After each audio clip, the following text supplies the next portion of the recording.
one night of baseball, and there were some happening moves on both sides of the ball between the Phils and the Houston Astros. We'll see if it can continue and if the success for the Phillies will pick up against Houston tonight in Game 2 of a 4-game series. Hi, everybody. I'm Tom McCarthy, along with Chris Wheeler. We'll talk to Sarge in just a little while. Very interesting, this matchup between the Phillies and the Astros. You wouldn't think that the overall record between these two teams since 2004 would be what it actually is. Oh, they've been a problem for the Phillies. They're certainly not intimidated, Tom, when they come in here. And, you know, a lot of teams have trouble playing in this ballpark, in the atmosphere here.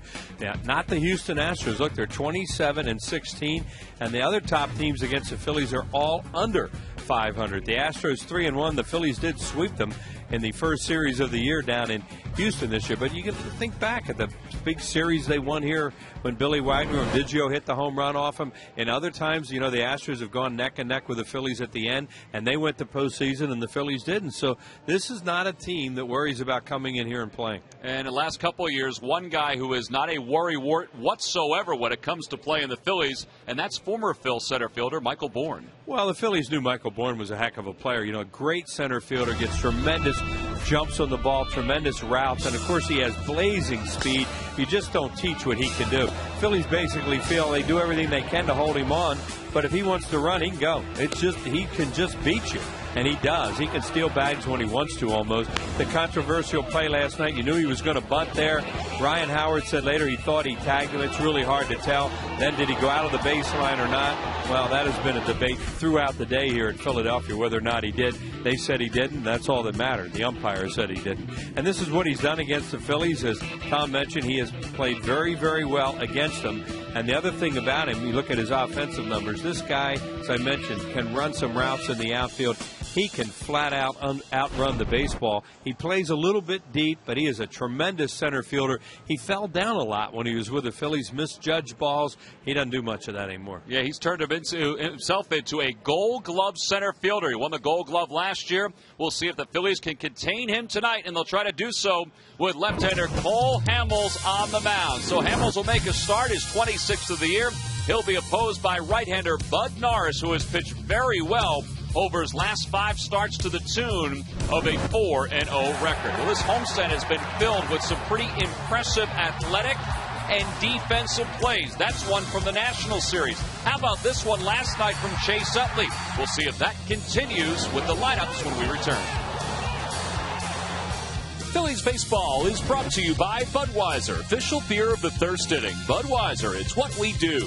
By Southwest Airlines. Want to see what a real airline is like? Go to southwest.com.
As we get set for the second of this 4-game series, Michael Bourn, Jason Michaels to the left. Of course, Shane Victorino and Jimmy Rollins to the right. And this is probably the same conversation that Ryan Howard had with Michael Bourn, is that Ryan contends still that he tagged Michael Bourn last night. I talked to Ryan today. He said, I tagged him. He said, there's no question about it that I tagged him. Michael knows I tagged him.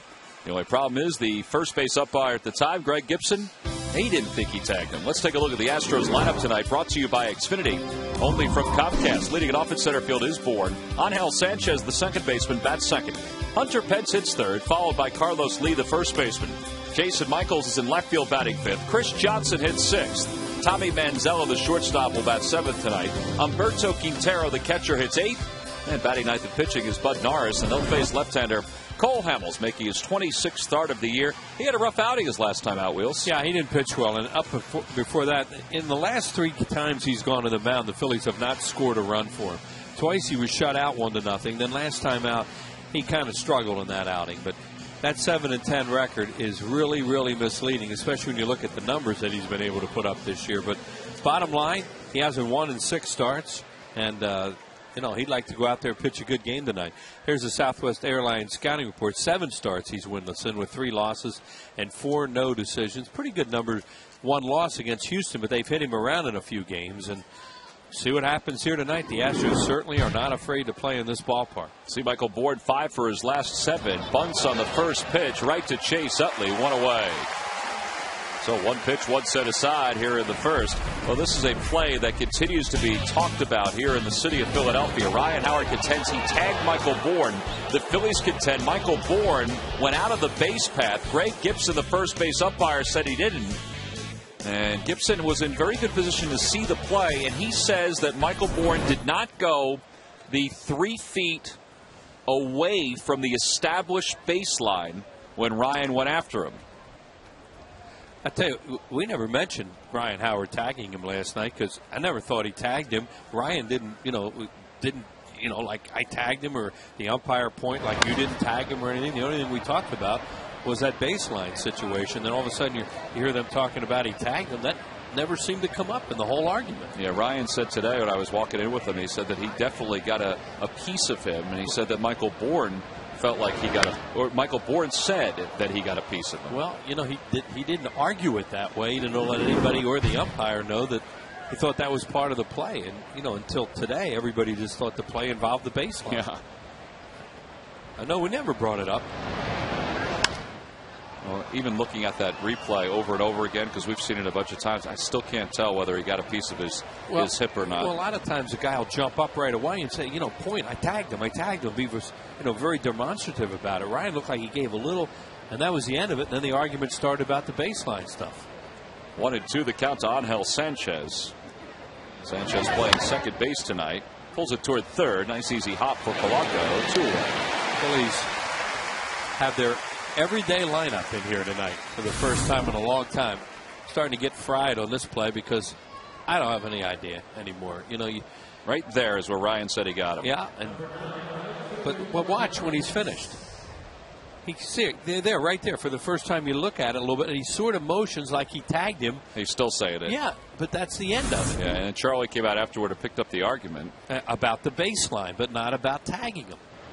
Here's Hunter Pence, and he swings and fouls the first pitch back. It's 0-1. So that's one of those ones you kind of wish the player would go a little bit more nuts, and then maybe they would argue the tag too, because all they argued about was that. But, Ryan's very mild-mannered. He thought he had made his point. He thought he had tagged him, and that was the end of it.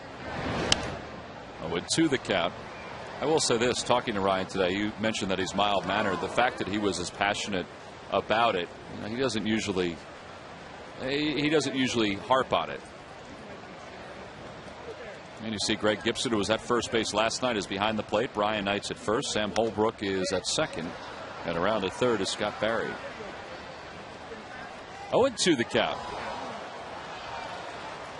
Cole Hamels trying to have a clean first inning. We haven't had a whole lot of that around here lately. Phillies starters, even though they haven't given up runs in the first inning, all of them, it seems like there's been a lot of hot water. Joe got out of it last night with 1 because they made some tremendous plays behind him.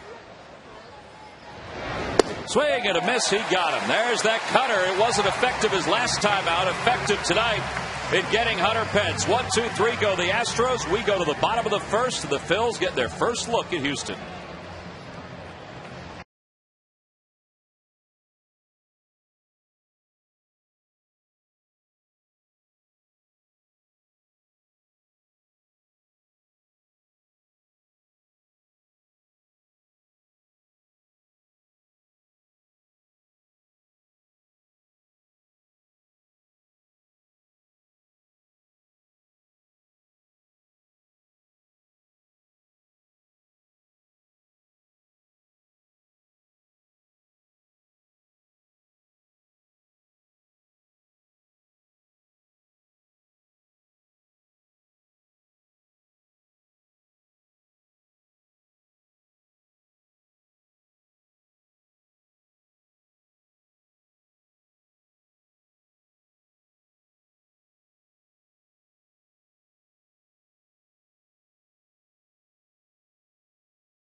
In the ball game tonight for just the 7th time this year. It's brought to you by Xfinity, only from Comcast. Leading off at shortstop, Jimmy Rollins. Placido Polanco, the third baseman, bats second.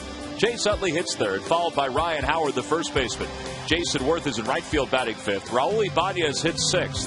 Shane Victorino bats seventh. Carlos Ruiz does the catching. He'll at eighth. And batting ninth and pitching, of course, is Cole Hamels. And they'll face right-hander Bud Norris, who is making his 20th start. And he's kind of surging lately. Those numbers may not indicate it.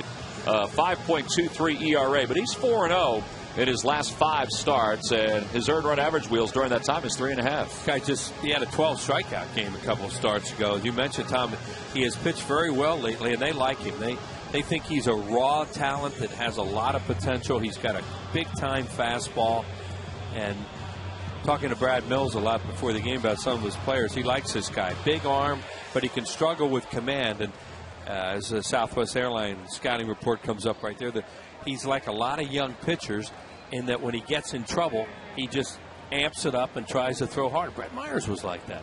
And you can see last night he's finally gotten past that. The harder you throw to major league hitters in the strike zone, the harder they'll hit you. Well, Jimmy Rollins leads things off for the Phillies. And Jimmy takes a fastball low. It's 1 ball and no strikes. Norris is a former minor league pitcher of the year for Houston. You see Jimmy has reached base safely 17 straight against the Astros. And it's 1 ball and 1 strike. Not a big guy, just around 6 foot. Kind of a stocky, he's not the typical pitcher that you usually see. They're a lot taller than that. There's that good breaking ball. They tied him up. The Phillies have faced him twice, and if we remember the game back in April, as he throws his hard breaking ball in on him, he was all over the place in that game, and they got him out of there quick. And Jimmy pops it up. Foul territory, third base side. Johnson is over, and he makes the catch, and there's 1 away. Well, it's time now to take a look at the Nissan keys to the game, Wheels. Who are these guys in the Phillies starting lineup? It has been a long time since the same guys were out there. Mention you're facing a young, hard thrower who's on a roll right now, and you want to make him work, throw pitches, and then make him throw a fastball in the zone that he can handle. Well, it's the end of the model year, and Nissan's laying it all on the line. Nissan's bottom line sales event going on now. Oh, with 1 out, here's Placido Polanco. Polanco didn't play in last night's game until he pinch hit late. Charlie Emanuel said he just wanted to give him a day off. That elbow's a little sore, and he just doesn't want it to turn into more than a 1-game vacation for Placido. So they figured to give him last night off, but he's back in the lineup tonight, and he gets a base hit here in the first inning.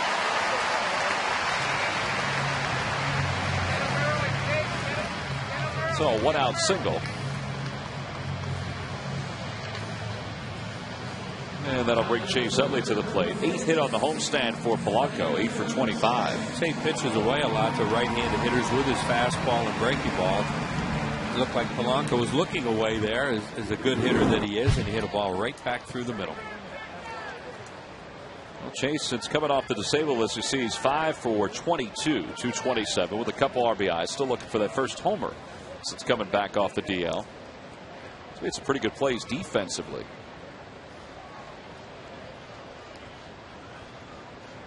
It's like a good pitcher's night as far as fly balls go, because the wind has switched around to the northeast. It's been blowing in and fairly hard too. Doesn't mean you can't hit balls out of here tonight. As soon as I say that, it'll turn into home run derby. But this is one of those nights that pitchers, I mean, we can feel it sitting here. It's coming straight in the booth. So it should knock some balls into the outfield down, and you can get away with fly balls.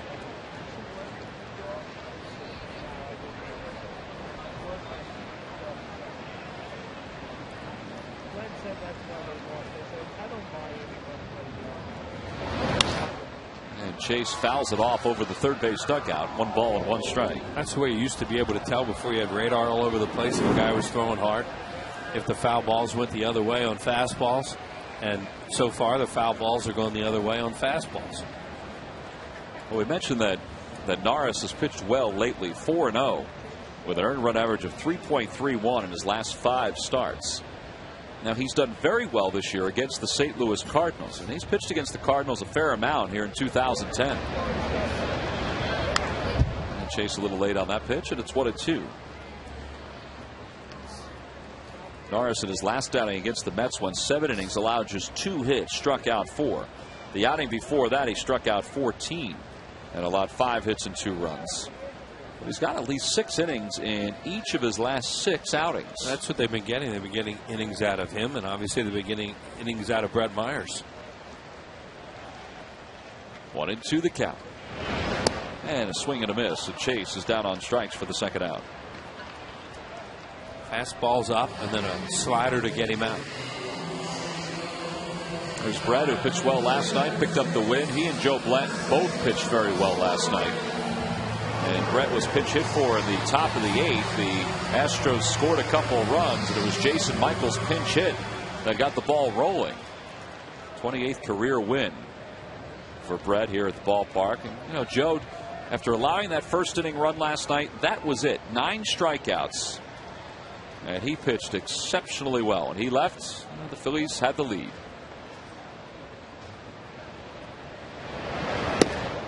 And Ryan takes a big cut and miss of the first fastball, and it's 0-1. See, this guy's overpowering people early in the game. And that's what he can do, evidently. Once again, the overshift for Ryan Howard is not the normal one we see. Just one fielder on the, or the 2 fielders on the right side of the infield. And Michael Bourne plays him towards left center. That's his first changeup. That's his 3rd pitch. And it was a fastball. I thought it was a changeup because he threw it down and away. But he will throw changeup to left-handed hitters, and they say he does not throw the changeup off on the right-handed batters. But he throws fastball slider for the most part.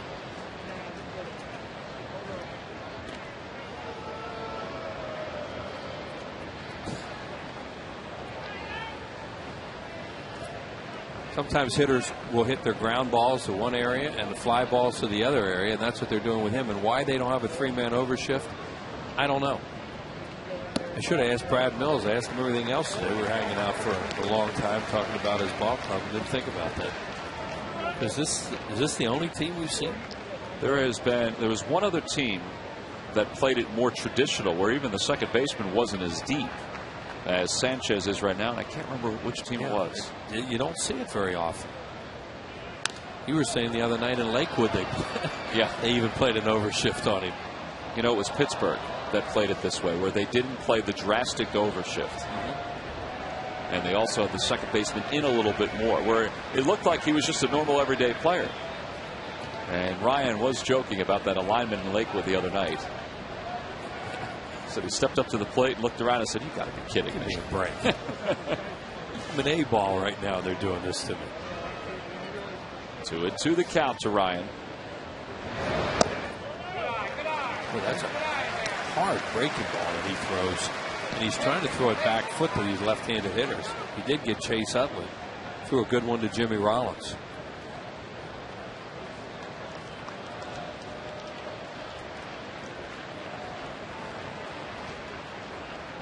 Polanco not being held out by Lee, so he'll get a free pass. There he goes, and the pitch is a call. Strike 3. Right on the inside part of the plate. 94 on the black. And it's the second strikeout of the inning for Bud Norris. He strads a runner. We go to the second. The game is scoreless.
Sunday, September 6th, the day-night doubleheader here at the ballpark between the Phils and the Florida Marlins. Get your tickets now by going to Phillies.com. That's all part of a 4-game series. 4 games in 3 days. Carlos Lee swings at the first pitch. And shallow center field is where Chase Utley will settle. And he makes the catch, 1 away. So 2 different hitters have swung at the first pitch from Cole Hamels. That's helpful. Oh, absolutely, Tom, because you know how his pitch count goes up, and hopefully that won't happen here tonight. But a lot of times, because of foul balls, that they get to point the count and they start protecting fouling pitches off against him. That happened in his last start. Well, here's former Phil Jason Michaels, who had a big pinch hit in last night's ball game. Pinch hit to right field, and that started the 2-run rally for Houston in the 8th inning. And Jason's getting a chance to play left field today. The Astros seem to like having Michaels in left, and they're actually liking the idea more and more of Carlos Lee playing a little first base. Hit hard towards short. That'll be a base hit for Michaels. Well, they can do that now that Berkman's gone. Lance Berkman was such a fixture with his team for so long, and he did play some outfield at one time. I think when Bagwell was still playing. And Jeff Bagwell's now their hitting coach. There's Baggy. Guy's got a chance to be a Hall of Famer. Both he and more Biggio than Bagwell probably, but he'll get votes. He probably isn't a Hall of Famer. It's more Biggio, but he had a great career with the Houston Astros. One of the worst trades in history. You got to go over to the radio booth and tell him that? He knows. Yeah. Larry Anderson traded from the Astros to the Red Sox for a young prospect who didn't hit a whole lot of home runs in the minor leagues by the name of Jeff Bagwell. He's a third baseman. He can't throw. He's never going to make it. Speaking of third baseman, here's Chris Johnson. They put him at first, and the rest is history. He and Biggio were so good for so long, and then Berkman came along, and what a middle of the order they had. They had Derek Bell there for a while. They had some power in that lineup. Killer bees. Tough to replace that kind of production. Yeah, and Berkman was such a fixture there for so long, and that's why some other guys can play first now. 1-1 is taken inside and low. 2 balls and 1 strike. Chris Johnson's one of the rookies that's probably not getting as much publicity as some of the bigger name rookies around baseball. See what he's done since the All-Star game, hitting .359. And his average overall is at .330 with 6 homers and 35 RBIs. What a crop of rookies this year in Major League Baseball, particularly in the National League. Yeah, in the National League East especially. And now we see one here from the Central.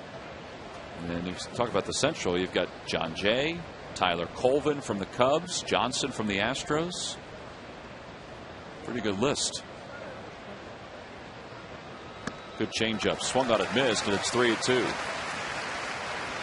I still think after seeing Buster Posey, I know statistically there might be guys that are probably a little better than him, but I think he's the best rookie that I saw this year.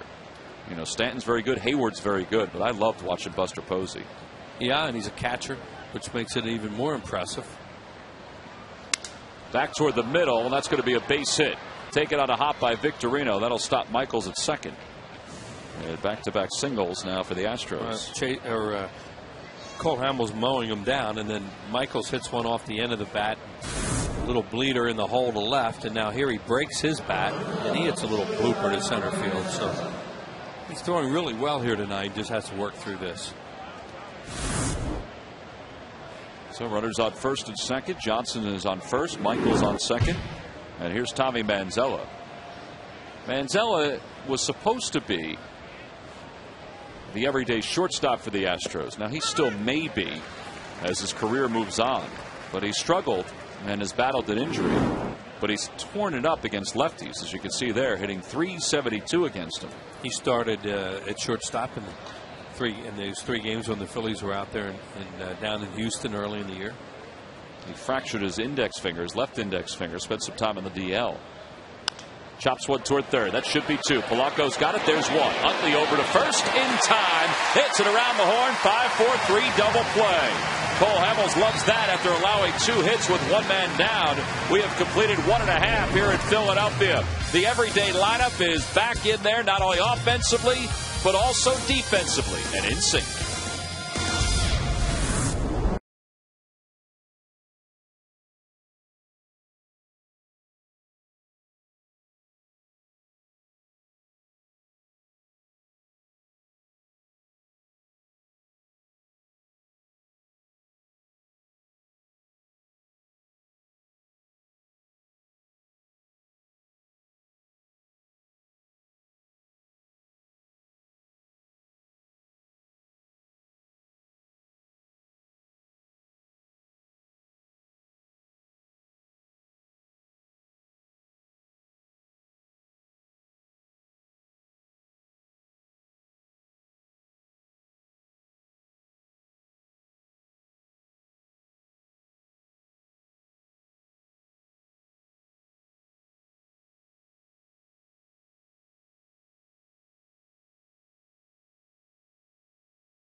IPHL 17. From the guy who brought you Seinfeld, it's Curb Your Enthusiasm. You can catch all the comedy weeknights this fall after Entourage on MyPHL 17. Last of the second, another sold-out crowd here at the ballpark on a cool night. Very unsummer-like here in South Philadelphia right now in the Delaware Valley. And it has been summer-like around here for 3 months, it feels like. Grasses all around the Delaware Valley are jumping for joy that there's a little moisture in the air. I like that misty rain that we've been having. Cool temperatures. Jason Worth leads it off. Jason hitting .301 with 16 home runs and 61 runs batted in. And it's 1 ball and 1 strike. Jason was caught in a gaffe last night, a base running gaffe. As he told Jim Salisbury from CSAtPhilly.com that he felt like He wanted to be an ostrich and just stick his head in the ground after he was picked off of second by Humberto Quintero, the Astros catcher, after they intentionally walked Carlos Ruiz. And Charlie was saying before the ball game today, he said, I might say something to him, but he knows he did something wrong. He goes, it's one of those plays that any player that does that knows that they screwed up, basically. And here's the play. And it was odd. I don't think I've ever seen this before. No. He puts his head down and just ducks his head a little bit and starts sashaying back to second. Brett Myers apparently made him laugh a little bit with a gesture. He sticks his tongue out before he delivers the ball to the plate. And Jason's put his head down and was tagged out. And honestly, Wheels, I don't think I've ever seen that before. No. Not an intentional ball four or on any of the intentional free passes. Well, they did a good job of watching him drop his head before that. And then evidently what Myers did there got his attention. And anyway, he knows, you know. So why did he take him out of the game at that point? Charlie said, well, he looked at Pete McCannon, and Pete McCannon looked at him, and they both went, he knows what he just did. We'll handle this. We'll handle this. But if he were ever to do something like that again, which he won't, but if he were, you know, nobody would be bringing his glove out to him to head back to right field. He could just take a seat on the bench. That's the way the manager feels about it. 2-2 the count to Ibanez. And Raul fouls it off at home. There's Jason during that play. And he just turned his head, put it down for a moment, and then all of a sudden realized that the throw was coming towards second. And he just couldn't get his foot back in. Right side. Sanchez. All in one motion throws out Ibanez. 2 outs. Phillies are back into a hitting funk again right now and have been for a while, and trying to find something to get them out of it because they're just not scoring. And it puts a lot of pressure on your pitching, which has been very good.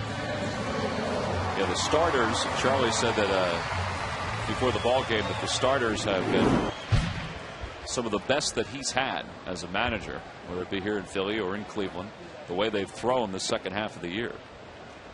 And even before that. Shane Victorino's the hitter. Shane is 6 for 26 on the homestand. Overall hitting .253 with 15 homers and 56 RBIs.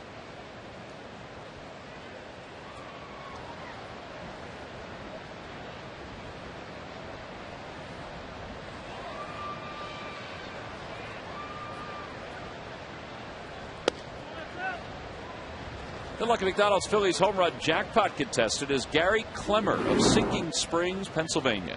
If the Phillies hit a home run in today's ball game, then Gary will win $100.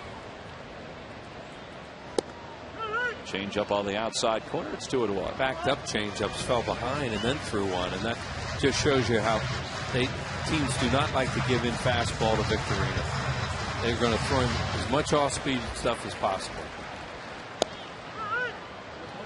Throws a fastball in the inner half at 94. It's 2-2.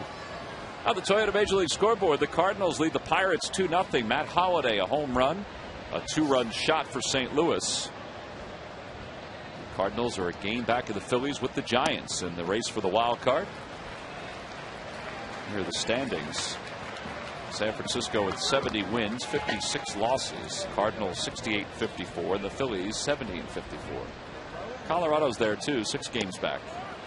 And there's ball 4, and Victorino is aboard, second base runner for the Phillies.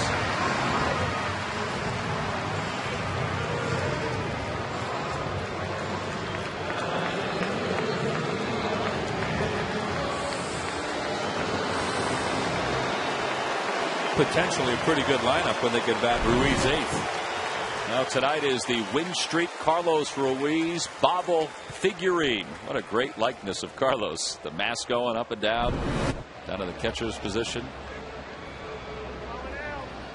And the fans have really fallen in love with this guy over the last couple of years. And why not? He's hitting his way to a pretty good season. He always handles the staff very well.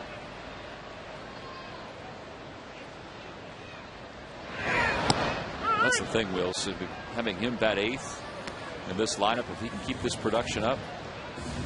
Yeah, if the other guys pick it up and do their part. Look.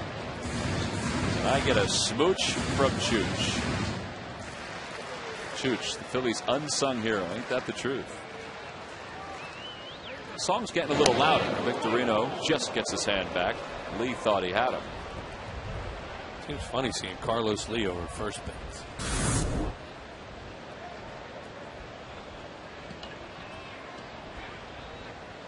That was close. It sure was. It looked like he did get his hand in there.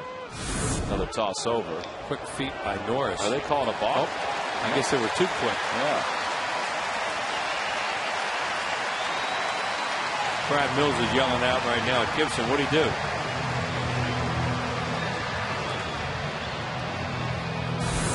Mentioned quick feet.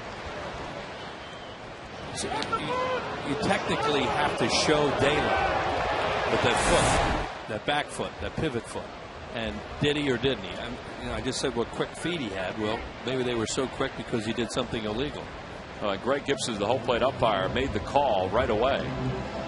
It sounded like you could hear Greg Gibson's voice more so than the first base umpire, Brian Knight, on that. He saw it right away. Well, somebody yelled, "That's a balk." Right? I don't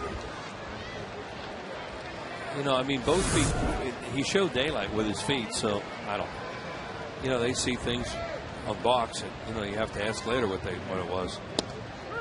On the outside corner, and it's 0-2. Sometimes it just looks funky, they call a balk.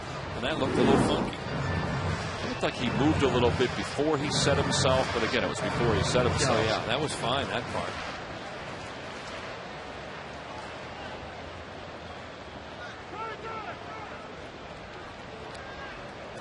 They do have base open, but they're going after Ruiz here.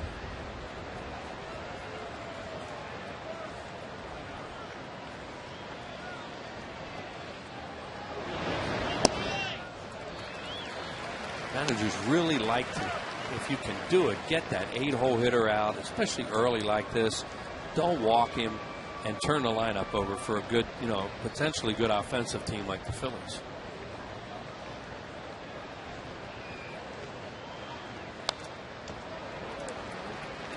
Carlos gets a piece of it to stay alive. It's 1-2. So those numbers on Carlos, I think that's the thing with the guy in scoring position, where his numbers have been so startling in a good way. 406 since the 28th of July, 16 runs batted in.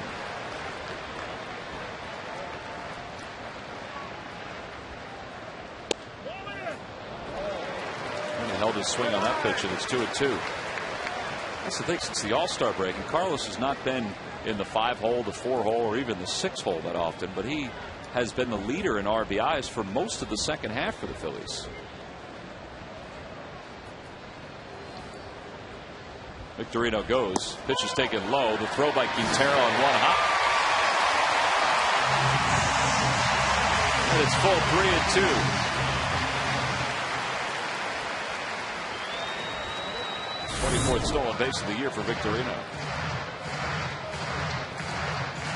Yeah, that's stealing third base with 2 outs there. You got a pretty good jump, but that can be very distracting to the hitter. And you better make it. Now, of course, you get a wild pitch or something here, or they kick a ball in the infield. You get a run out of it. There's Cole waiting on deck.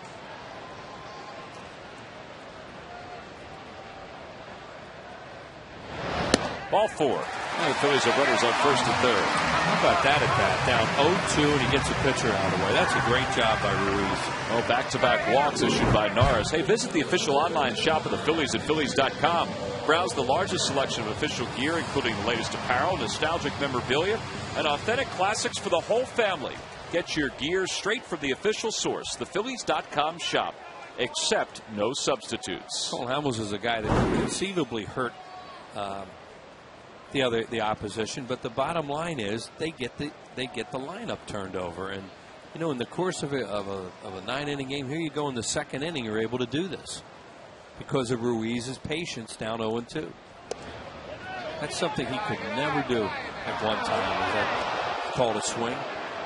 he really struggled with that, like a lot of players do that aren't used to hitting eighth. It's just having the extra patience. I'm not sure if Cole went on this. No, he didn't. Third base umpire Scott Barry says he did.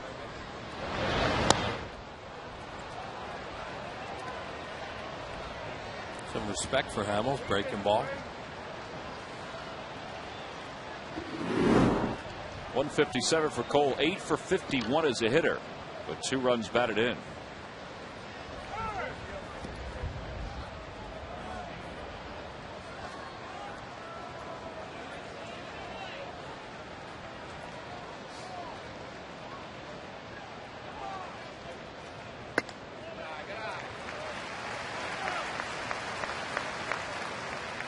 Astros playing really shallow on his offside with Jason Michaels way in and left. See where Michael Bourne is in center. Figuring he's not going to pull the ball. A lot of sliders. It's a shame, too, that they called that first pitch a strike on the check swing, because now it's 2-2 and it would be 3-1. Yeah. There's Dave Clark arranging the defense. Managed the Astros last year after Cecil Cooper was let go. 2-2 the count to Hamels. And he stays alive and shoots it up to the Hall of Fame club. That gentleman had it right in his mitts, just into the first row of the Hall of Fame club, but it was coming fast, and he dropped it. That was a tough ball to handle. Poor guy gets booed. Got a little kid beside him. He was almost a hero.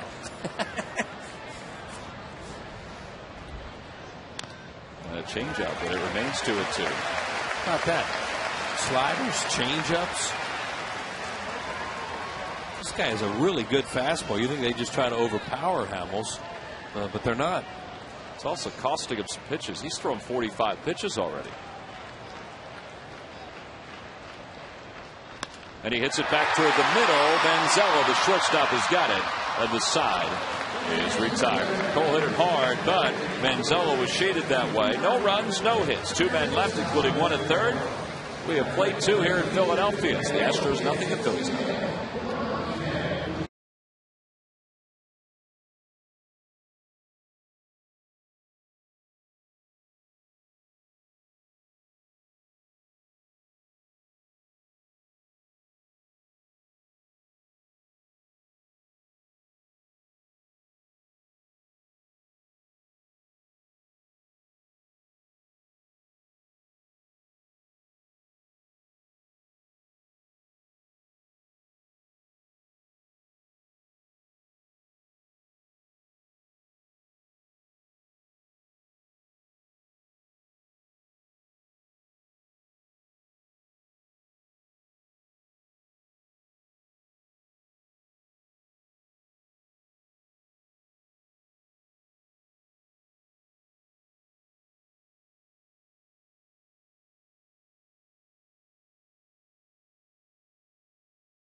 Go to the fans section for all the information, and please submit your answer on the subject line. Wheels, the question is, the 1 millionth run in Major League Baseball history was scored by what Astro on May 4th, 1975? Wheels is smiling, so I think he knows the answer. I think I remember that. Answer will be revealed in the 7th inning. Guy was a pretty good player, too, and still hear his name once in a while. If it's the guy I'm thinking about. Probably heard it last night a little bit. Yeah. There's Carlos Ruiz's, I guess, likeness. Incredible Chooch. That took some thought, very some creative. creativity. Yeah. That's when you know you've made it, Wheels, when you got some signs. Oh, he's big here. Here's Humberto Quintero, 224 hitter. 3 homers and 11 RBIs. Astros have a pretty good prospect in Jason Castro. who is on their roster and catches a lot of the games also for Houston. But the feeling is with the lefty Hamels on the mound and Quintero's caught Norris his last couple starts, they feel very comfortable with giving him a start in back-to-back games. And you figure Castro will play tomorrow against Roy Halladay.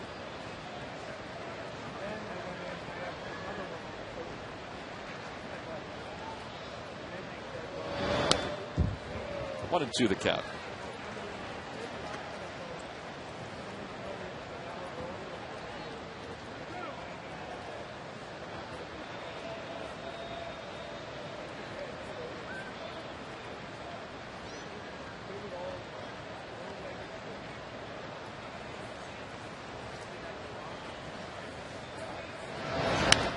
Guy that was really the disappointment for them was J.R. Tolles, a young player who they really felt was their catcher of the future for a long time. And as they say in baseball, sometimes he can't hit.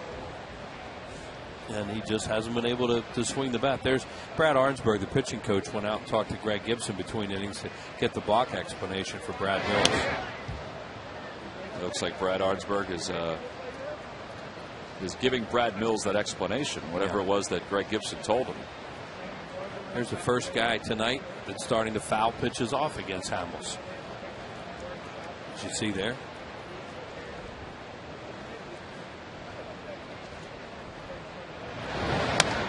Little roller toward third. Polanco charges and his off-balance throw handled by Howard. And what a way. Well, today's Thirst Inning is brought to you by, well, who else? Budweiser. It's the official beer of the Thirst Inning. A cool night, still going down smooth.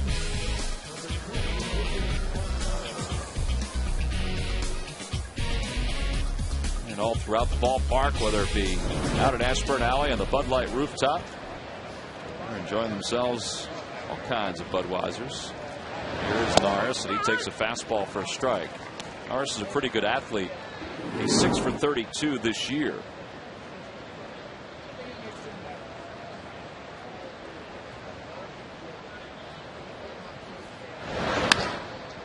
And it's a busy night for Polanco. He knocks it down, has time, and throws across the diamond for the second out. That's a really good play because he has no chance to read the hop on that one, or to get into a position to not get a short hop. That's going to be a short hop. He knows it. He also knows that a pitcher hit it, so he has time to block it, even fumble it, and then pick it up and throw him out, as opposed to a fast runner does that to you. But fielders do everything they can, infielders, to try and avoid what just happened there, is to get nailed with a short hop. That's the fourth assist already for Polanco. Michael Bourne bats for the second time and takes only his second pitch. Bourne is hitting just over 200 against left-handers. That was one of the things that followed him to Houston. Could he hit left-handers? He was a little better at it last year.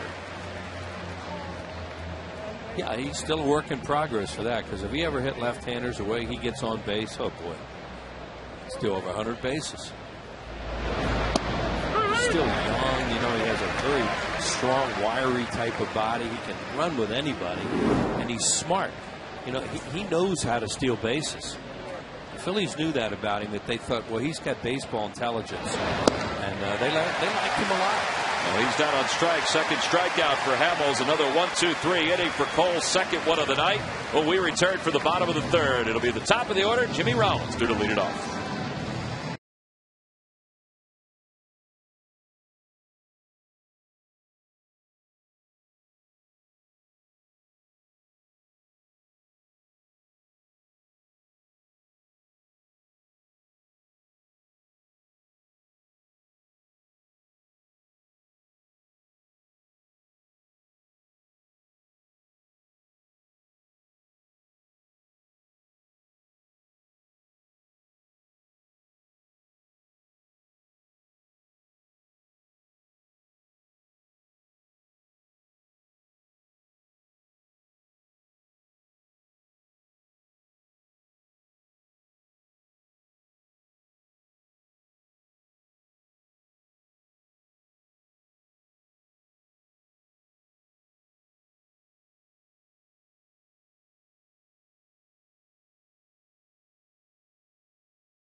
by Budweiser. With full flavor and a crisp, clean finish, it's what we do. By Xfinity, it's TV, phone, and internet reinvented from Comcast. And by Acura. Acura Advance. Bottom of the third, Phillies have had a few base runners through the first 2 innings. They'll turn the lineup over as Jimmy Rollins leads it off. Jimmy popped out to third in foul territory his first time up. 0 for 1.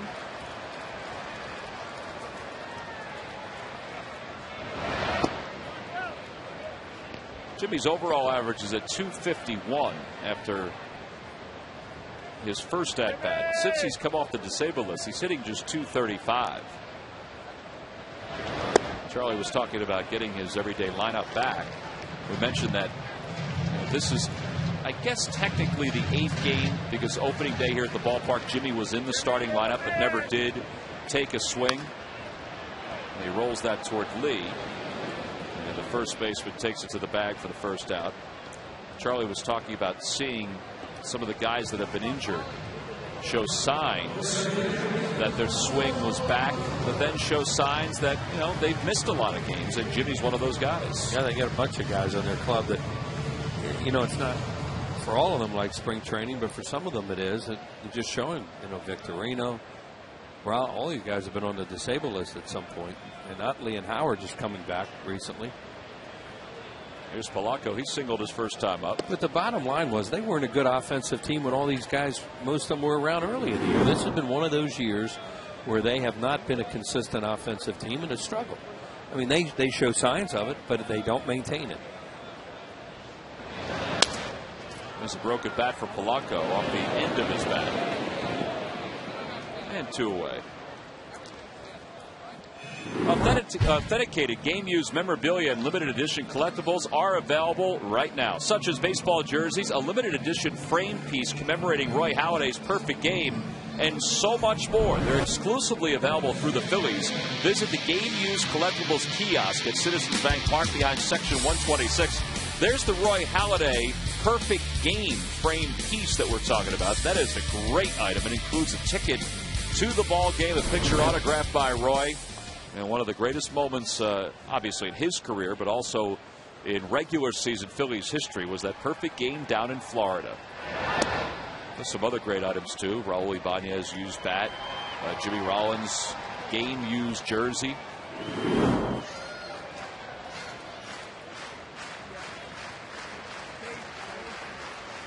Two outs for Chase, who struck out his first time up. And it's 2 balls and no strikes.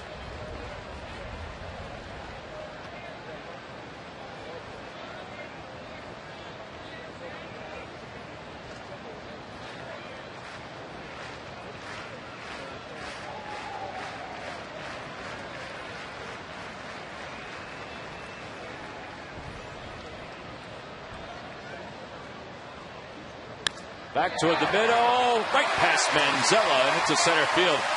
Well, he must shade just about everybody up toward the middle.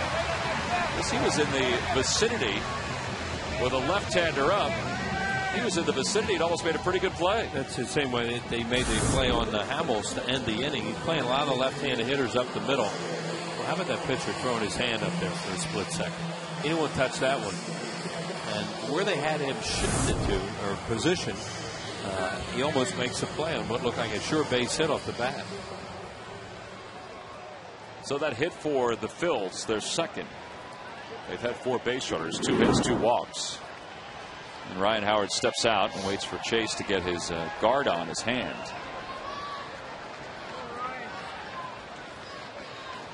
There's that black guard he uses for that thumb. Well, he's just trying to get Ryan Howard going. Hope he'll get hot. Everybody knows around here how much he has helped this team win a lot of games in late in August and throughout the month of September. He has been a tremendous September hitter. In the air to left center field. Let's see if that one can get through the wind. Bourne to the warning track, to the wall. He leaps and he makes the catch. Boy, on a night like last night when the wind was going out a little bit more, that one would have been 5-6 rows back. Instead, it's pulled back by the wind. Michael Bourne into the alleyway, was under it, and he makes the grab to finish off the third.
They also sell office furniture, cleaning supplies, kitchen snacks, and Green Mountain coffee for all your office needs. Who but W.B. Mason?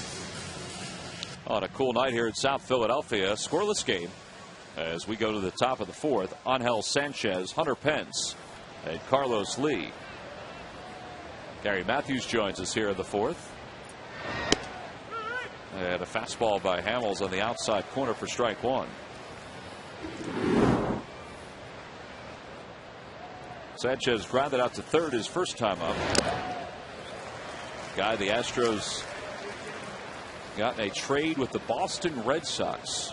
Kevin Cash, a catcher, went to Boston. Sanchez, who was hitting .274 in the minor leagues at AAA, was acquired by the Astros. And he's down on strikes. A changeup. And that's the second straight strikeout for Hamels. Well, Cole has already retired the Astros in order twice tonight, and every time the Phillies do that, Comcast will make a contribution to Phillies charities. Phillies baseball is brought to you by the Xfinity Triple Play, your complete lineup for digital TV, high-speed internet, and home phone.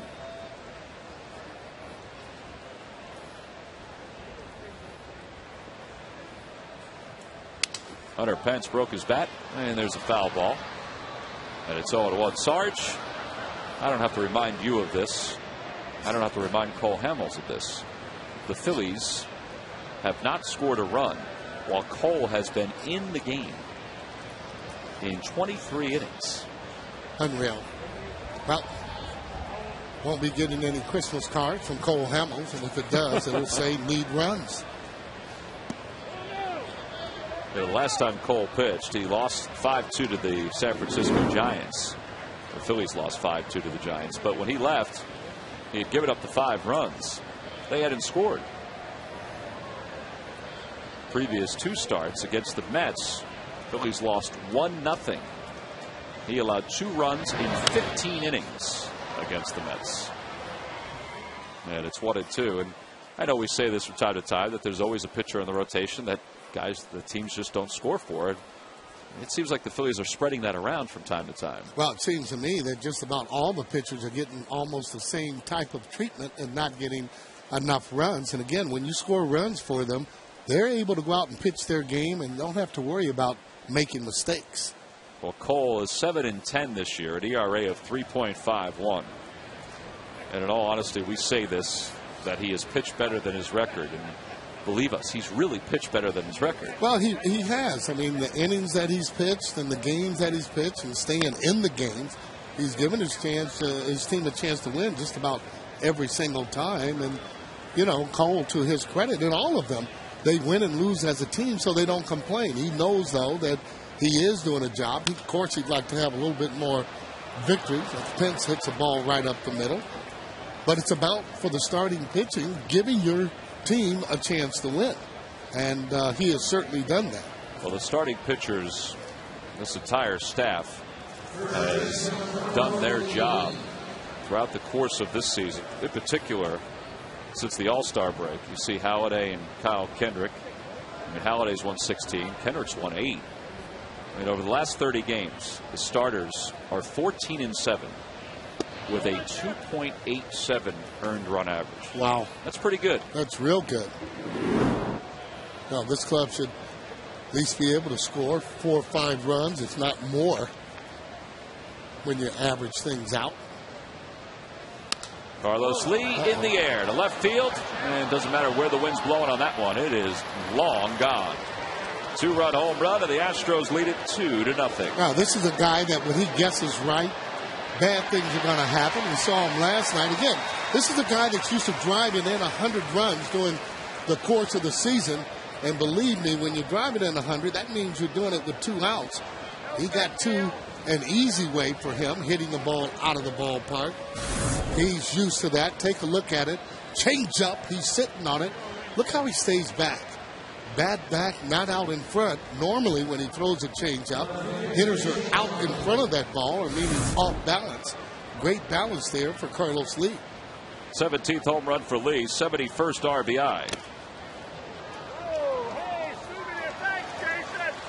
Lee had 2 RBIs in last night's ball game. He had been 1 for his last 10 before this series, and it's kind of changed over the last couple of nights.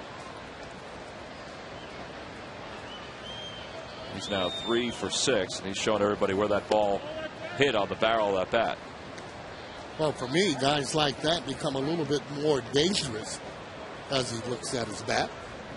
Not only looks at it, but showing everybody, look, this is where the ball hit.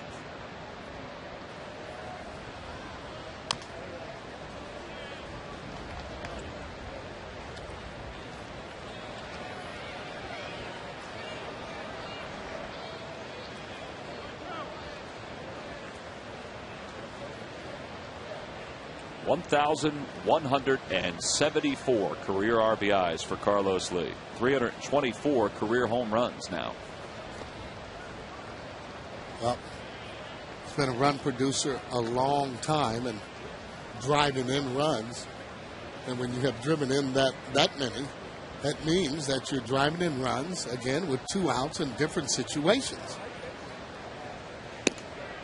Fastball away, 3-2 to Jason Michaels.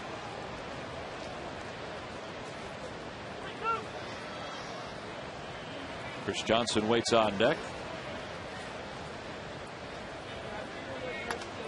Off the end of the bat, little cue shot. Jimmy to his left, behind the bag, throws 2 outs. Well, Carlos Lee certainly has had some productive days against the Phillies. This was against Brett Myers. It was a 3-home run night for Carlos Lee. And Sarge, he hit this one.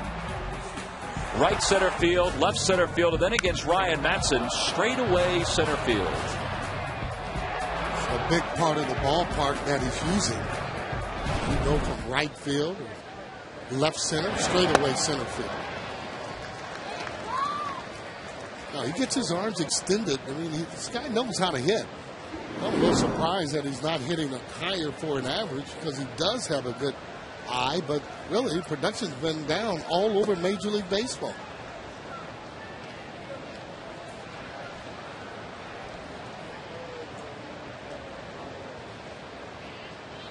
One ball, 1 strike to count to Chris Johnson. Swing and miss, good changeup, 1-2. This is the kind of club, however, the Houston Astros, that the fighting field should be able to handle this club. You know, and that's just by going out and mentally doing what you need to do and put that bat on the ball. You got to be kidding me. Another reason why I think it's easier to hit these days.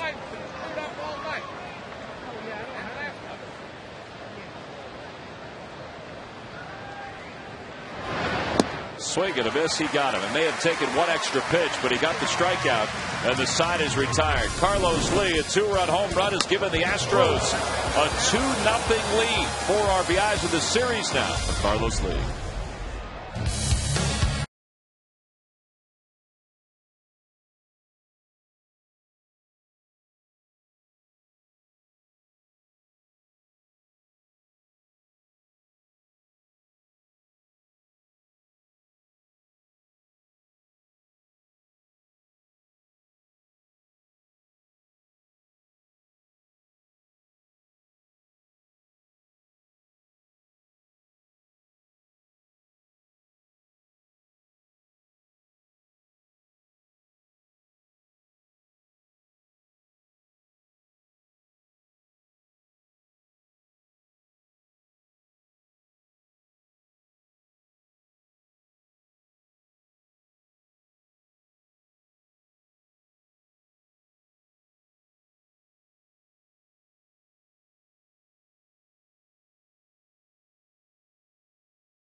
Real fruit smoothies. Try a small for just $2.29 only at McDonald's. I'm loving it. And buy the Pennsylvania Lottery. Get your game face on. Play the Pennsylvania Lottery's new Philadelphia Eagles instant game. You must be 18 or older to play. Please play responsibly. And buy Toyota. There are many reasons to buy a Toyota, and now's the perfect time to get yours during Toyota's National Clearance Event. Well, bottom of the fourth here at Citizens Bank Park. Phillies trail at 2-0. Jason Worth leads it off. Had the opportunity tonight to eat in the executive room with the autotrader.com people. Pretty good. A little different from the press food. Let me just say that. Well, we wondered where you disappeared to. Well, a little swordfish tonight. Pasta. Jason lifts it down the right field line, slices out of play.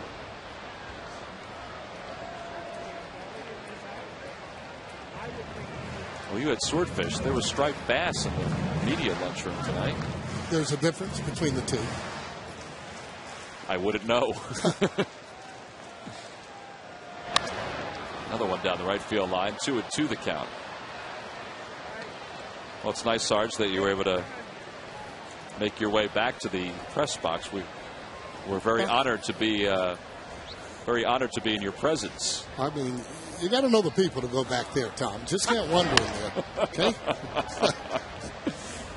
You just can't wander in there. That's right. I'm sure folks all around the Delaware Valley are very excited to know that you just can't wander in the executive dining hall. Well, I mean, really, you got to have credentials, or they got to be able to know you, or you know. How'd you get in there? A lot of big wigs that are in there. Well, the autotrader.com people is Jason strikes out again, looking at a fastball.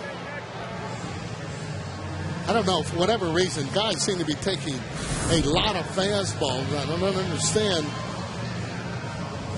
I don't know, looked like a pretty good pitch unless Jason thinks that ball is low. Well, that's the third strikeout for Bud Norris, and here's Raul Ibanez. Ibanez grounded to second in his first time up. And he's ahead 1 ball and no strikes.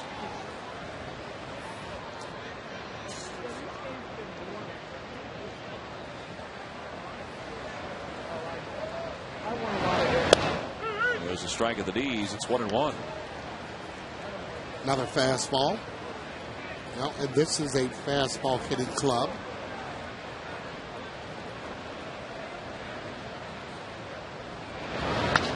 Check swing over to left side. Johnson scoops it up. Roll is retired, and there are 2 away. Well, the Astros pitching staff, we've talked about how good the Phillies staff has been. The Astros staff over the last 14 games, doesn't include tonight, their earned run average is 2.47. Jay Happ's part of that. He's going to start tomorrow against Roy Halladay. They've gone 6 innings or more in 13 of their last 14 games. You know, so they're kind of along the same line statistically as the Phillies starters in the way that they've gone deep into games.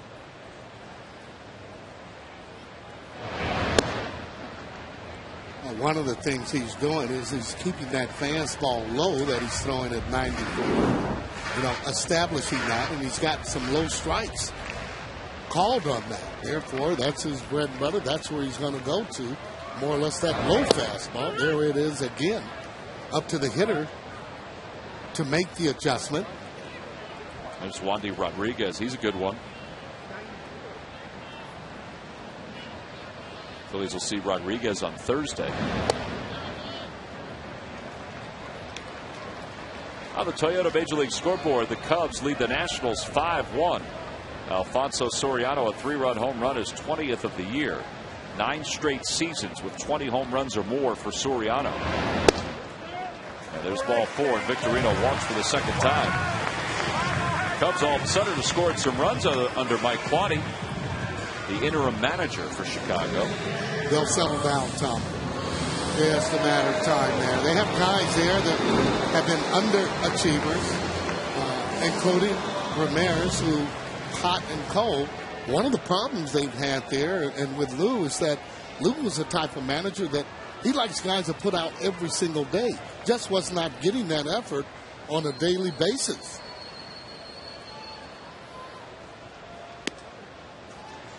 Mike Quade said yesterday, before and after the ball game, when asked about the Cubs manager's job, and Mike managed in the Phillies organization in the minor leagues. Mike Quade said that he is open-minded and realistic to know that this is his audition for next year and beyond. And Alan Trammell, who was the bench coach for Lou Piniella, has remained the bench coach for Mike Quade. He wasn't upset publicly about not being given the chance.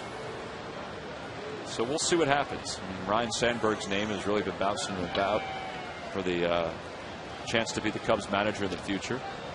And Bob Dernier, former Phil, was also summoned for the minors, and he's part of that staff now. Yeah, he feels he's going to make a difference. And winning, he had been doing the outfield and base running for the minor leagues for the Field in Rover. But Dorito goes. That one shot in the air, straight away center. A night like this, it's going to be tough to get out of the yard unless you're Carlos Lee. That ball lands into the glove of Michael Bourne, and the side is retired. No runs, no hits. One man left. We've completed 4. It's the Astros 2, the Phillies nothing.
Hey, Phils fans, after the game, be sure to stick around for the Xfinity Phillies postgame show. John Clark and Mike Misnelli have all the highlights, insights, fan interaction, and much more. It's the Xfinity Phillies postgame show right after the game on MyPHL 17. Well, we go to the 5th, 2-0 Astros. Look out.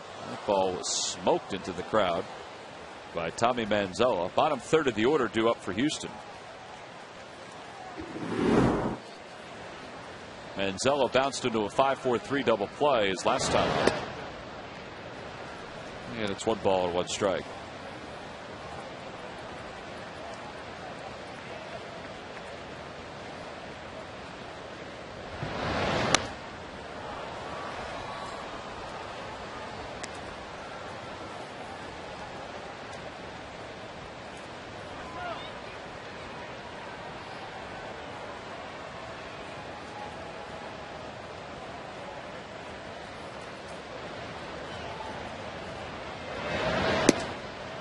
Outside, and it's 2-2. I think Hamels has his cutter back tonight. I think he's thrown it pretty well. Just needs to get his pitches kind of down in that zone a little bit. Not that low, however. But sometimes, though, when you try and be a little bit too perfect, you end up making a mistake. Don't know whether or not it was a mistake there to Carlos Lee, but not only did he put good wood on it, it was a changeup, almost as if he was looking for that pitch. 3-2 the count to Manzella. And he stays alive.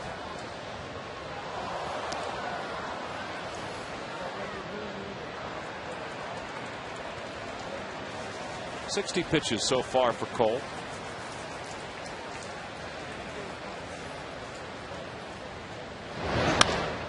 Toward right field. Jason Worth on the run over toward the line. Boy, he got a nice jump, and he finishes it off with a good grab. One away. Hey, Friday, September 3rd is the start of a 3-game series against the Milwaukee Brewers. And after that, it's all against the National League East for the Phils to finish off the season. 3 games against the Brewers, the 3rd, 4th, and 5th. The 5th at 135, the IBEW Local 98 Jimmy Rollins t-shirt. Free to fans 14 and under. Get your tickets now by going to Phillies.com. With one out, here's Humberto Quintero.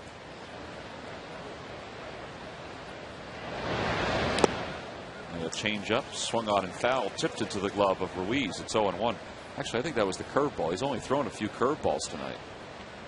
Yeah, that's one of the pitches he doesn't throw a lot. Mostly that fastball cutter.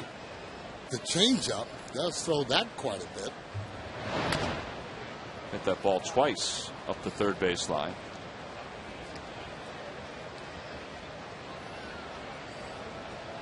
It's a good pitch if you can master that. That's what Brett Myers had going on last night for him. Pretty good breaking pitch.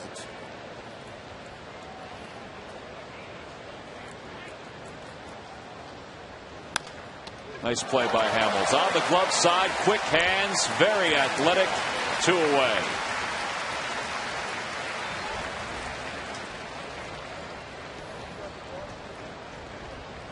Well, 3 curveballs in a row. Here's another one. That one still had some break on it. In great position, however, to catch that ball. Coming right back up the middle. Easy toss there. Ryan Howard. There it is again. Jim Cott, the great left-hander, outstanding fielder, always talks about getting in good position to field a ball when you're a pitcher. So that's the key. And he won all those gold gloves, and Hamels not only released that pitch, threw it for a strike, but was in very good position to field his position. Yeah, might want to put Greg Maddux in that company too. He's another pitcher that fields his position very well. The only thing he didn't do good was maybe hold runners on. There's a lot of guys at baseball like Mitch Williams, as athletic as Mitch was. John Pacella, who pitched in the big leagues for a few years. Those guys had violent deliveries where they wouldn't be anywhere, near a position to field it cleanly, like a Cole Hamels or a Jim Cott. Pretty good soft stuff from Cole to retire the side in order. 1, 2, 3 go the Astros. 5 in a row retired by Cole since the homer. It's 2-0 Houston.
First game, which is a 1:05 start, is the rescheduled game from June 9th. It lists on your game ticket, if you have tickets already, as number 29. Now, there are still some individual seats available for that ball game.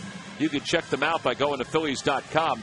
And then later on, why don't you just make it a day at the ballpark? It's a day-night doubleheader. Go to the 7:05 game. Call 215-463-1000. That's a Hatfield Dollar Dog Night here at the Yard.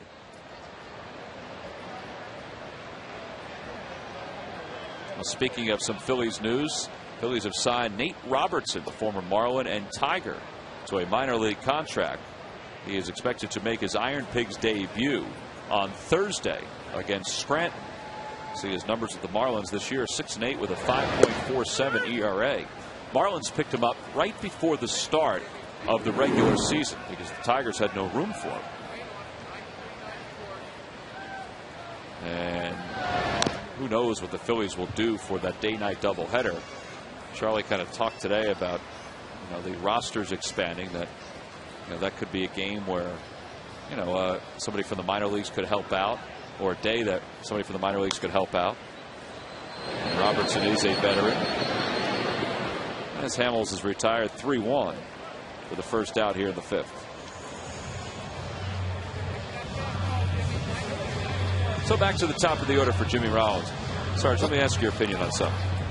Charlie said something I thought was pretty profound today when he was asked about instant replay. Now, we've heard all the talk about instant replay. They have it right now just to decide whether a ball is a home run or is interfered with by a fan in the outfield. And I like that. I think that's a good thing. And Charlie was asked, would you like to see more instant replay? And he's asked this often, but I had never heard him word his response this way. He said, I'm a human nature guy. They, meaning the umpires, are human beings, and they are going to make mistakes. In their heart, I think they feel they are right with the decisions that they make. If we have instant replay and it reveals their mistakes, it takes your trust, the manager's trust, out of them or away from them. I do think they should be held accountable. But if there's instant replay and I see all of their mistakes, well, then I may not trust them as much as I trust them now. Well, they're making enough for me as it is, and he has a point. I like the umpires the way that they are. I mean, the games, and we know they're going to miss calls and so on, but again, that's a part of it. Towards center field, Michael Bourne, with very good closing speed, retires Jimmy. Yeah, I remember asking the late Eric Gregg, I said, why do you keep calling all those balls that are off the plate outside? He said, well, why do you keep swinging that ball in the dirt? So, I mean, touche. Exactly. So, I mean, it's an element where, yes, the game is played very quickly, and sometimes those calls have to be made even quicker. And I, for one, like to see the game speed up even more. But if you have that replay, I mean, you're going to have 4-hour games. Well, Charlie did say that. He said if we have instant replay, he said the length of the games, whether people want to admit it or not, they're going to be longer. Now, it may not be all the time, but they're going to be longer. Maybe they could come up with like a little mechanism or so when they're behind the plate, they miss a call, they get a little buzz or something. So they'll know it themselves. Hey, maybe concentrate a little bit more. What if whoever is handling the buzzer does not see the plate that well? Well, they make mistakes too. But you'd have it where it was a former umpire, so they'd know maybe it wouldn't be done on purpose or as much. But, back in the day, we were able to know the umpires, know their zones. For instance, McSherry was a big umpire. He would always call the high strike. Wouldn't call the low one. He couldn't get down that low. Couldn't get down that low to see it. Well, as a hitter, you would know that. So consequently, the ball up in the zone would be the one you would swing at.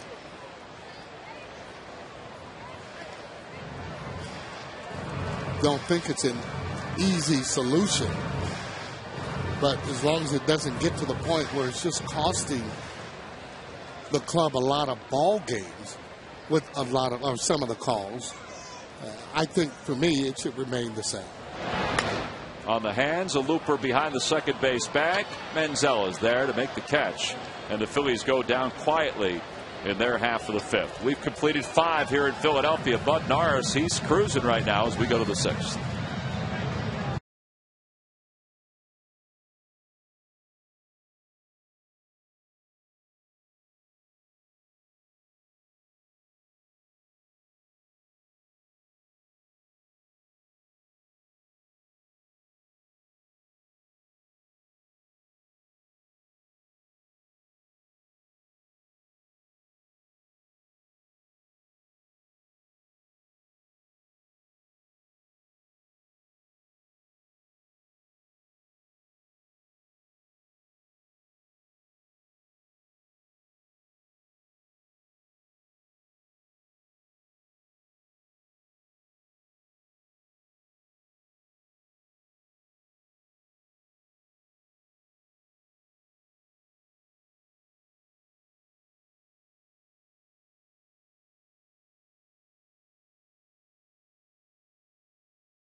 single person who has been a part of the 100-plus consecutive sellouts at Citizens Bank Park. Since July 7th of last season, the fighting faithful have filled every seat and every available standing room space to support their two-time defending National League champions. It's one thing to be a proud Philadelphia Phillies fan. It's a whole other level to fill up the ballpark every single game. Your loyalty is remarkable, and it's brought to you by Independence Blue Cross. We're here for you every step of the way. Well, the fans have been coming out in droves since this ballpark opened. The sellout streak is over 100. Another one tonight. Michael Bourne leads it off here in the 6th. And Ryan Howard, who was playing in just in case Michael decided to bunt. He used all of his frame to go up and get that chopper. One away. Oh, here he is as he gets up right there at the highest point. Didn't have to really jump all that high there and made it an easy play. There he is again. See, I just took his time, had plenty of time, even though Bourne is a very fast runner.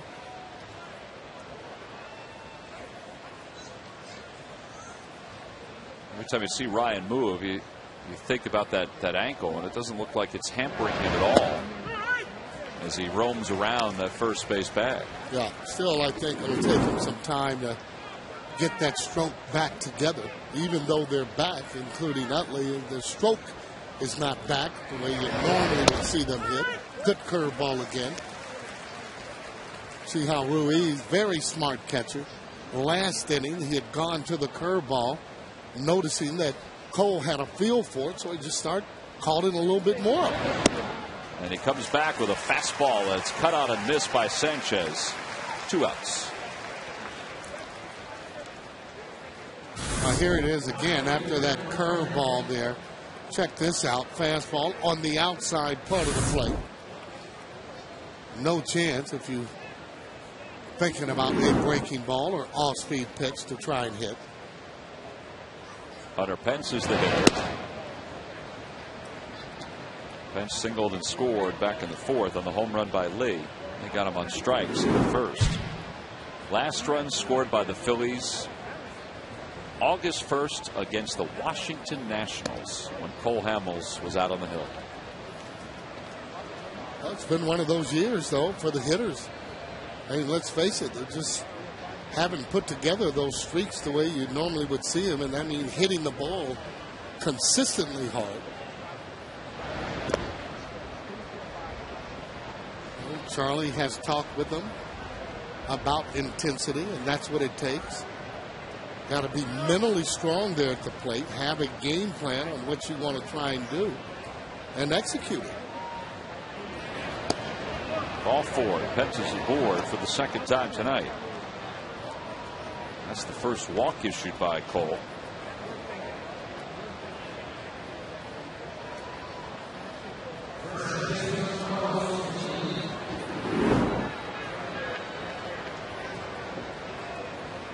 Carlos Lee has hit in 11 consecutive games here at Citizens Bank Park. He had a 2-run home run his last time up. And he guessed right, Sarge. Yeah, looked to be a changeup, something down in the zone. Pitchers know when the ball's going out of the ballpark without looking at it. They go on sound. He works it away with a cutter, and it's 0-1. Carlos Lee, 914 RBIs since the 2002 season. Pujols, Rodriguez, Ortiz, Lee, and Ramirez. Man, that's some production. Yeah, pretty good company there, too.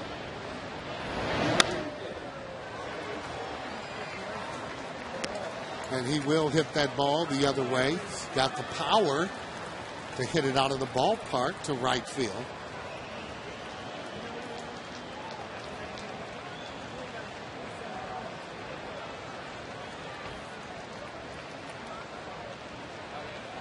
Runner goes. Pitch is taken for a ball. The throw to second. Not in time. Chase thought he slid right into his tag.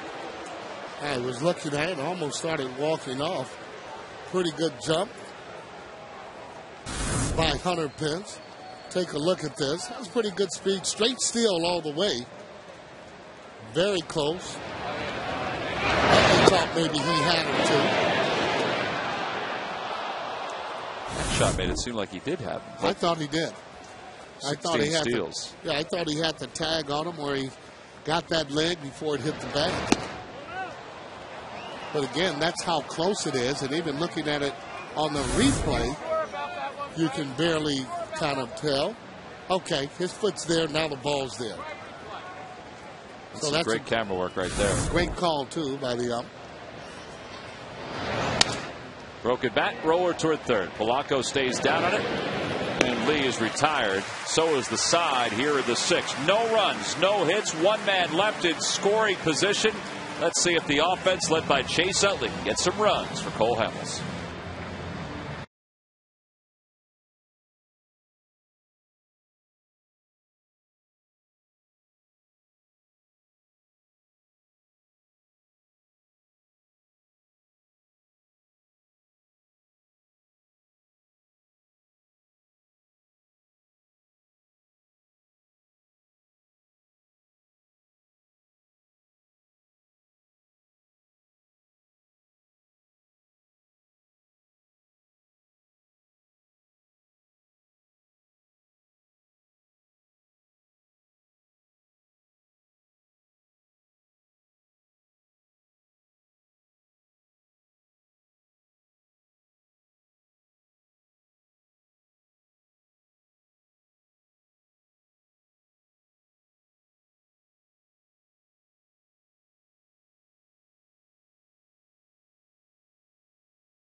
Grab your bag, it's on. And buy your participating Philadelphia area Chevy dealers. Visit ChevyDealer.com.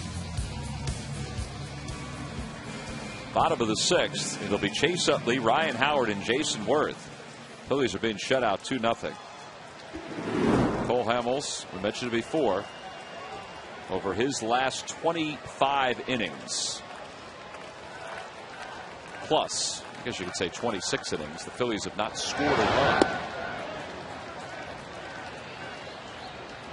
And Chase will lead it off. He's 1 for 2.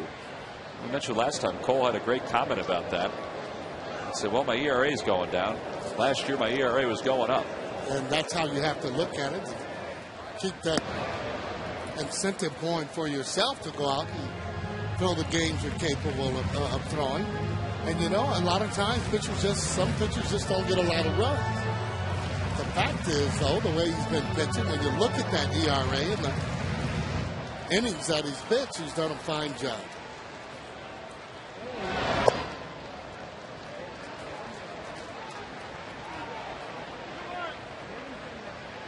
I tell you, though, that low strike he's throwing is awful hard. 93, 94.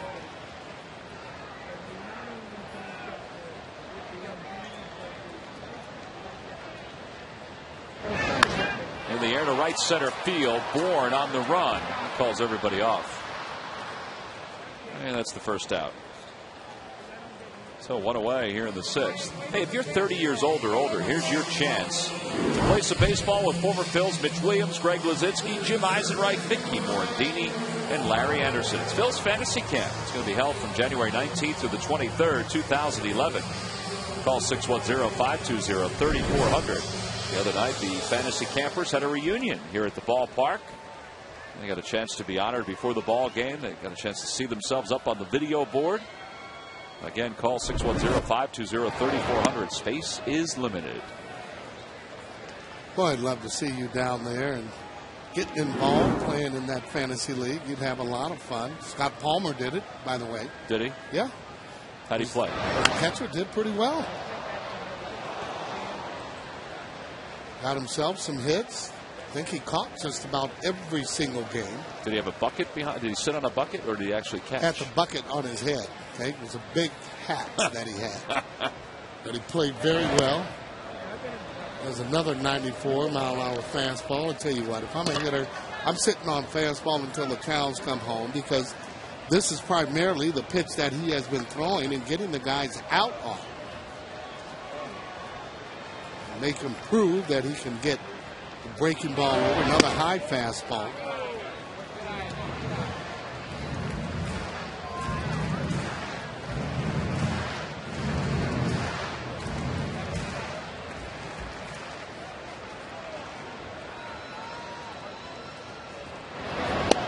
He got him. 2 outs. And the 4th strikeout for Norris. Second time Ryan's gone down tonight. Took a little bit off of this. Either a cutter. Oh, no, there's that little dot on the ball. A little slide piece coming in. See how that ball bounce down, and Ryan a little bit out in front of that slider. Well, Brett Myers and now Bud Norris have gotten Ryan Howard 5 times. Jason fouls the first pitch back. It's 0-1. He was on that one. Yeah, that's better. Going up, looking at it, hacking at it, having a good swing on it. What a difference for Norris. 4 walks and 6 hits and 2 2/3 against the Phillies on the 9th of April. No runs. There's that slider again, and it's 0-2. Yeah, a little far from the plate. You would think, though, sooner or later, Norris, that a little over 5 ERA would show up somewhere.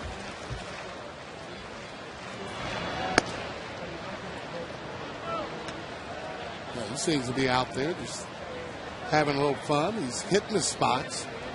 But again, when you're not squaring balls up or hitting them hard, then he starts to throw even better.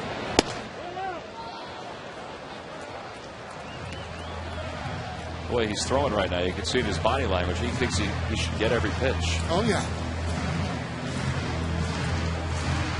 That's pretty close, though. A little fastball. He's been throwing a slider out there just off the plate.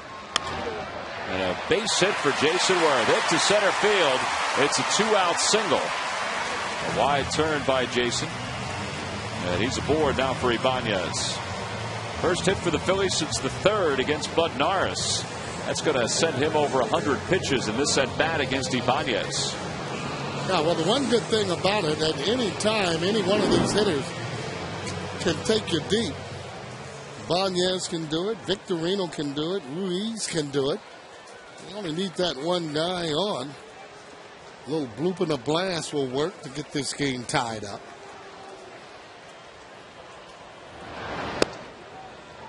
Phillies have only homered 4 times in the last 12 games. That's not that big of a deal because they've been winning their share of ball games. But they haven't really hit with runners in scoring position over the last handful of games.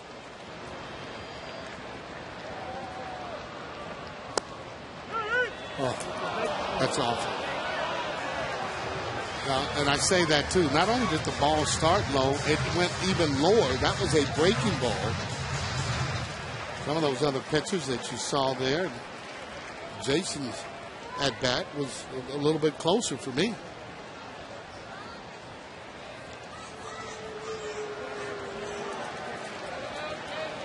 That's what happens, however, when you're around the plate as a pitcher. You're going to get some calls your way.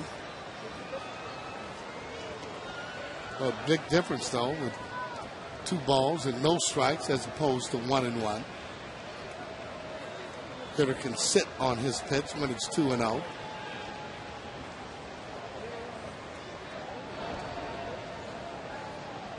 Ibanez sends it the opposite way. That's going to drop in, and it's going to drop in fair off the wall. Worth is being waved home around third, heading to the plate. The throw by Manzella skips to the plate. Not in time. An RBI double for Raul Ibanez, and the Phillies are on the board, and they have finally scored for Cole Hamels.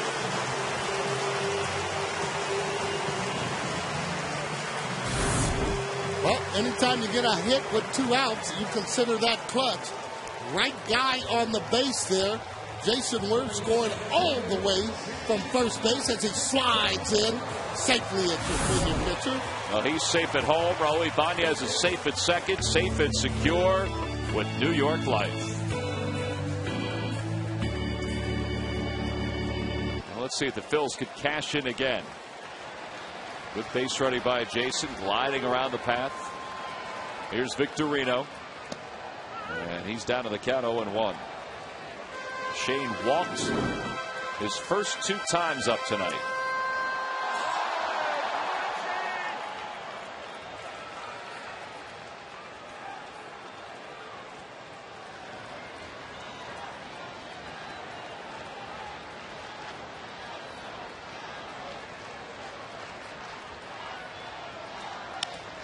Little number left side. They're going to have a tough time getting him. Manzella fakes the throw. Ibanez hangs on at third. And the Phillies have runners on the corners. Well, we'll take that. Keep the inning alive. Get a good shot of a threat for the Phils. And a good shot for Carlos Ruiz.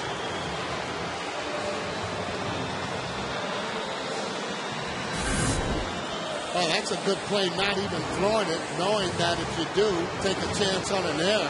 See where he is there? He's got to come all the way off the bag. Victorino has too much speed.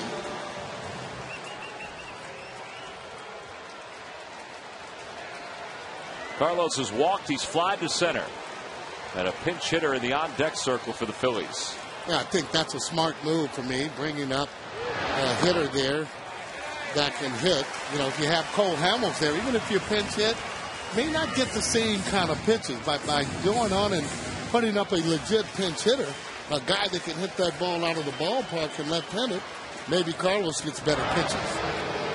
Yeah, so Brad Mills and Dave Clark and Al Pedrique, all part of the staff for the Astros, they see Dominic Brown and they think, all right, we don't really want to work around Ruiz to go to Dominic Brown. Good point.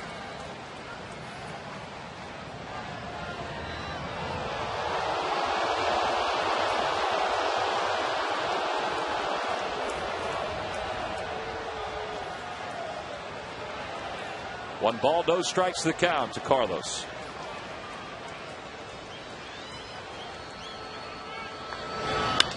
In the air to left center field. That was off the end of the bat, so Bourne has time to get under it. And he makes the catch, and the side is retired. But the Phillies get a run on an RBI double by Raul Ibanez. He scored. Jason Worth all the way from first. The Phillies drought with Cole Hamels on the hill ends as we go to the seventh.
Time now for the Verizon Wireless game summary. Well-pitched game tonight by Bud Norris and Cole Hamels. The difference, Carlos Lee's 2-run home run is 17th of the year.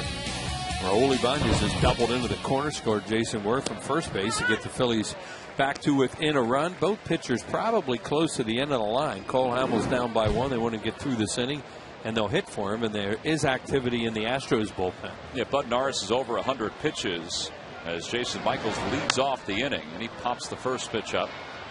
Short center, and Victorino makes the grab. 1 away. Another good outing by Cole, and the hope is that the Phillies can tack on more than the 1 run that they've scored. It is righty and a lefty. The lefty is Burdak, and the right-hander is Melancon. Burdak pitched well last night for the Astros. Chris Johnson takes a strike at the knees, and it's 0-1. A lot more curveballs tonight from Cole, and they've been effective, particularly the last couple of innings. And a good cutter tonight, too. That's helped, as it's 1-1 as that cutter went inside.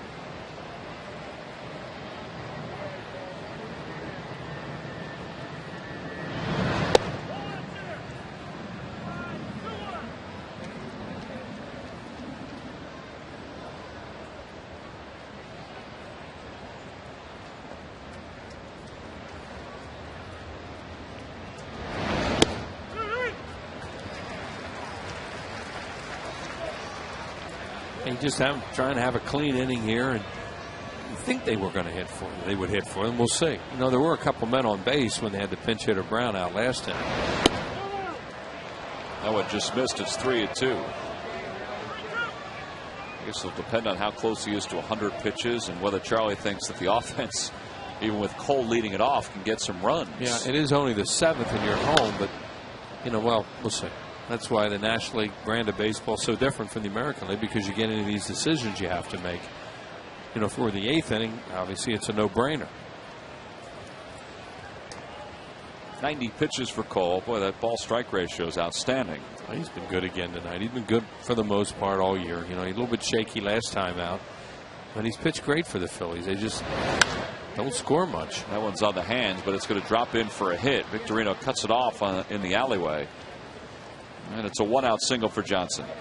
Well, these lucky fans are tonight's Citizens 7. They will each receive a prize pack courtesy of Citizens Bank. Citizens Bank with the most 7-day branches in the Philadelphia area. To find a branch near you, visit citizensbank.com. Brad Mills has had a lineup card out for a while, checking it out down there in the corner of the dugout, and you know, deciding who they're going to use as a pinch hitter for Norris if they get to him.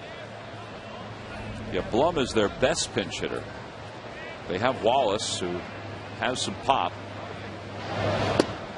Blum probably, you'd want to use him left-handed more than right-handed, and Wallace is left-handed with a left-handed pitcher out there.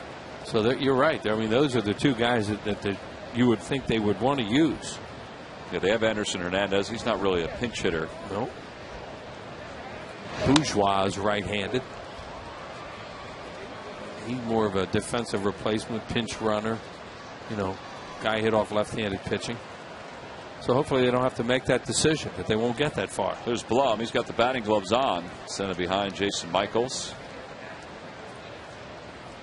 0-2 the count to Manzella.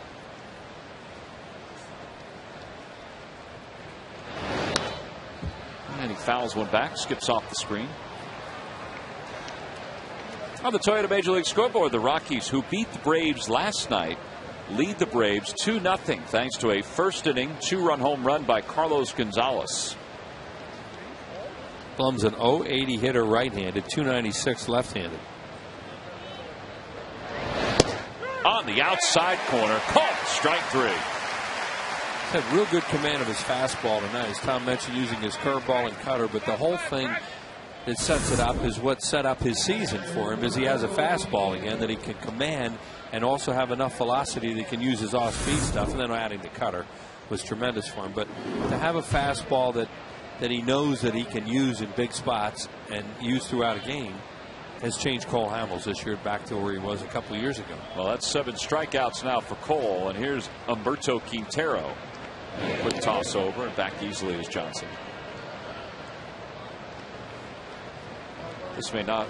This is not a surprise, I don't think, to anybody, but Cole has pitched to the 4th lowest run support in the National League this season.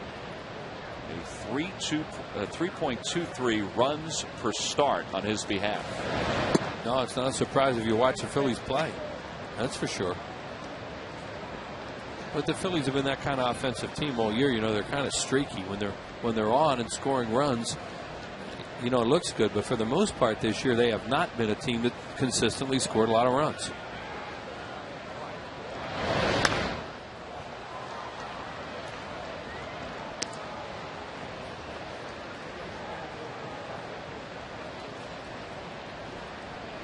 Norris is in the on-deck circle, the pitcher. But if this guy keeps the inning alive, you think they would hit for him. Swing and a miss, and it's 1-2. Well, he was looking for something else there and then took an emergency swing when he didn't have to. That's a 2-strike emergency swing when you're fooled.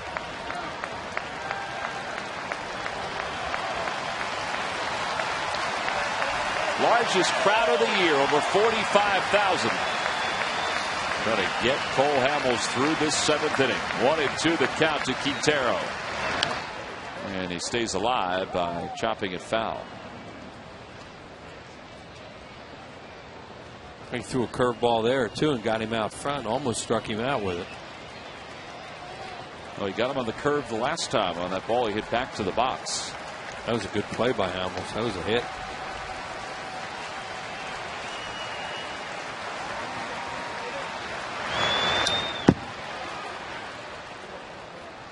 His fastball's down tonight too. Now that's another thing he really couldn't do last year. Just command it, and it was up so much, and he got hurt a lot. For the most part, now he has a downward plane on his fastball because he's healthy.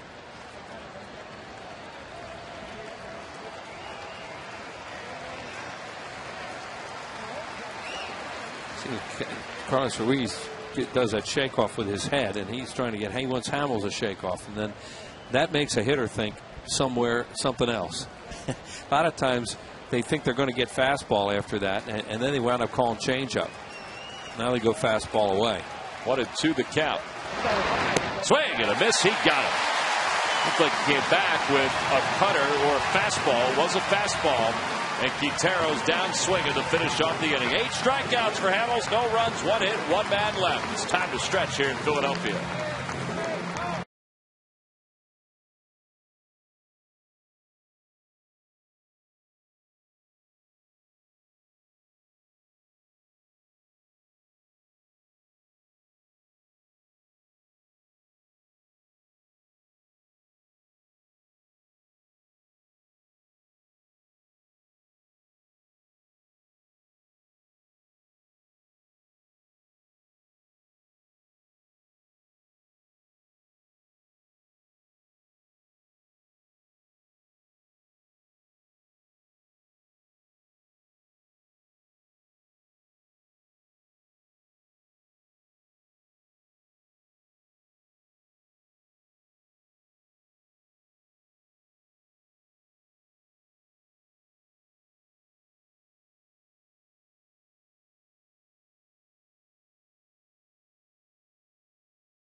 Answer. Wheels, the 1 millionth run in Major League Baseball history was scored by what Astro on May 4th, 1975? Bob Watson.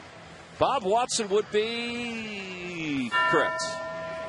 You know, he did it 12 seconds before Dave Concepcion scored a run. All right. Yeah. Log back on to Phillies.com to find out if you're the winner of a Phillies prize pack. Thanks for playing Dodge Stump the Fans. Well, Bob Watson is now the sheriff. I thought Frank Kopenbarger was the sheriff. Yeah, well, he's one of them. But Bob Watson is the sheriff when the fines come out and stuff like that. So you hear his name quite a bit. They were waiting for Dominic Brown to be announced as the pinch hitter, and once that happened, Brad Mills came out. He's going to bring Burdick in now. So Tim Burdick will be the new pitcher for the Astros. He'll take over for Bud Norris here in the bottom of the 7th inning at Citizens Bank Park. We'll see what Charlie Manuel does when we return.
And he'll sit and watch as his bullpen takes over this one-run lead. It's Tim Burdick in his 48th game, 2-1 with a 3.69 ERA. Now, Brad Mills waited for Dominic Brown to be introduced as a pinch hitter for the Phillies. Then he went out and took Bud Norris out of the game. Charlie Manuel now has countered with Ben Francisco. So, 2 bench players are off the card for Charlie. And he kind of expected that was going to happen. Well, yeah, both managers knew it was going to happen there, or figured that was going to happen. Yeah, you know, and that's okay because that's the moves they wanted to make.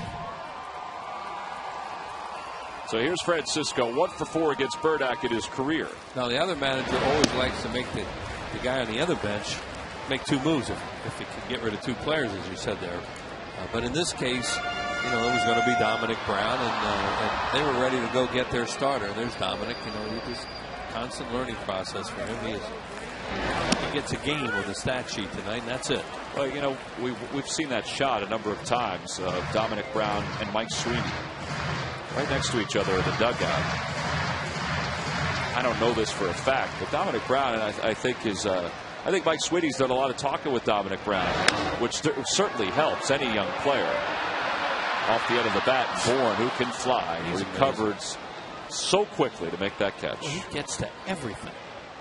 He is really good. You know, when Phillies had Michael Bourne, he was a young player. He used to fall down a lot. He used to misjudge balls in the outfield. He'd get late breaks, and then he would outrun them. Now he gets tremendous jumps on everything. Like that one, a full swing, and he comes in like a bullet and catches that one easily. There are a lot of center fielders freeze on that and then have to back off and make sure it doesn't get past him. 8 outfield assists this year and only 2 errors in his last 162 games. Oh, yeah, that's the other thing forgot about. He can really throw, too. Yeah, he and Pence have combined to pick up 16 outfield assists between them. That's an enormous center field in Houston. And they needed center fielder to go get the ball, and he can get it with anybody. Michael's a nice young man. You don't want him to beat you and do the things that he does against the Phillies, but he's a kid you root for because he works hard. He's a nice person. He's respectful of the game. And, you know, I'm just happy that he's having, you know, that he's had some success.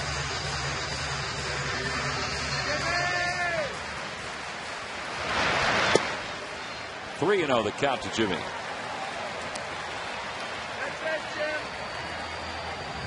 Polanco waits on deck. Top of the order is up for the Phillies with 1 out here in the bottom of the 7th. Just a 1-run deficit.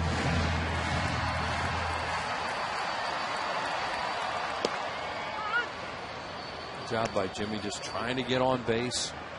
Long way to go in this one, only down by 1, and now going to turn it over to the bullpens.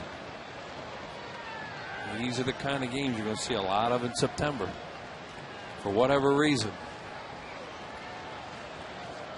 Feels like September tonight. It does. Ball 4. Jimmy's aboard with a 1-out walk.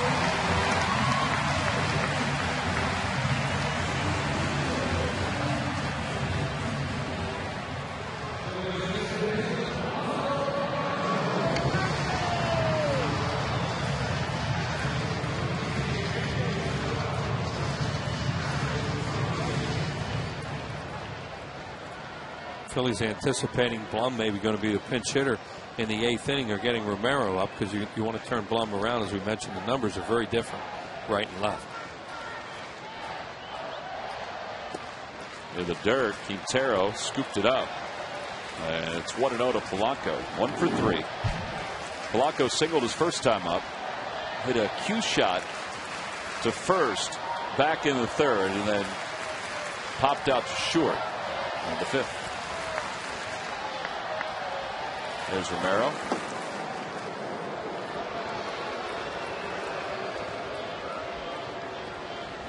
Francisco took off and stole a bag last night. So they're when he came in as a pinch. Excuse me, that's Jimmy. Francisco was a pinch hitter last night and stole a bag. Rollins a threat to go. They really want to do now. They're trying to shoot a ball through the hole. Tom mentioned Pence throws well, but you try to get a ball to right field and see if you can get a 1st and 3rd out of it. Polanco's good at that.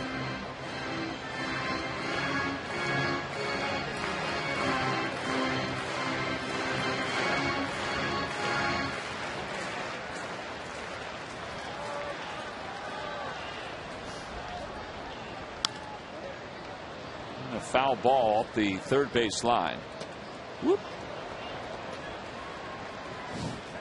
Gentleman almost lost his windbreaker and his footing. The old Phillies red. 4 double play groundouts and 32 opportunities. Really speeded up Polanco's bat there too with the breaking ball. That's a very tough pitch to hit the other way. Trying to go up and in with a fastball here. And a throw over to first.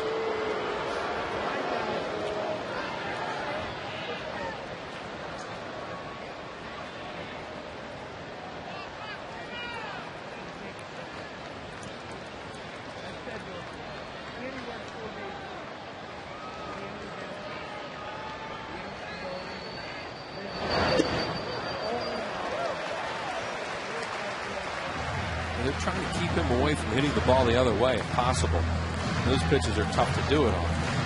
Now they're at 2-2 and they don't want to go 3-2, so it's not like they can necessarily throw him in that spot again.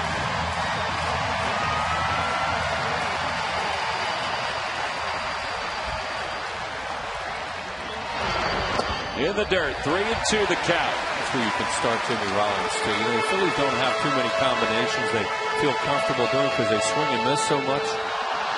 But be surprised if he doesn't go here. And you just hope Polanco doesn't pick that point to swing through a pitch. Chase Utley waits on deck. Polanco adjusts his batting gloves, gets himself set in the box. Phillies trail it by 1 here in the bottom of the 7th. This is not where you worry about a big lead. You notice Jimmy shortened it up. It's not a stolen base situation. He goes, and the pitch is hit foul. You saw how long he waited too before he left. Because you're not even thinking about stealing there. The thing is, you're in motion, and don't get picked off.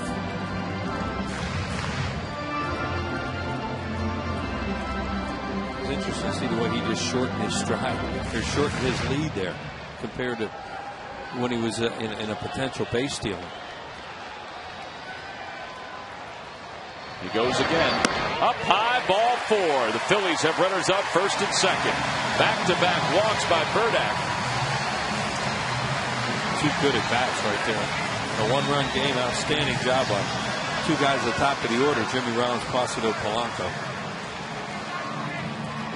But they have the guy in the game they want right now with these left-handed hitters coming out. But see them nodding in there. They're happy with what they're doing, where they are.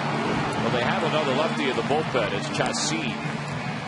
Pitched to the big leagues with the Blue Jays. Was part of the Phillies organization in the minor leagues. He's number 73. Melancon is 54. Left-handed hitters are hitting .306 off Chassin. So they got the guy out there they want off these two guys. Chase lifts it in the air over toward the Astros dugout, back into the seats. Trying to stay in against that breaking ball. I think he faced this guy last night, didn't he? Yeah, and he grounded to second on a breaking ball. And then Ryan Howard hit a fly ball to left off. Phillies last night struggled with runners in scoring position and just 1 for 3 tonight. Now they have come from behind often, particularly since the All-Star break, well above the National League average. And even with the Astros for third most in the National League. Not a surprise that the Braves lead the way. They seem to always come from behind. Yeah, they almost did it again last night.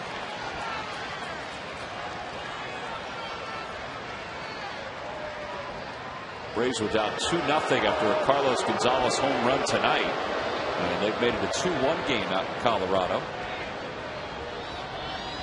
Alex Gonzalez, their shortstop, hit a home run. He tied the game last night with a double. And they almost went ahead on that, but they had to hold a runner at third. And then Braves won at the bottom of the inning, the 8th inning.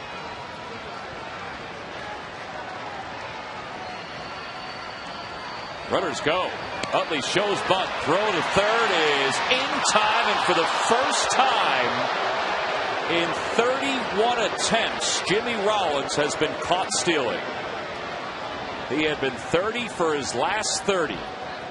And he knows he has to make it there.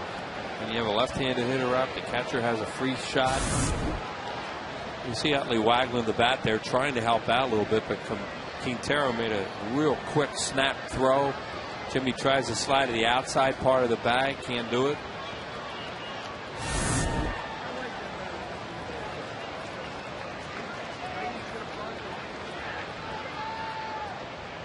Last time Jimmy was caught stealing was more than a year ago, July 27th. Watch Quintero how quick he gets that too. The pitch was inside a little bit, but he makes a quick snap throw, and they get it. Utley did all he could. You know, you wanted your hitter to do right there. He sees what's happening. He's just going to waggle the bat in his face a little bit and hope it distracts him, but it didn't.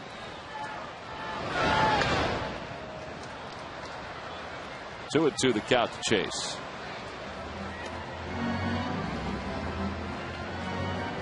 Polanco is not credited with a stolen base. He went to second behind Jimmy.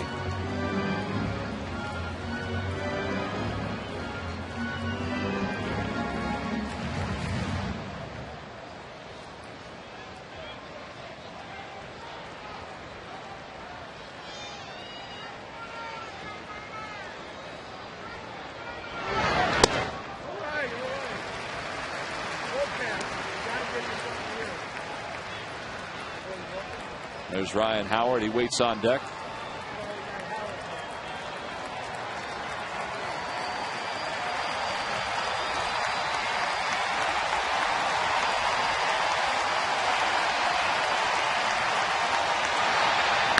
Chase hits it in the air to right. Not that deep. Playable. Pence stumbled, but he's got time to get himself set. And the side is retired. No runs, no hits. A heck of a throw by Humberto Quintero. We've played 7, and the Astros still lead it.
office product prices. Buy Suzuki and the new Kizashi midsize sports sedan. Suzuki, the power of engineering. And buy Southwest Airlines. Want to see what a real airline is like? Go to southwest.com. Grab your bag. It's on. A Fanatic doing a little dancing with a kid who's dressed for a Phillies game tonight. Got a little sweatsuit on, a windbreaker. Fanatic was doing a lot of the dancing. The youngster was doing a lot of the smiling on the dugout. It was a great scene in between innings as J.C. Romero was loosening up. Romero comes into the ball game for Cole Hamels, 44th game, 1-0, a 3.90 ERA. And he will face the pinch hitter, Jason Bourgeois, who will pinch hit for the Astros as we start the 8th. And that kept Blum on the bench by bringing Romero in because they didn't want him to bat right-handed. Romero delivers a strike on the first pitch. It's 0-1. So Cole Hamels can't win the game. He's pitched a record on the losing side, but again, he pitched really well. 8 straight starts without a win. And a lot of low-scoring games in there.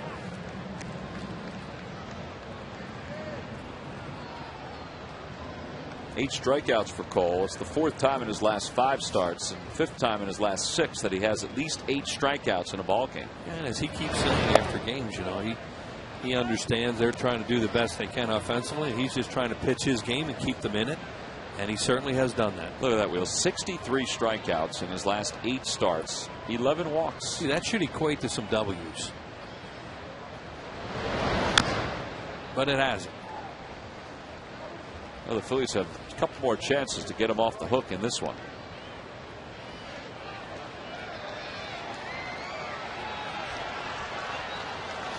Bourgeois is 14 for 60 this year.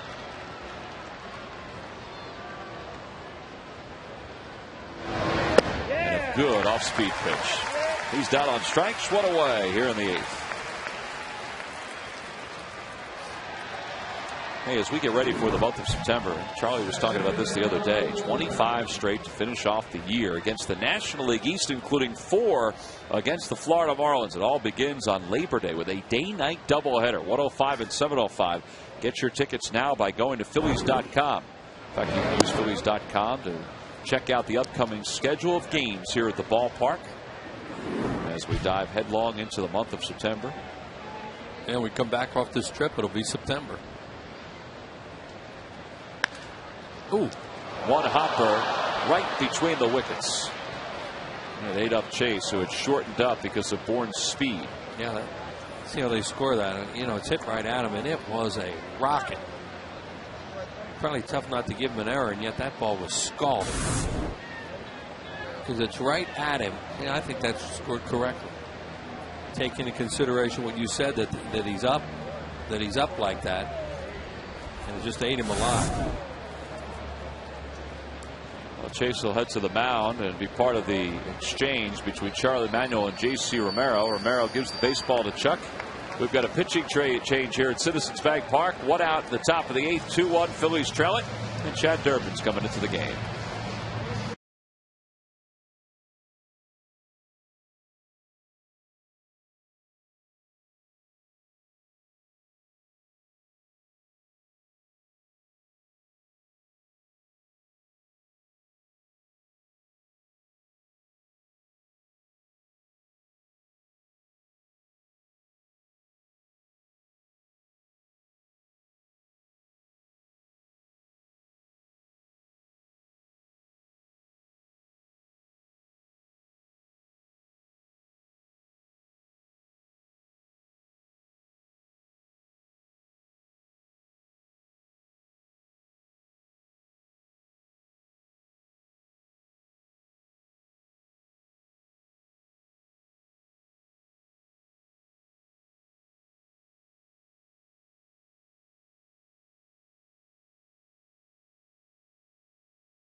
1st. Here's the upcoming schedule for the Phils. It includes tomorrow against the Astros, Roy Halladay against Jay Happ Thursday afternoon, and then it's off to the West Coast. 3 games against the Padres, 3 against the Dodgers, and then that makeup game against the Colorado Rockies, which will be on MyPHL 17 next Thursday. And then it's back home for 3 against the Milwaukee Brewers. So check your local listings for game times and which channel the Phillies will be on for the next couple weeks. West Coast swing, 3 tough games against the first place Padres. And who knows who the Dodgers are going to have in their lineup. Manny Ramirez is, all reports, going to be put on waivers and possibly traded to somebody in the next couple of days. Here's Chad Durbin, whose 47th ball game, 3-1 with a 3.83 ERA. On with Angel Sanchez due up and Bourne over at first. Durbin has a good move, and he just scared the daylights out of Bourne. He was standing on first base when he threw over there. He hadn't even started his lead. But, you know, they know, and everybody in the park knows he's going to run now. Chad, as Tom said, has a good move, and he's also quick to the plate. At times when he has a base stealer like that over there. You saw how quick that slide step was there.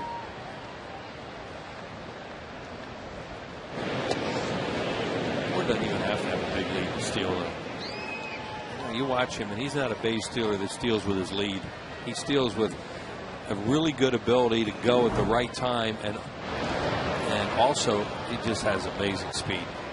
Well, you see, he is the major league leader in stolen bases, and by a pretty good amount since 2008. Now, Ellsbury's been hurt all year, so he hasn't been able to keep on the tail of Bourne because of that.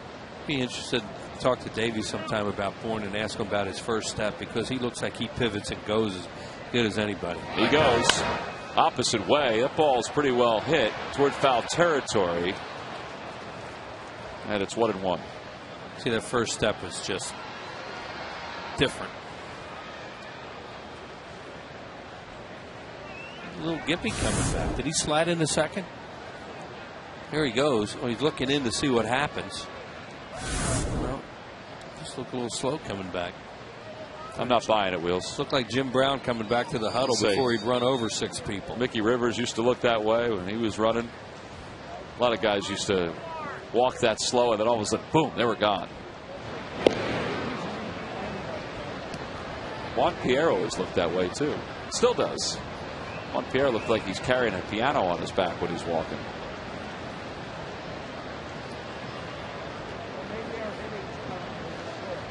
Well, it's good to keep throwing over there. I know, it gets tiresome for fans, and it's understandable, but they have to try and keep Michael Bourne at first base if possible here and keep the double play in order. Keep him out of scoring position.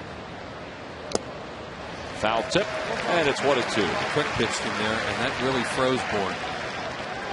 On the Toyota Major League scoreboard, the Pirates have taken the lead over the Cardinals. That game's at the top of the 8th.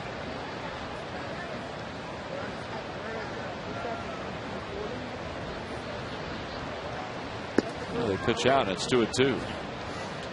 He saw that, or anticipated. I don't know. He just didn't even look like he was going to go then. Once Durbin started to throw to the plate, whether he did something quickly and he picked up on it almost appeared that way. Doing a lot of talking to Bobby Meacham over there at first.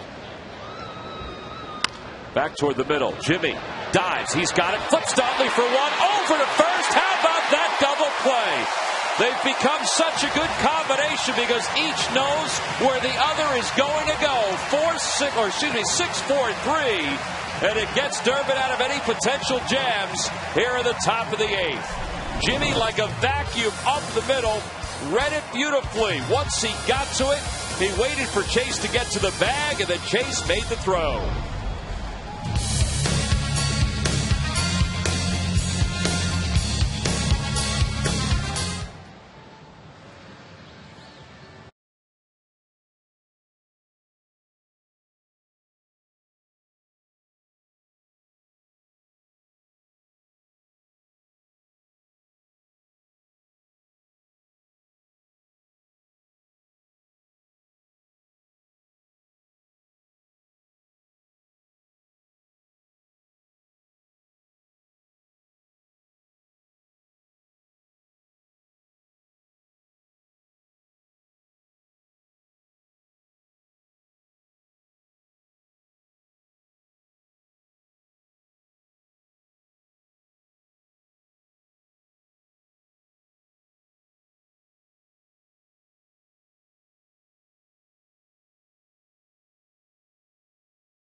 We go to the bottom of the 8th.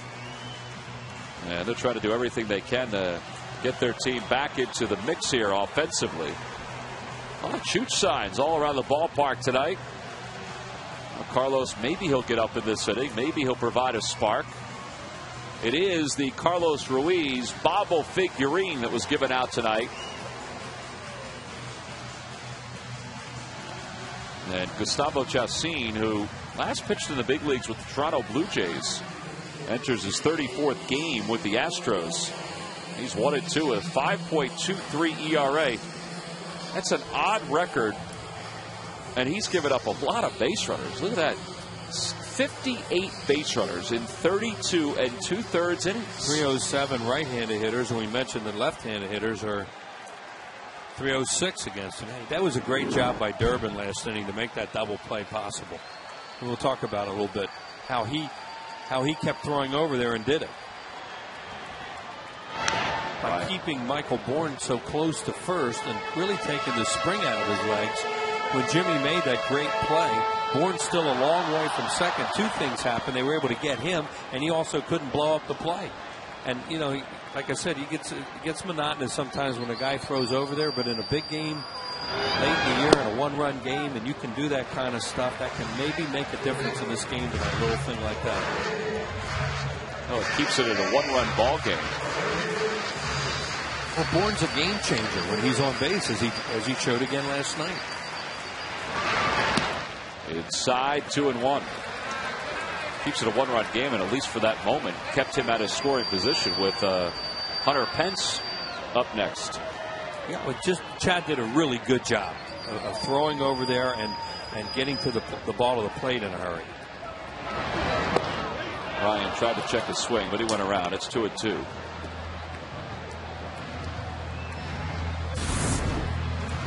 Here's right here. Great play by Jimmy Rollins, but look how much time they have now. See how far away Bourne was? And Chase Utley was able to get out of the way and not get blown up on that.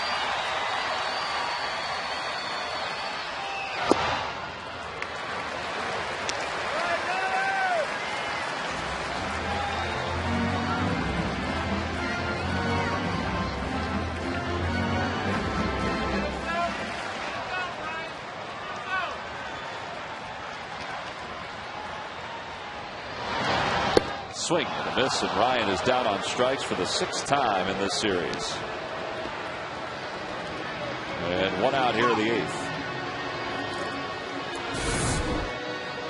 Ryan had a real tentative swing here. It looked like he had a hanging slider. Oh my, he did. You see Ryan and Howard's expression right there, like, oh, how did I miss that one? Wilt Lopez is loosening up in the bullpen for the Astros. They're going to stay with Chacin with Ibanez on deck. Chacin, who last year pitched in 18 games for the Lehigh Valley Iron Pigs.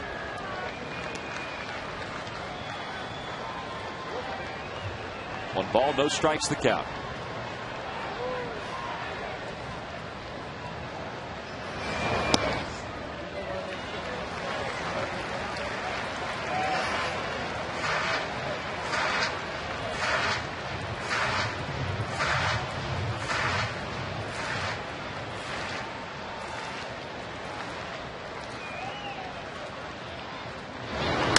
In the air to left field.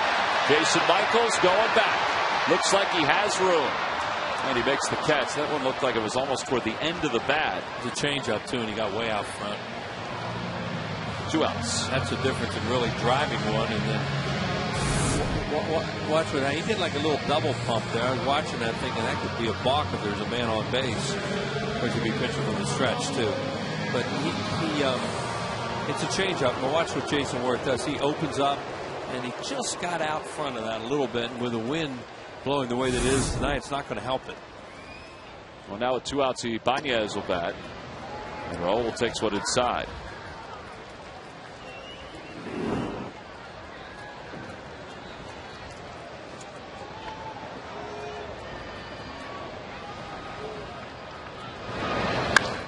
Well, continues the success for Ibanez against Chassis. Look at Bourne close the gap and he boots it. That's going to give Raul a chance to go to second. He might go to third. Here's the throw. Nope, it's dropped and Raul is safe at third. Second extra base hit of the night for Ibanez. Well, he was playing, and we showed Michael Bourne all night playing these left-handed hitters in left center field, and he almost made an amazing cutoff of that. Watch how far he has to come. See, he's not even in your picture line. He's got to come all the way over into this area, and right there, he was going to try and catch it, pivot, and throw at the same time, and it winds up getting away from him. I gotta think they're going to score that a triple, though, huh? No, they've scored it a double and an E8, and Ibanez is safe at third, safe and secure with New York Life. So the tying run is 90 feet away. And we've got a pitching change. Brad Mills out to the mound. He's going to bring the right-hander Wilton Lopez into the ballgame. Gustavo Chacin faces three batters, gets a strikeout, a flyout, and allows an extra base hit to Ibanez. So a new pitcher when we return to Citizens Bank Park.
Ibanez, and here's the box score for the Phils tonight. Ibanez has 2 extra base hits, 2 doubles and an RBI. He's hoping to tack on a run to that line. Beyond that, the Phils have not hit well with runners in scoring position this evening. But they've got another chance, not only here in the 8th, but also in the 9th. Wilton Lopez, the new pitcher for the Astros.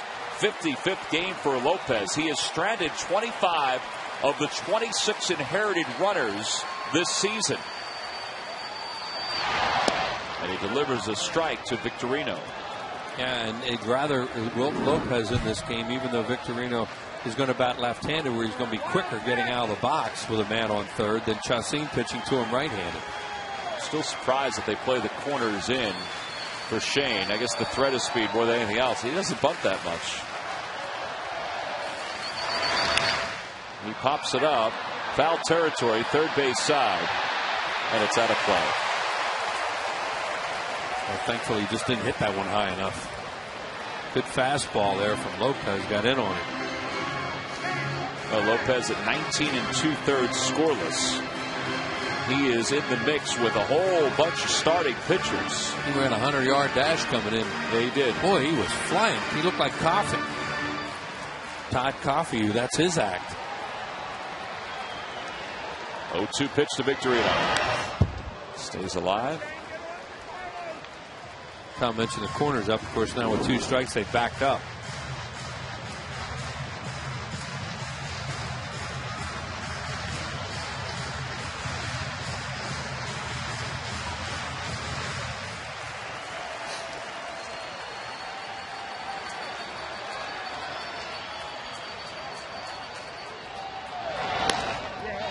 Little looper to right. And Hunter Pence comes in to make the catch, and the Phillies strand a runner over at third. So no runs, one hit. There was one Astros error.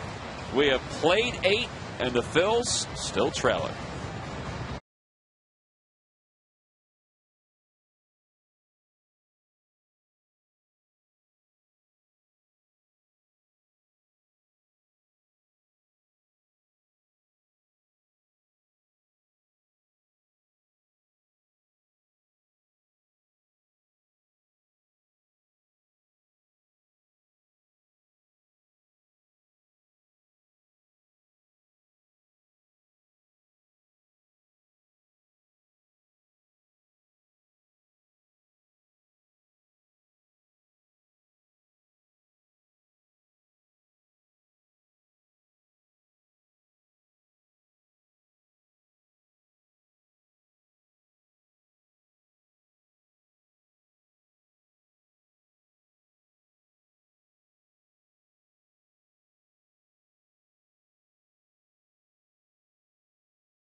They have also had a lack of success offensively over the last handful of games. They've been held to 2 runs or less in 4 of their last 5.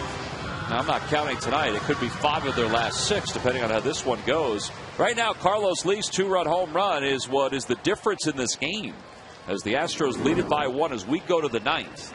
Well, that was the point they were trying to make about when the players came back, you know, some of your big horses like Utley and Howard. It doesn't mean you're going to go off offensively, because they still have to get back to swinging the bats, and that's kind of happened a little bit. Yeah, in fact, Charlie talked about that today. We mentioned that earlier, how he has seen signs of their stroke, but it just hasn't come together consistently just yet. Hunter Pence rolls one foul, and it's 1 ball and 1 strike. Looks like they're going to stay with Lopez to try and go for the save in the 9th, because there's nobody up in their pen. Well, they've kind of been going with bullpen by committee or closer by committee, with Matt Lindstrom on the DL. I mean, Brandon Lyons saved last night's game, and he's been the main guy. But they're comfortable, it seems anyway, with Lopez, you know, to be the guy too.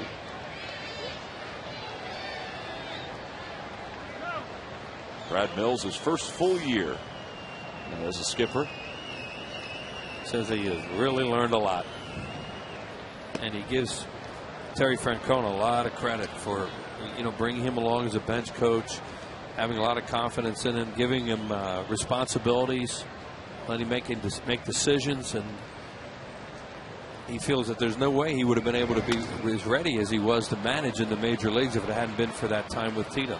Fly ball to left, shallow left. Ibanez puts it away, and 1 away. Well, our W.B. Mason delivery of the ball game, it's really the big difference in tonight's game. Looked like a changeup to Carlos Lee, and it was up and out over the plate a little bit, and he's aggressive early in the count, and he popped himself a home run. And that's the only blemish. Yeah. Only blemish that Cole gave up through 7. He was outstanding again. 8 strikeouts, 5 hits over 7 innings. Uh-oh.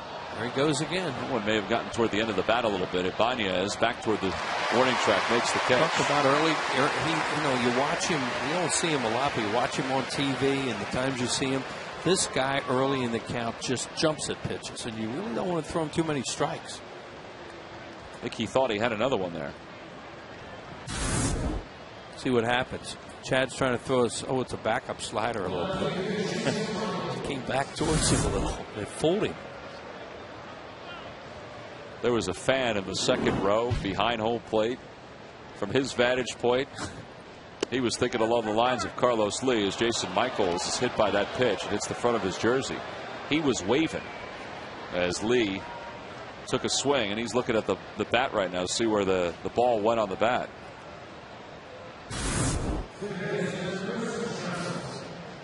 This gentleman right here. Watch this. Watch. Oh, that's the hit by pitch. My bad on that one. That gentleman right there was the one who was waving on Carlos Lee's fly ball to left.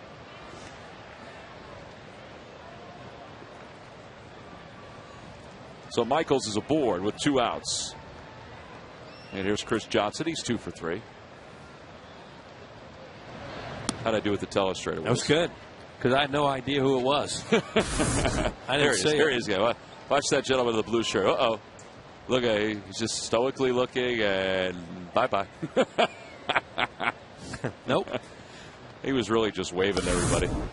Well, watching that replay, I was watching the replay. It looked like I said a backup slider, because the way he swung at it, there's a guy who thought it was a homer, and thankfully it wasn't. The way that Lee swung at it, he thought it was going to be in one spot, and then when he hit it, it had moved into another area, and it came back towards him, which the slider's not supposed to do. 2 balls, 2 strikes, the count to Johnson. Guys would love to be able to throw that pitch on purpose. Just doesn't happen? Doesn't happen. It happens, but they don't know when it's going to happen.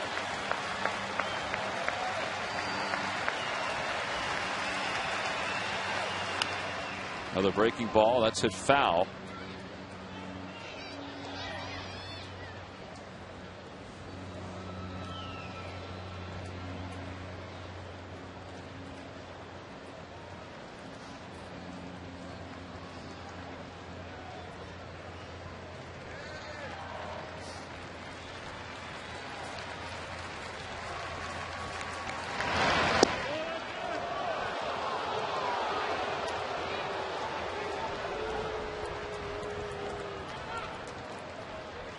Well, now it's 3-2, and with Manzella on deck, Michaels will be off and running from first.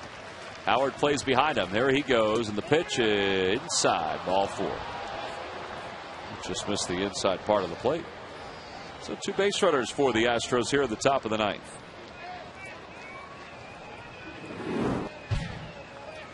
Manzella's 0 for 3.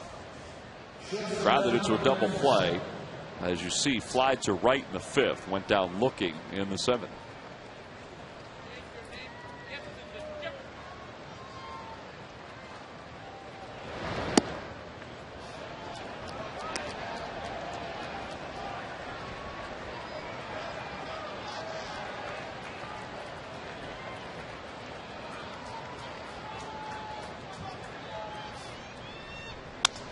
Over to shortstop. Not hit that hard. Jimmy Rollins has got it. The side is retired. One last opportunity for the Phils in the bottom of the 9th. Durbin Strands 2. When we come back, Carlos Ruiz will be set to lead it off.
After the game, be sure to stick around for the Xfinity Phillies postgame show. John Clark and Mike Missinelli have all the highlights, insights, fan interaction, and much more. It's the Xfinity Phillies postgame show right after the game MyPHL 17.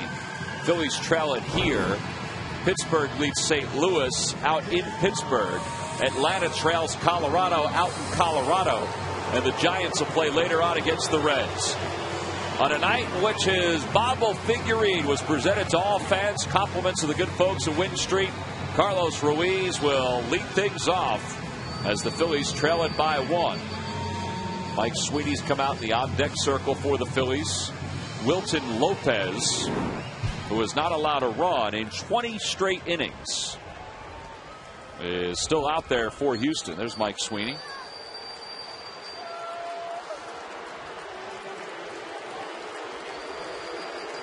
Brett Wallace is the new first baseman for the Astros as they make a defensive substitution.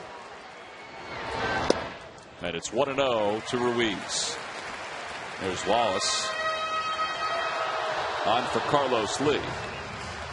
So if the Phillies tie it, we get Lee's bat out of the lineup.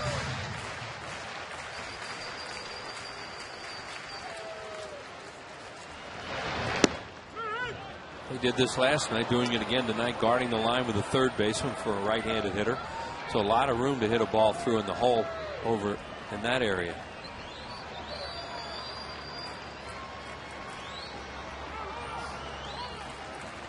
You can see how deep the shortstop and second baseman are right now because of Ruiz does not have real good speed, so they can play way back to cut balls off.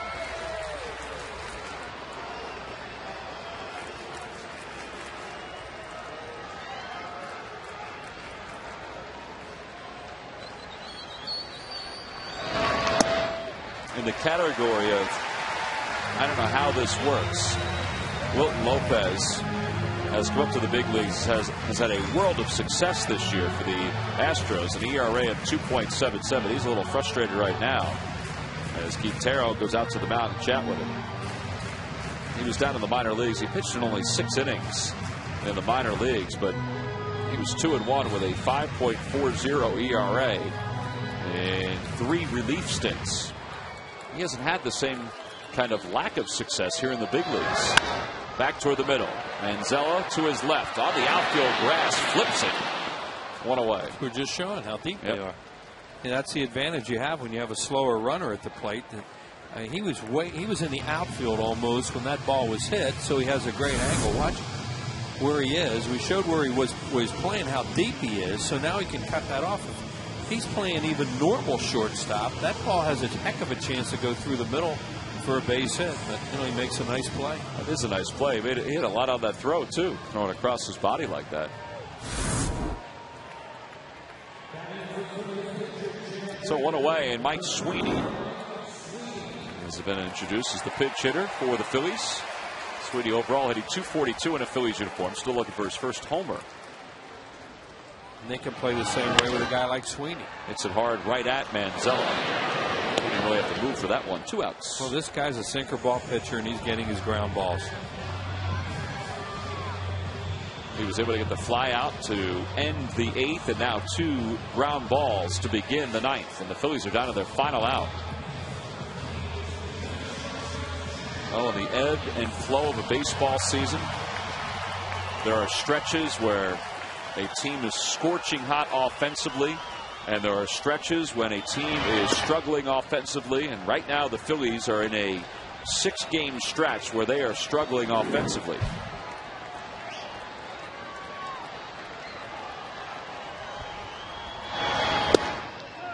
Jimmy is ahead, 2 balls and no strikes. Tough to stay off that sinker, boy. That thing looks like a strike coming up there, and then it dives. It's a good one. Low 90s.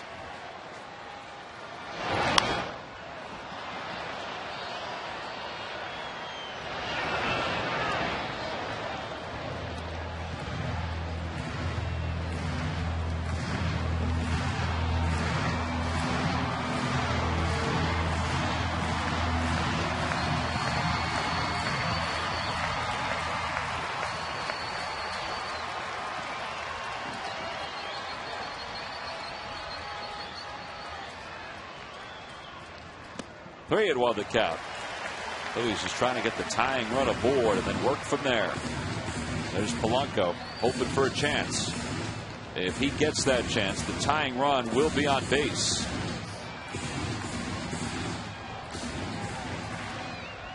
Phillies have stranded 9 tonight. The 3-1 pitch. In the air to right field. That's pretty deep.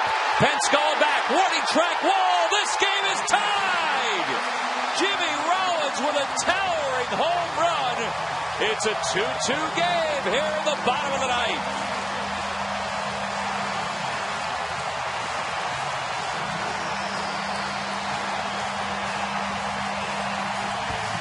Well, he's a sinker ball pitcher, but he got a pitch in. And it was Young James's wheelhouse. It was supposed to be away. You know, watch her set up. Look, Gutierrez wanted it. Jimmy got it middle in. And you know how he looks for it in that spot? We talked about that so many times that he will look middle in that kind of a spot to see if he can hit a home run. And he did. And Greg Clever of Sinking Spring, Pennsylvania, you've just won $100. Compliments of Jimmy Rollins, late game heroic, and the McDonald's home run jackpot.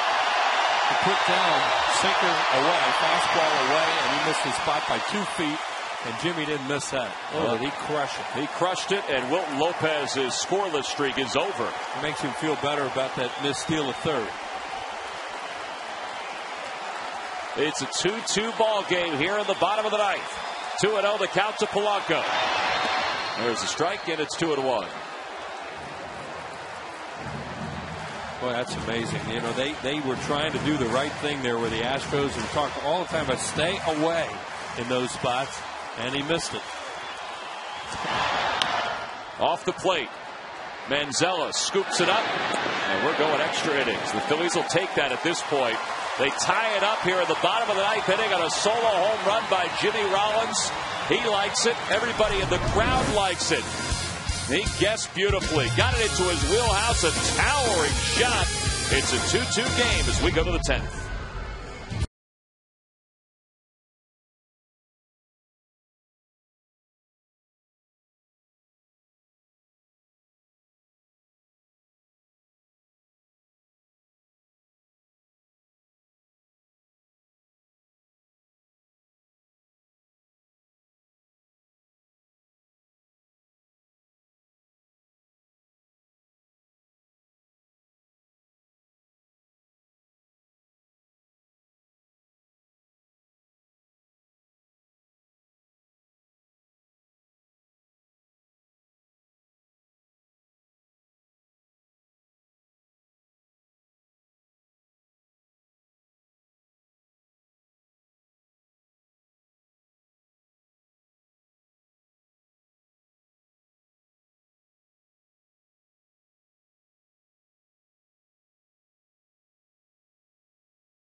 The home run at the bottom of the ninth inning. It's a 2-2 game.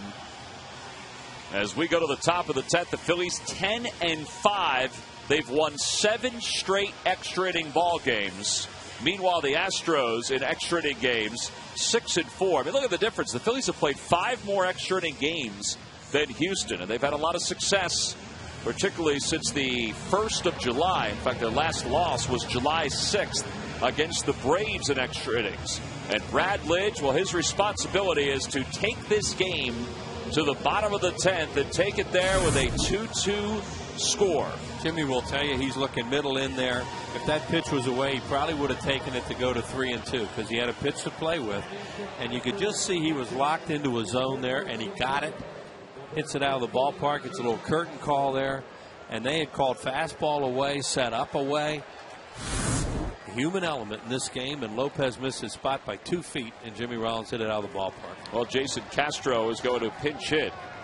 for the Astros. They'll be Castro, then Blum as pinch hitters, and the first pitch slider from Lidge is over. So Quintero is done. Castro will stay in the game to catch. That means the only guy after Blum bats that's left on the bench is Anderson Hernandez. Pop up on the infield. Ryan Howard up on the grass. 1 away. Phillies down to Brian Schneider, their backup catcher, and Wilson Valdez. Brad Lidge pitching against his former team. He's kind of gotten that out of his system over the last couple of years. This is his 6th career game against his team. There's Brian Schneider. So Blum with 1 out. Little pitch hit for the Astros. Fernando Abad is warming up in the pen for the Astros. Boy, that is a tough slider to hold up on. Carlos thought it was a strike. There's Abad.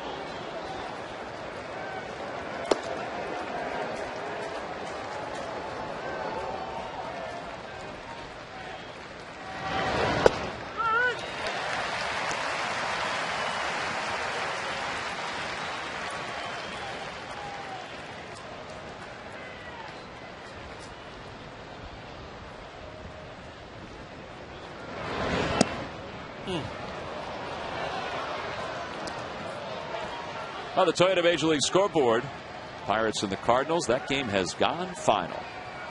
So the Phils get a little help in the race for the wild card. Pirates win it 4-3.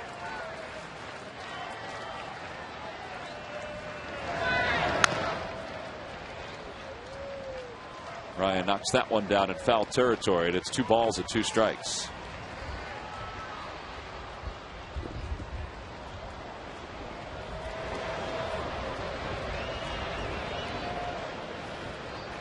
Oh, 2-2 the count. 1 out here in the top of the 10th. Don't forget, John Clark and Mike Missinelli are standing by with the Xfinity post-game show. That's coming up after the ball game here on MyPHL 17.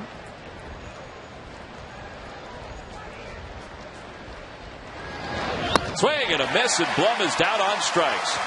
Man, his slider has been unbelievable. Yeah, that's why Brad has really picked it up lately, because his slider's been so good. Now they got to watch for a bunt. Bring him in. Because there it is. There's that slider. It's on the plate. And when they see it on the plate, he has a chance to have him swing at it. When they see it off the plate out of his hand, they don't swing at it. Here's Bourne. And he takes a fastball outside. It's 1-0. Yeah, you don't want Michael Bourne to get on base because it's a double. Because Lidge can't hold him on the way that Chad Durbin did. Ryan creeping in at first. 2-0. Michael Bourne traded to the Houston Astros in the deal that brought Brad Lidge to Philadelphia along with Eric Bruntlett. Bourne hit a home run in this ballpark either last year or the year before off the pole down the line. But you got to challenge him here and make him hit his way on. Can't walk him.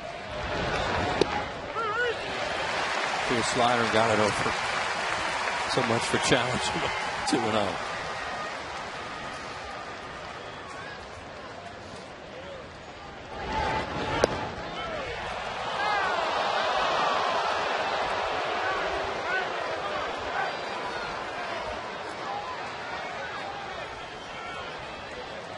Throw it down the middle. 3-1 the count to Bourne. Oh, that was outside. Lidge will take it. Michael Bourne knows that does not get the plate. Watch even where Chooch catches it, way outside the shin guard. Good break for the Phils there. 3-2 the count.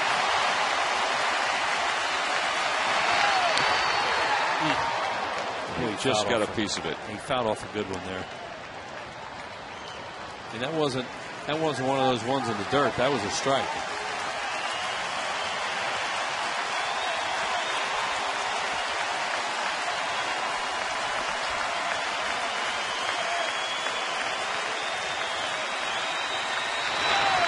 Got it.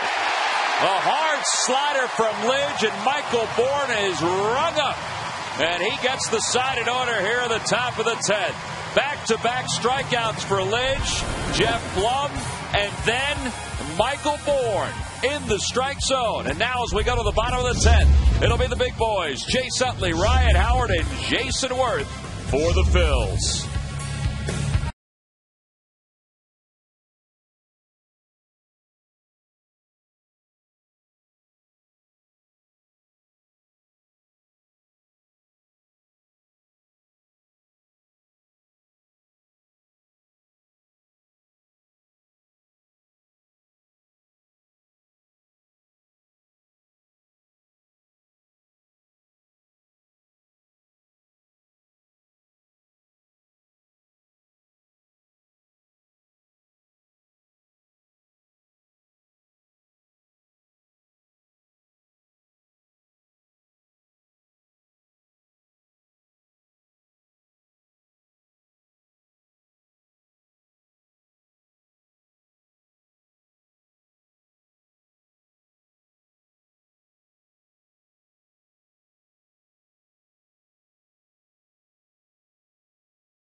Behind the plate as we go to the bottom of the 10th, and Fernando Abad is the new pitcher. Third game, no wins, no losses, an earned run average of 9.00.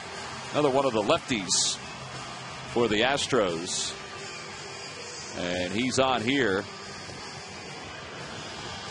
to face the meat of the Phillies order. Yeah, they have 3 left-handers in the bullpen, and they use them all up now. They use Burdick, they use Chacin, and now Abad coming into this game.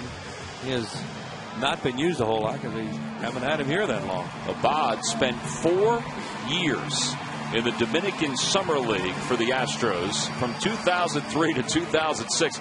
He's just 24 years old. He'll be 25 this December. He is from the Dominican Republic. He was signed as a 16-year-old, so that's why he was in the Dominican Summer League so long. And he's on to face Chase Utley to start it off here at the bottom of the 10th. It's a 2-2 game. And Chase takes a fastball away. It's 1-0. And fastball, curveball, changeup for him. Fastball 88 to 90, but that one just was 93.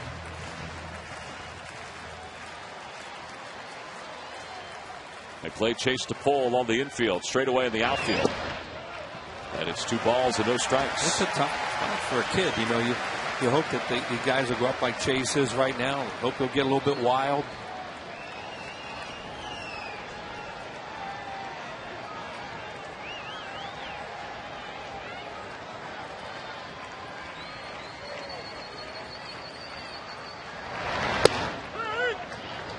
Chase was taken all the way, and he takes it for a strike at the D's. 2-1.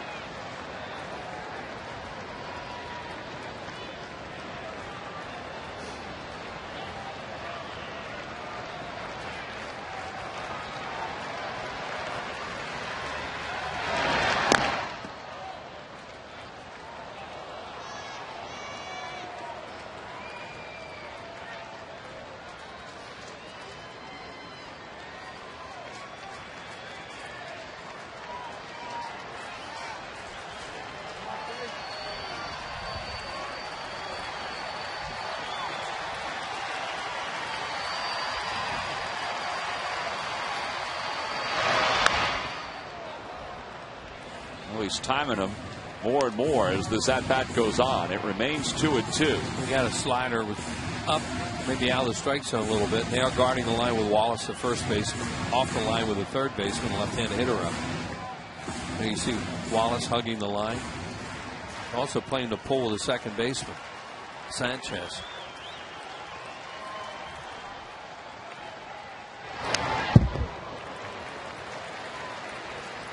Well, looks like he gets on you a little bit. the high fastball, maybe out of the strike zone. August 30th, 2007, Chase Utley against Billy Wagner. A game-winning hit against the Mets. As Tadahito Oguchi. That was some game. That was when Worth was running all over the place. Outside, 3-2. That was the game where there was a fly ball to left at one point. Billy Wagner turned and thought, well, that's caught. Andy Chavez will catch it. And he looked up and Marlon Anderson was in left field. And it dropped in for a hit. Yeah. Burrow hit a home run off him. A lot of guys have moved on since that game for both those teams. 3-2 the count to Chase. In the air, foul. Fastball up and in. Chase is chasing some bad pitches, but he never seen this guy before, and he doesn't want to stand there and take a strike 3 call. And when he saw a fastball there, you can see he just jumps at it. This is an 8-pitch at bat. This will be the 9th pitch coming. Doing a great job of battling a guy he's never seen, especially since he's a left-hander. This shows you how teams will use any left-hander against the Phillies when Utley and Howard are coming up. And he got him. Even a guy with no experience, basically. But left-handed hitters, or pitchers out of the bullpen, do seem to have success. Oh, one gone here in the 10th. All those fastballs were up and in, and then somehow he paints with one on the outside corner, and that probably was going to be a strike. But you see Chase was opening up because he hadn't seen a pitch out there, a fastball from him out there. Here's Ryan Howard. He's 0 for 4 with 3 strikeouts tonight. 6 strikeouts in the series. He's trying to get on track since coming off the DL. He had one real good swing tonight. Looked like maybe a ball hit the left center. Be a home run on some nights here, and it was run down by Michael Bourne out to 387. It sounded like it had a chance to be a home run. Looked like he had a good swing at it, too. It seemed like it got knocked down by the wind. Wind's not as strong now. The guy in the blue shirt behind home plate wasn't waving, though. That was the key. He got it not watching. It's like Steve waving on Jimmy's problem.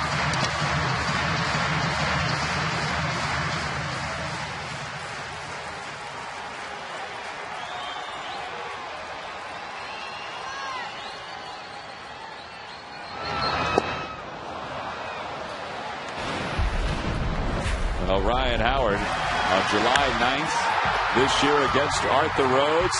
His game-winning bomb. Well, he's had a lot of that happening, particularly at extra innings. 1-2 the count to Ryan. And he stays alive.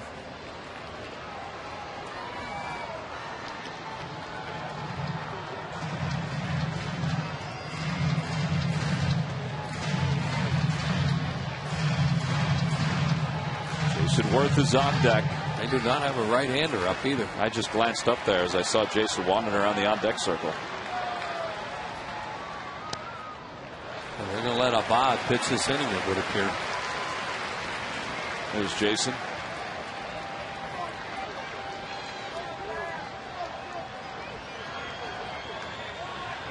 Quiet.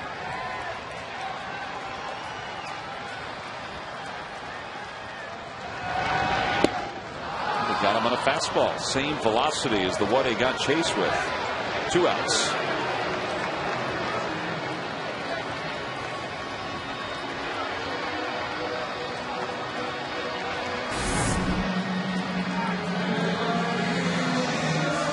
Fastball right down the middle. His timing is just not there. Pretty obvious. Takes a while, especially a guy with a big swing like that, and he's just struggling to get back. Jason hitting 4 at bats tonight. His average back over 300. Phillies have Contreras in the bullpen if we go to the 11th inning. There's Jose.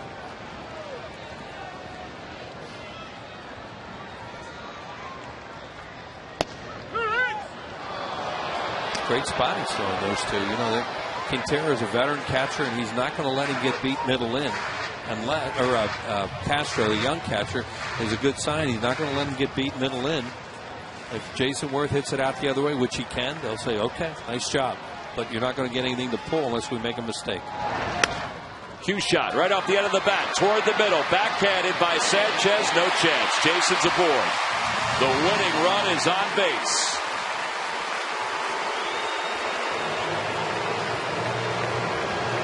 And here comes Ibanez, who's had himself a good night. Well, there they go, away. That'll bring a changeup. And Jason hits it right off the end of the bat.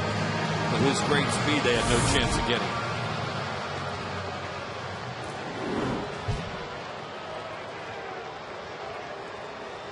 Raul has one of the 2 RBIs tonight for the Phillies. They're going to stay in a no doubles defense in the outfield.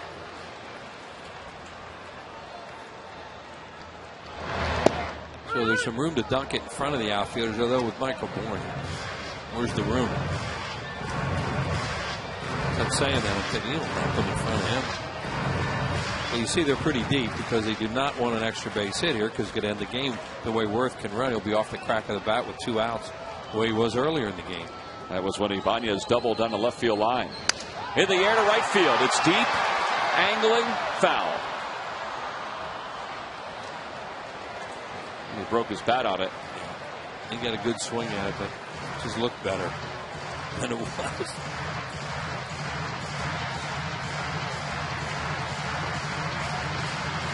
Different color bat than the one he just broke. See if that one's got a little luck in it. He's behind, no balls at 2 strikes, so now he has to protect.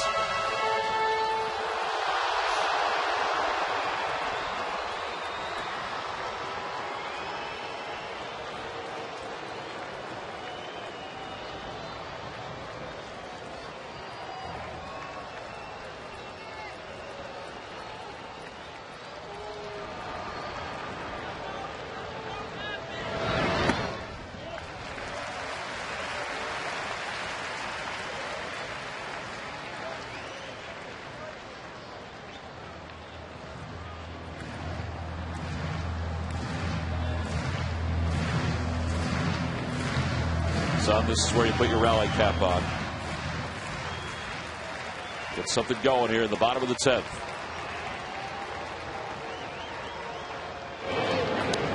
And a quick look over at first. Jason didn't have that big of a lead. That had to come from the bench.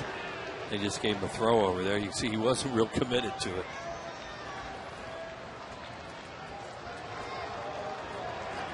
Castro looking in. He got a young battery right now.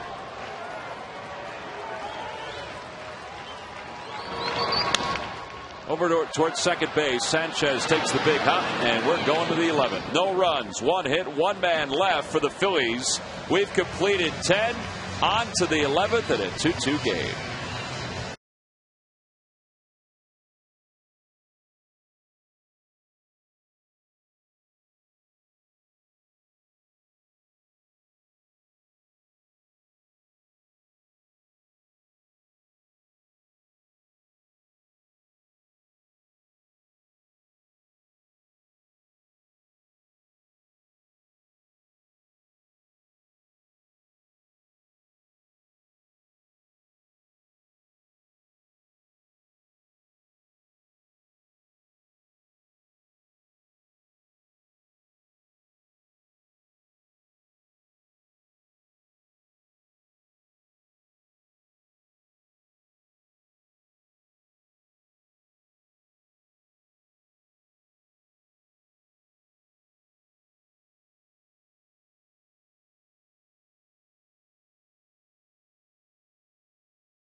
top of the 11th inning. It's way past that youngster's bedtime. Good thing he was doing that dance a little earlier tonight.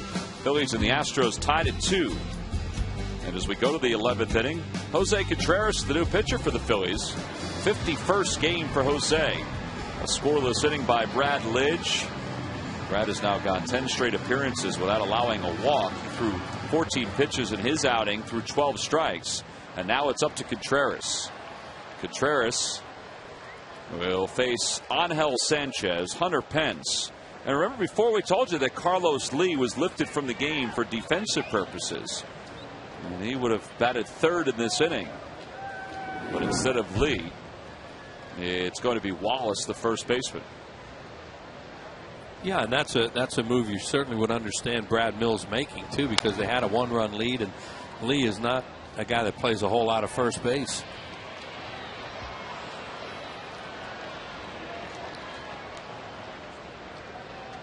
Brad usually makes that move when Lee's out in left field. Mm-hmm.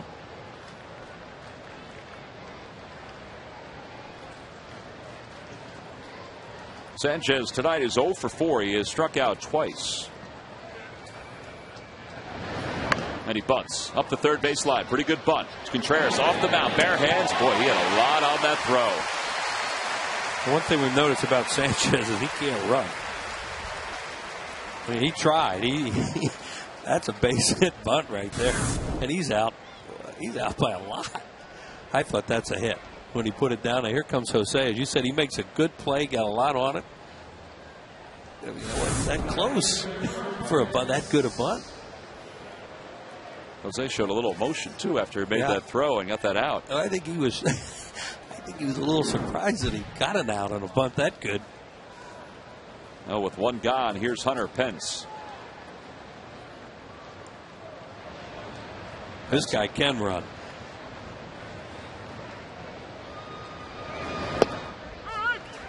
A slider in for a strike, and it's 0-1.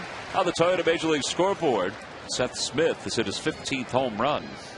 The Rockies are leading the Braves 3-1 at the bottom of the 6th. I didn't see if anything happened to Brad Hopp. Did you see if he was picked up by anybody? No, I haven't. Designated for assignment by the Rockies. Seen anything in the transactions lately?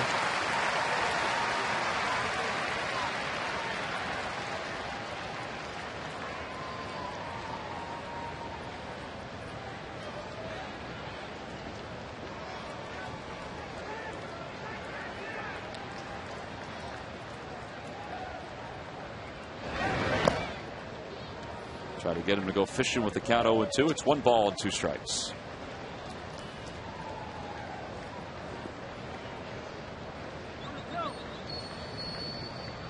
Phillies bullpen this year an earned run average of 4.13. They certainly have pitched well over the last few weeks.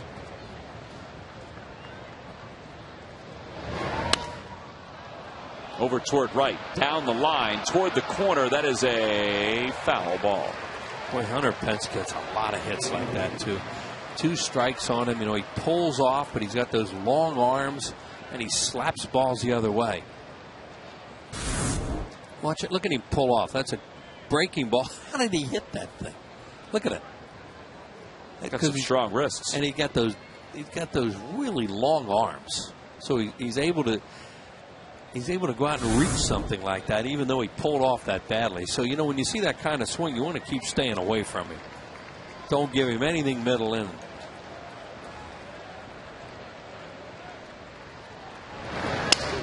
Broke his bat down the left field line. That's going to be in for a base hit.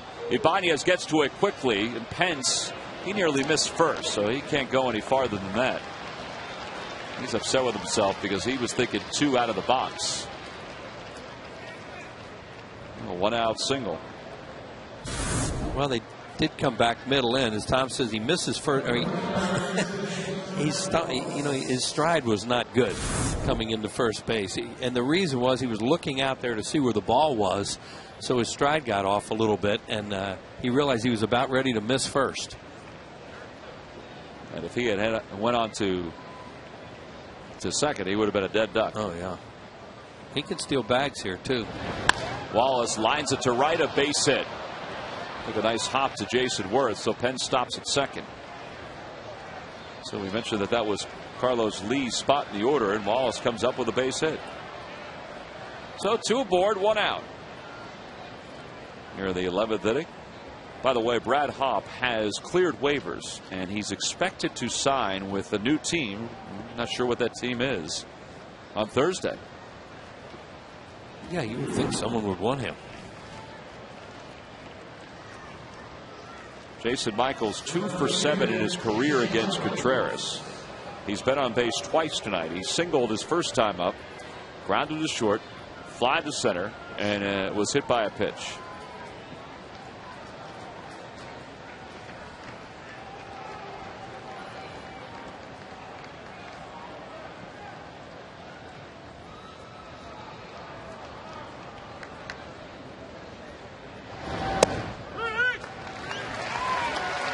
Contreras is going to have to work out a little bit of the jam here in the 11th. Keep this game tied as we go to the bottom of the 11th.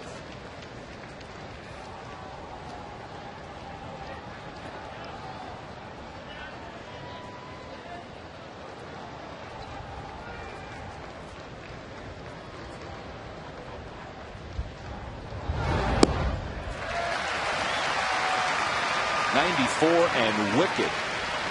That was a heavy sinking fastball.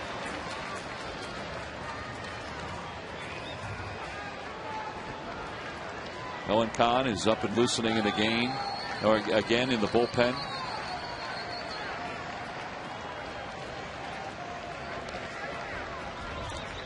Oh, 2 pitch. Man, these fans have been into every close pitch tonight.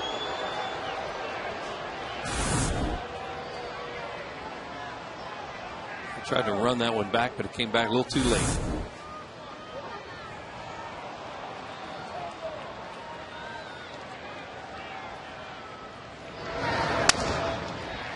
He's going to need a new bat. Yep.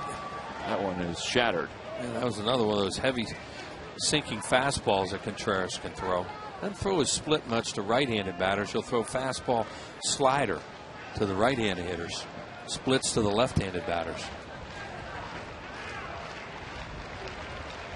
Jason Michaels taking care of that bat, getting it to his liking.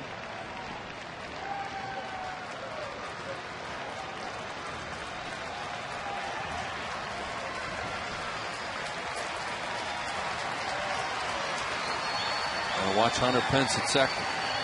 They have been looking back at him.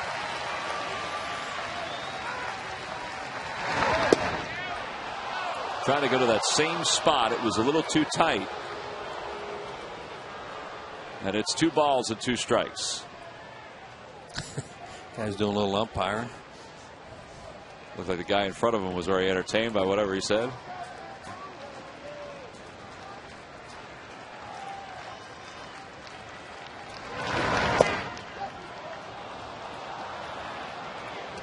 Did throw a split there. Looked like it was a slider. I think it was a split. That's an interesting decision for them right now. He's going to go out. Carlos is going to go out and talk to Contreras about where they're going to go. But do you start your runners here? Pence is on second. He's got very good speed. Wallace, okay speed over at first. Yeah, and what the manager's decision is here, were you worried about? A ground ball double play more or a strikeout double play? So Brad Mills has made that decision, relayed it to Dave Clark, and here we go.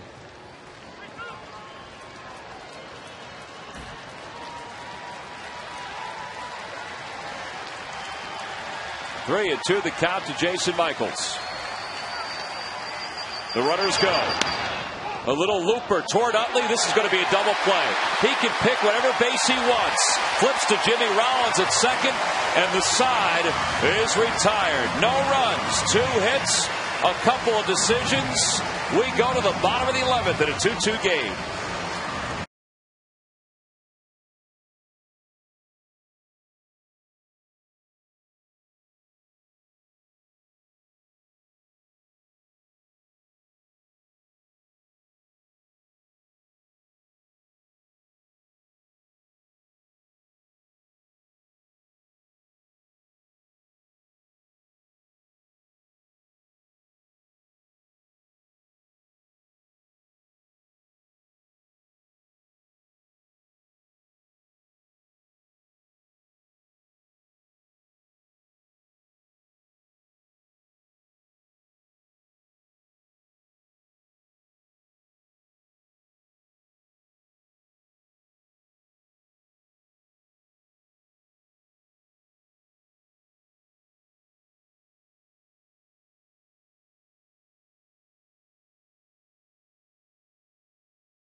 Will again face Fernando Abad as we go to the bottom of the 11th inning. It'll be Shane Victorino due to lead it off. I think that plays into the Phillies' hands with Victorino getting a chance to bat right-handed instead of left-handed because he has been a better right-handed hitter than left-handed hitter. So he'll get a chance to swing from his natural side to lead off the bottom of the 11th. And then you have Ruiz. Then you go back to, and then a pinch hitter where they have Valdez left. And there's Brad Mills. That's what we're talking about. The decision manager has to make on a 3-2 count like that. What do you do? And in this case, they tried to make something happen and wind up in a double play. One of those things. If that ball drops and Pence walks home, and they have a first and third, and they're still alive with one out. Well, excuse me, Tom. Chase does the right thing. Go step on second. Don't throw that thing to first in case something goes wrong. Victorino takes a fastball for a strike. It's 0-1. Abad is out there for the Astros. Nobody's up and throwing in their bullpen. Meanwhile, Ryan Matson throwing for the Phillies. Out front, and it's 0-2. Flipped it to Jimmy Rollins a second, but my point being to just get over to the bag, and nothing can go wrong as you go towards second base that way. You don't want to throw it back to first like Randy Reddy did to complete the triple play that one time. One away. Shane got back-to-back changeups. And here comes Carlos Ruiz.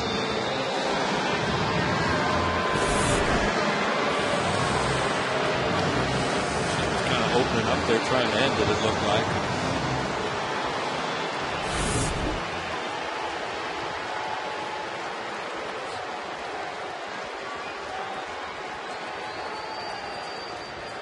Oh, it is Carlos's night. His bobblehead given out to the fans here at the ballpark. Want to know the count. Chris Johnson, the third baseman, is over toward the line. Wallace, the first baseman, off the line. That's the way the ninth inning started. We're talking about how deep the middle infielders are on Ruiz because they don't have to worry about his speed. And they got the first out on a real good play by Zella, the shortstop. You see how they are out there actually on the grass, close to it.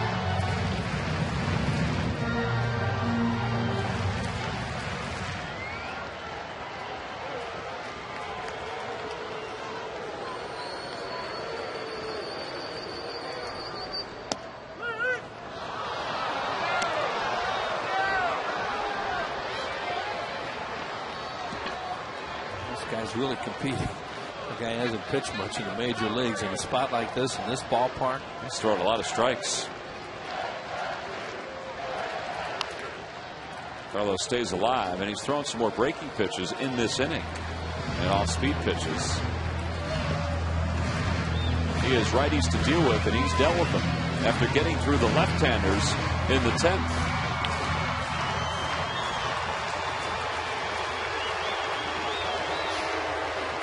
1-2 the count to Carlos. And he's just trying to stay alive. He got a change up toward the outside part of the plate. It looked too good to let go by.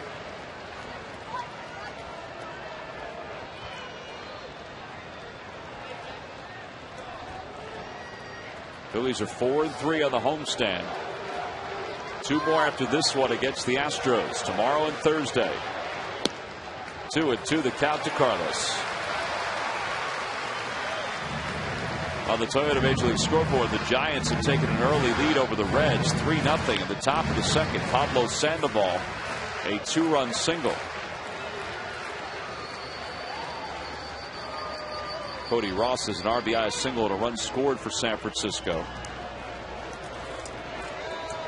Jonathan Sanchez is pitching in that one for the Giants. 2-2 the count to Carlos. Oh, he was down 0-2 in his last at bat. He did that in his first at bat. Should have his first at bat in this game. To turn the lineup over way back in the second inning. There's Wilson.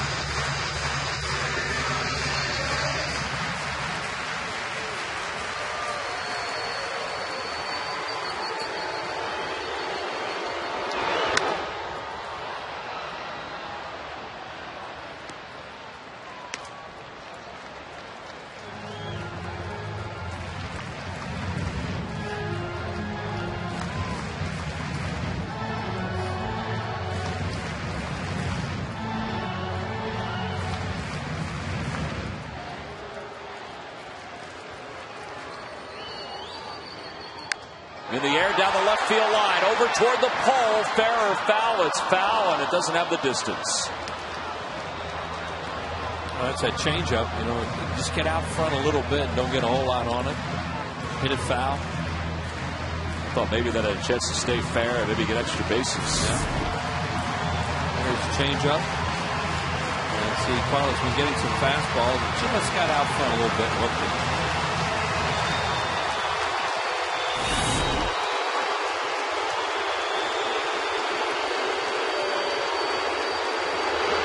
Back toward the middle, and Carlos rolls it over the bag. Manzela's got it, throws to first in time. That's a heck of a play. Same thing. Yep. Last time. You know, it's very good positioning by them to have them way out there like that. And they know that Ruiz doesn't run well, so they're going to cut off as much as they can. That's a base hit. But Manzella makes a nice play, flips it over there and gets it. Strong arm. Faster runner, you can't play that deep. Strong arm to get all that on it, throwing across his body like that. So here's Valdez. Phillies have Brian Schneider left on the bench.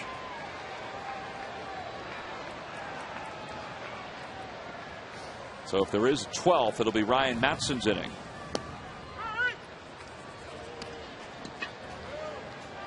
When Matson was available, they've been using him so much. But he is.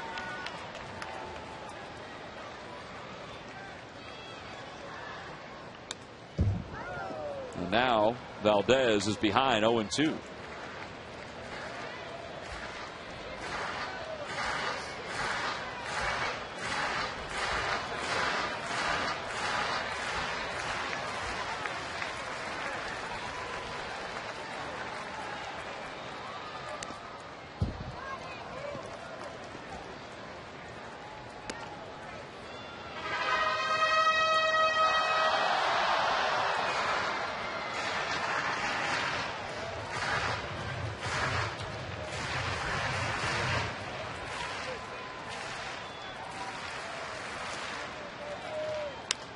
On the hands, a looper towards center. Michael Bourne, he's gotten everything else, and he gets that one to retire the side. It hung up there for him. 1, 2, 3 go the Phillies. Heck of a job by Abad. 2 scoreless innings. We go to the 12th.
He's in another one as we go to the top of the 12th.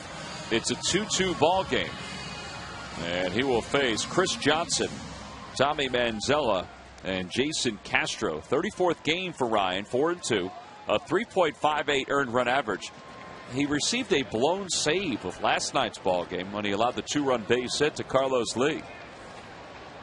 Now he's In a tie game here in the top of the 12th, and he delivers a fastball outside, and it's 1-0.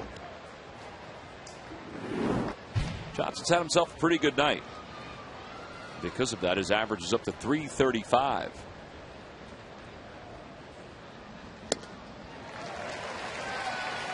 Phillies' longest game this year, as far as innings goes, is a 12-inning game against Cincinnati on July the 8th. And they won that one. Won that one. In fact, they won 3 straight against the Cincinnati Reds.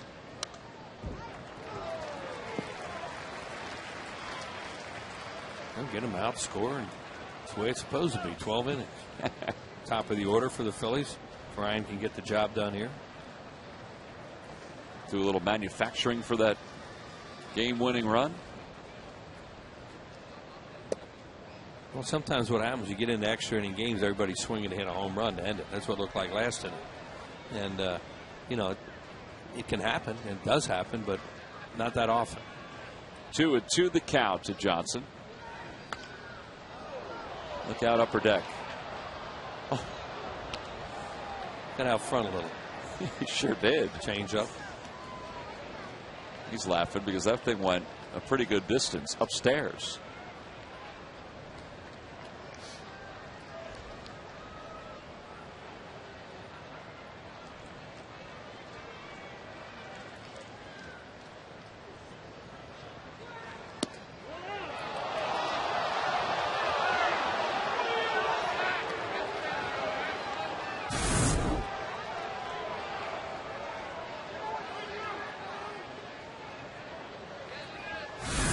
Pitch. It's been a strike tonight a number of different times.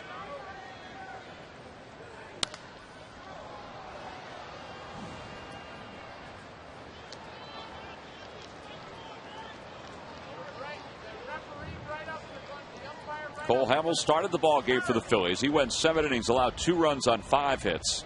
Then J.C. Romero, Chad Durbin, Brad Lidge, Jose Contreras all pitched scoreless baseball for 3 innings. I should say 4.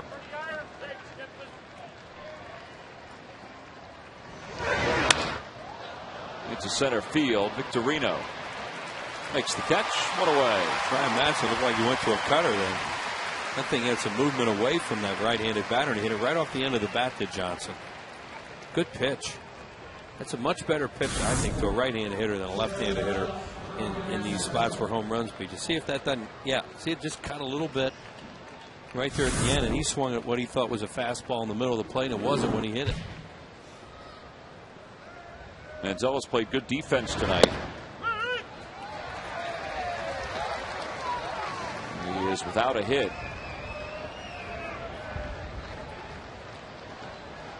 Well, they're down to 1 extra man. The Phillies down to 1 extra man. Brian Snyder, as Tom said, and Anderson Hernandez, switch hitting infielder. Over to shortstop, right past Jimmy, and Manzela's aboard with a 1-out single.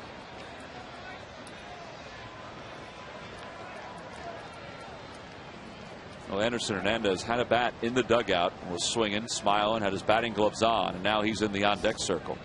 Pitcher spot is due up next after Castro. You think about a guy running here. Manzella is 0 for 1. 1 attempt.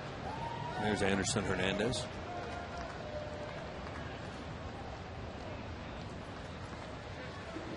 Castro 0 for 1.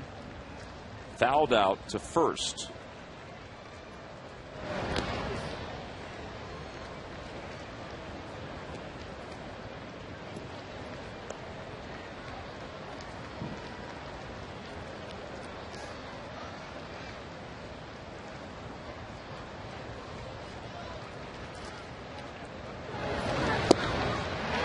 Changeup by Ryan, breaking down and away from the left-hander Castro. Well, he's cheating up the middle for a double play. That's a good double play pitch. You can get one to turn one of those over. Just roll it over into a double play. You see where Rollins and Utley are.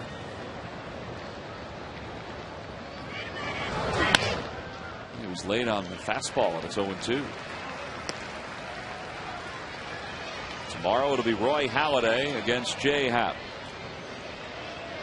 Thursday, Phillies and the Astros will wind down that series. Wind down the series. There's Roy. Wandy Rodriguez against Kyle Kendrick.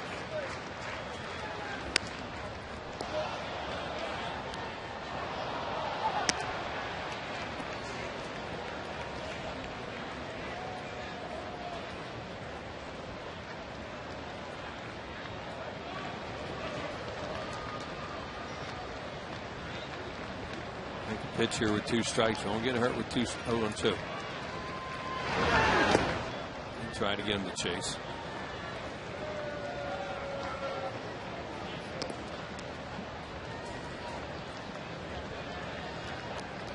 Manzella takes a long look over at Dave Clark at the third base coach's box.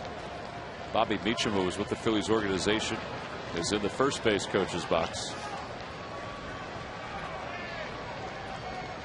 On the changeup. And he got him. Way out in front of that off-speed pitch. 2 outs.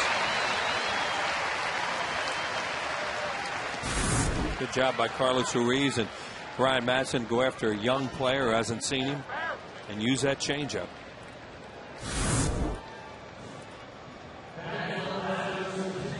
Well, here's Anderson Hernandez. And that's it as far as the bench goes for the Astros. And remember, the Phillies had to use up 2 players on 1 move in this game, trying to catch up earlier. Yeah, all the Phillies have left is Brian Schneider. And the Astros run out of players before the Phillies. Well, you saw those numbers for Anderson Hernandez here at the ballpark. He's hit the Phillies well. He tried to pull the trigger, or thought about pulling the trigger on that pitch. He takes it for a ball.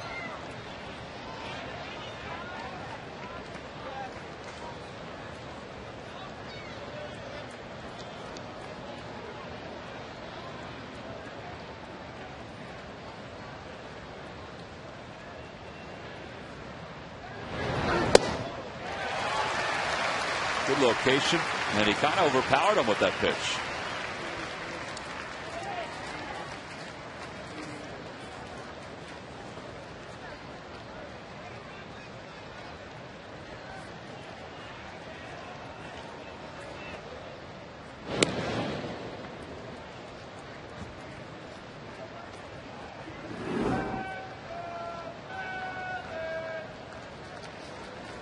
Anderson Hernandez has not been able to do a whole lot against the other teams in the National League, but he's held his own against the Phillies in his career. See his numbers against Madsen, 3 for 8 against Ryan. They appeal. He went to the third base umpire, Scott Barry. 1-2 the count.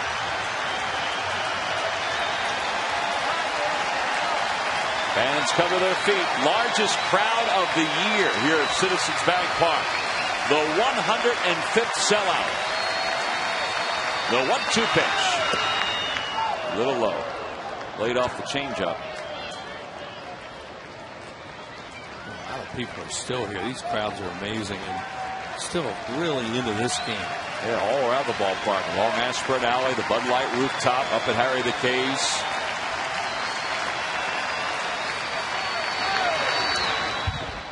And Hernandez stays alive despite being late on that pitch.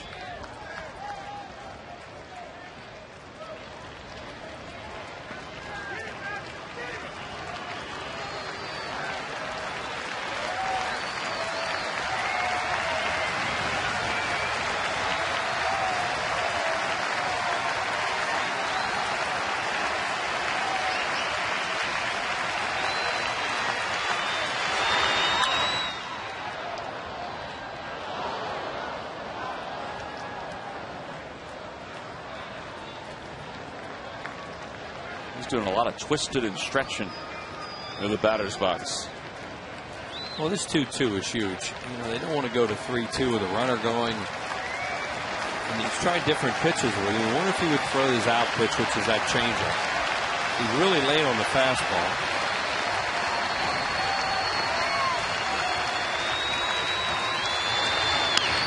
Over towards shortstop. This will be a tough player. Hernandez runs well. They go to second, not in time. Manzella is safe. And Hernandez with his 4th hit against Madsen. And there are runners on first and second.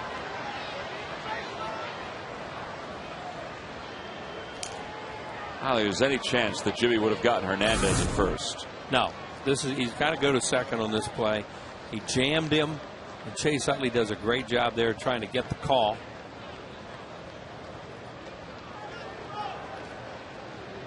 I don't know where Anderson was. He did really jam him. You know, he didn't get out of the box real well, but still, that seemed like the play to make at the time. I don't know how close he was at first. It's hard to tell on that. Well, runners on first and second. Here's Michael Bourne, who has shown to be very dangerous.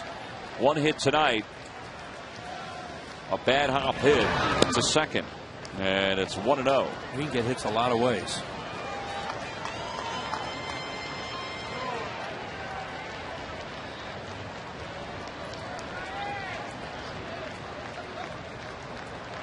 A lot of that nervous rocking going on here at the ballpark with 2 runners on for the Astros and 2 outs. 2-0. There's a base open here, and you've got Sanchez on deck, who they've been getting out. So we'll see how they approach Bourne now. Yeah, that's what everybody's feeling. Doobie goes to the phone. Somebody's going to get up and start to loosen. It's got to be Baez, I would think. That's because Matson has thrown 25 pitches so far. Yeah, less than what it was an inning like this, as much as he's been used lately. And they have to keep Herndon back as a long man. So as Tom said, the only guy to get up right now is going to be Baez, and there he is.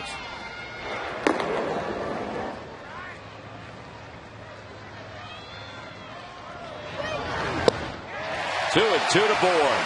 Good changeup. That was a cutter.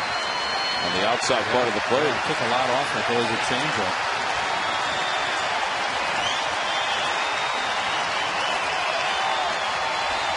Here they come again with the count 2-2 to Michael Bourne. 2 on. 2 outs. Top of the 12th. On the hands, chopper toward first. Fair ball, and Ryan Matson wins the trot to the bag. And the side is retired. The Astros have stranded 8. Ryan Matson does his job. We go to the bottom of the 12th. It's Jimmy Rollins, Placido Polanco, Chase Utley. It's the top of the order when we come back.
All that. He sent this game into extra innings with a solo home run, and he knew it right off the bat. So did everybody else, including Wilton Lopez. And the Rollins fans, all kinds of fans, jumping in the seats. And Jimmy with a curtain call. They'd love to give him one more curtain call. And you see the game summary. Bud Norris and Cole Hamels matched wits tonight. Hamels 2 earned runs over 7. Norris 1 earned run over 6. Carlos Lee a 2-run home run, and Jimmy Rollins, of course, that game-tying home run. And Mark Melancon is the new pitcher for the Astros. 5th game, 1-0, a 4.91 earned run average. I should say Melanson. Melanson, who was acquired by the Astros from the New York Yankees in the Lance Berkman deal. Pitched in AAA before coming over to Houston. 43 games between Scranton and Round Rock. 7-1 with 7 saves and a 3.41 earned run average. 1-1 the count to Jimmy. Tried to check his swing and he went around, and it's 1-2. Third base umpire Scott Barry made that call.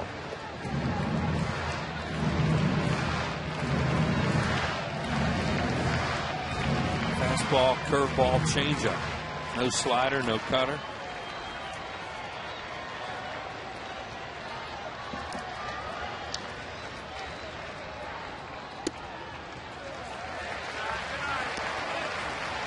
Fernando Abad did a heck of a job. 2 scoreless innings. He had 3 strikeouts.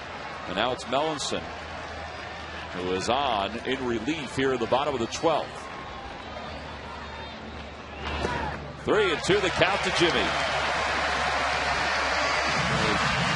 wonder about that. 2-2 curveball. That's one of those trap pitches we hope. Granite looking for a little luck.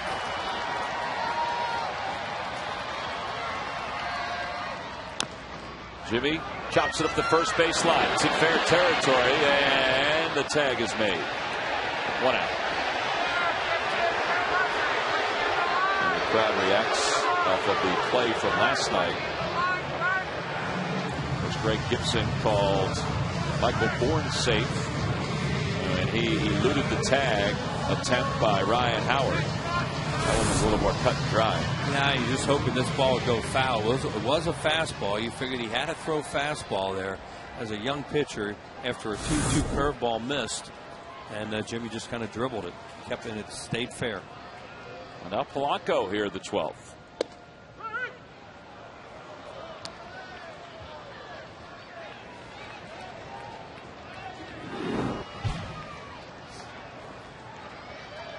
Paulie's been on base twice tonight, a single and a walk.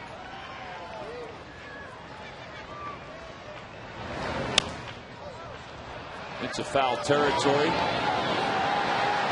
2 outs.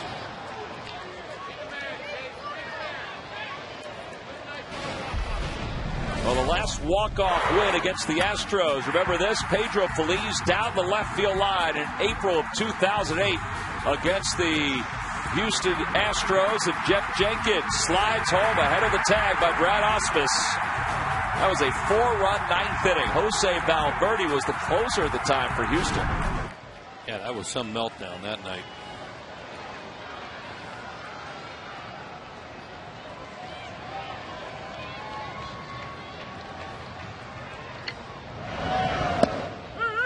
Well, these 2 young pitchers they brought in. Throwing strikes. And with different stuff, too. Looking very impressive. Chase Utley can make it unimpressive here.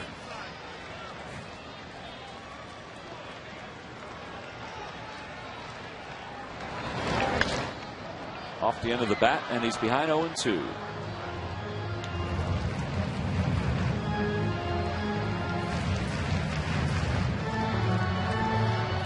Sometimes when you're not used to seeing a pitcher, that unfamiliarity plays into the pitcher's hand. If you look at the scouting reports, look at all the video you want, but until you see it in person, sometimes it's tough to catch up.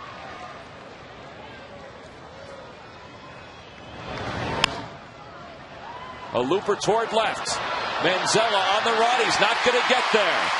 Michaels got to it quickly. That holds Chase to first. So the winning run is aboard for Ryan Howard. Second into the night for Chase. He just fought it off.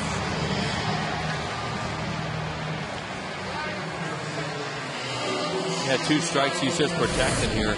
Guy runs a pitch in on his hands, and as Tom said, he just fought that off. And they were playing him way up the middle. We've seen where Manzella's been all night on the left-handed hitters. You know, if he's over a little bit more, you know, he has a chance to catch it. But from where he was, it wasn't hit that high. He had no shot. You would think they would play really deep in the outfield now. They are, even Bourne, trying to prevent against an extra base hit. Ryan Howard 2 for 17. It's coming off the DL. He has struck out in 7 of his last 9 plate appearances, trying to get his timing down.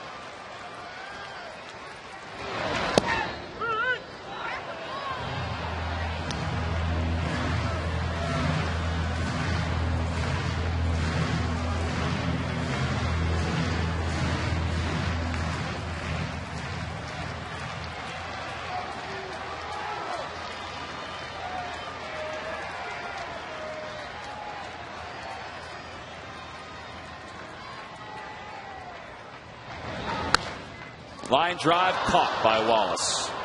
And the side is retired. Soft liner caught in foul territory. No runs, 1 hit, 1 man left. It's on to the 13th here in Philadelphia.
Well, Danny Baez, the new pitcher for the Phillies, as we go to the top of the 13th inning.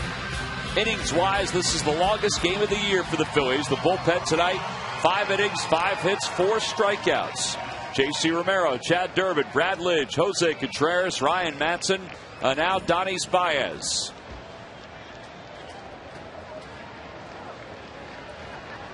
And here's Angel Sanchez, and Sanchez takes a fastball low. It's 1-0. Sanchez will be followed by Hunter Pence and then Brett Wallace. 2, 3, and 4 for the Astros. They have nobody left position player wise off the bench. The Phillies have Brian Schneider left. Bullpen wise, the Phillies have David Herndon. There's David sitting on the chair. McBillmeyer behind him. The Astros, meanwhile, they have a couple arms out in the bullpen still. Brandon Lyon and Jeff Fulcino. There's Kyle Kendrick talking to Ross Glode. Kyle scheduled to pitch on Thursday. Off the plate. Baez off the mound. Has it with plenty of time. Again, he looked like he was startled, because you think Sanchez, being a middle infielder that had pretty good speed up the first base line, and Danny got to that ball, looked and said, all right, he's only halfway. That's a catcher's gate.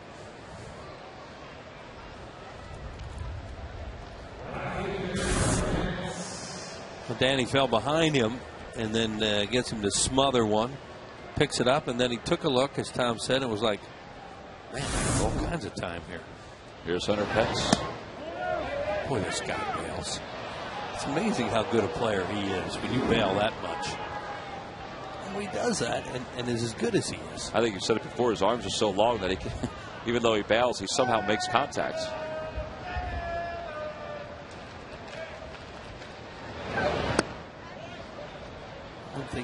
throw him a whole lot middle in. He does choke up a little bit.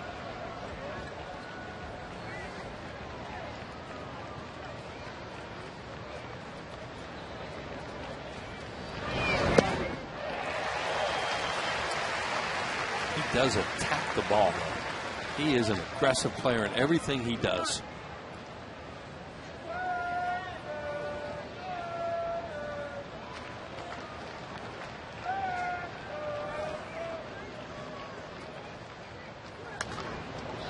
Evened up the count, 2 balls and 2 strikes.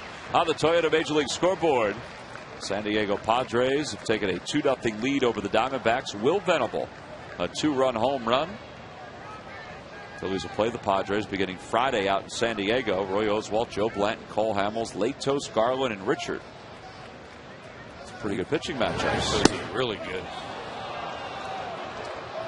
And Richard is the kid they got in the PV deal last year, and he's been a pretty good find for San Diego. Missed with a 2-2 breaking ball. Wallace is on deck, followed by Jason Michaels. Is that what you're talking about? How does he do that? I mean, he's over there saying hi to his manager when he swings at that, and he somehow fouled that breaking ball off. He's amazing. Kid around and say he looks like a praying mantis up there.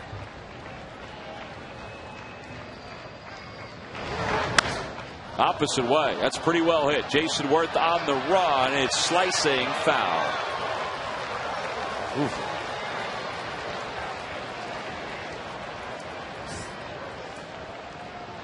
He's hard to figure, this guy. I mean, that was a fastball, and he had a really late swing at it, but he's strong. We've seen him hit home runs to right and right center, too. Look. Here he goes, takes that late swing and pops it pretty good down the line. And, well, from our angle, it looked a lot closer than that. It did. It was a lot foul. 9 home runs against the Phillies, a .325 lifetime average against the Phils. The 3-2 pitch. On the hands, right back to the box. Good pitch by Baez, 2 away.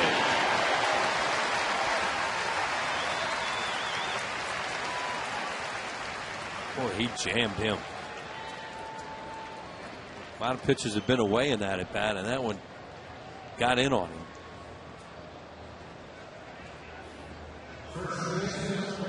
Well, here's Wallace, who singled in his only at bat. Came on to play first for Carlos Lee a few innings ago. This guy's going to open up and try and hit a home run here. So this is one of those ones you want to stay away from his power. Home run hitter in the minor leagues.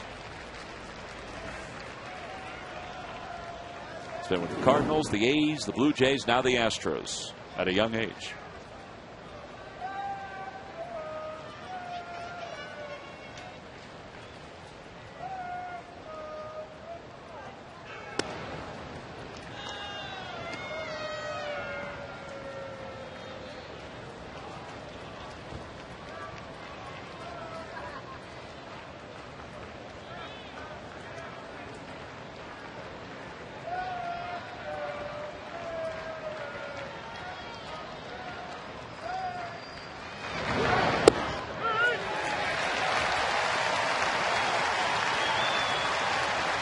Backdoor curveball there by Danny.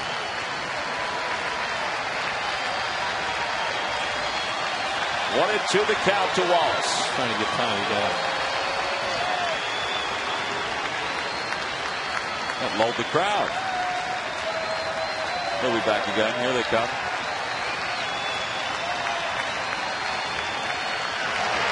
Swing and a miss. He got him. Little cheese on the inside part of the plate from Baez. A 1-2-3, top of the 13th.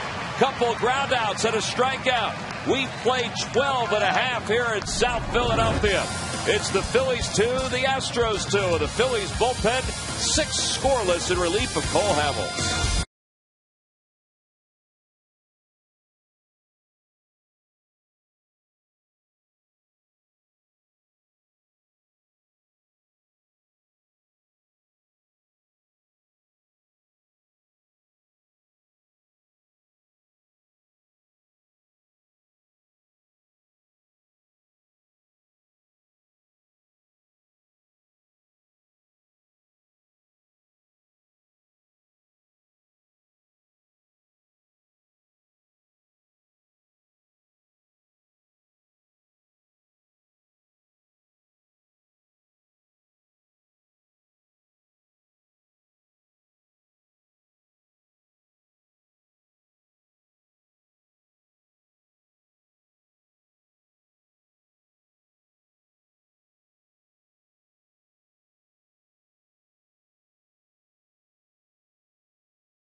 hits between the two teams. The Phils trailed it 2-1 until the 9th when Jimmy Rollins' solo home run tied it. And since that time, the Phillies have had a couple base runners, but none of those runners into scoring position. One of those base runners was Jason Worth, and he's leading it off against Mark Mellinson as we go to the bottom of the 13th inning. Longest game inning-wise for the Phillies this year. They've won 7 straight extra inning ball games, trying to make it 8 straight. Not only that, trying to pick up win number 71 on the season. This young Astros bullpen, Abad and Mellinson, 3 scoreless innings since the Phillies tied it in the 9th.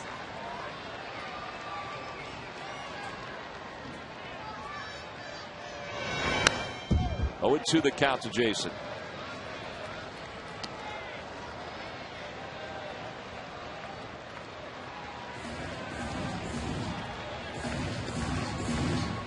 Jason scored one of the 2 runs. That was back in the 6th after he reached on a single. He scored on a double by Raul Ibanez. And he's down on strikes. That is the 10th strikeout combined between the Phillies bullpen and the Astros bullpen.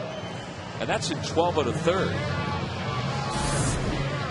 This guy's got pretty good fastball. He just rears back and fires a high fastball and gets him to chase him. That's what happened. We mentioned a lot of times in these kind of games, everybody's trying to end it with one swing of the bat. And it's hard to do.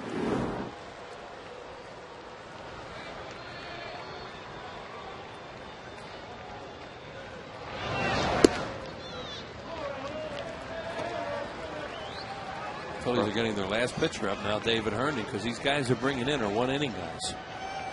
So that's why they had to hold him back.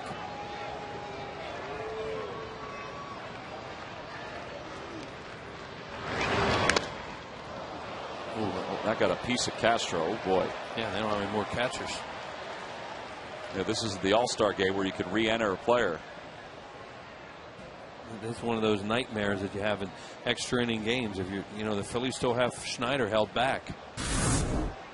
Here it is. See where it gets him. Oh boy. Popped him right on the knee.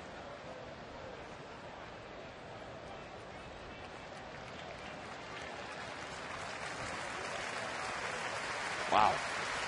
Right square on the knee. I mean, it's protected by that shin guard, but that's still smarts. Brad Mills is thinking, please get up. He's going to have to call Jamie Quirk in from the bullpen. Yeah, what are we going to do? Bullpen coach.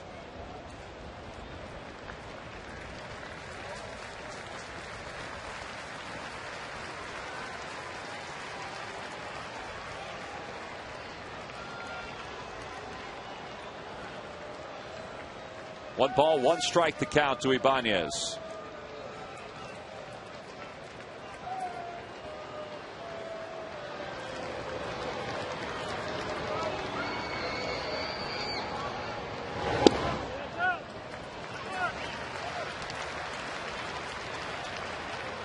Top of the 9th, the Rockies are hanging on to a 5-2 lead over the Braves. Eric Young Jr., a double and a run scored, 3 hits overall for Colorado.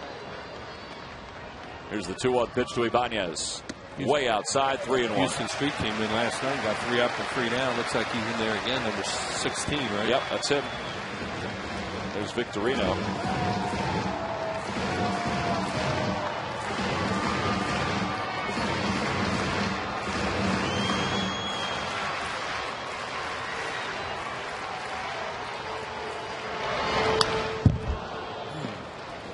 Ibanez got a high fastball and he fouled it back. Yeah, it's a tough pitch to lay off.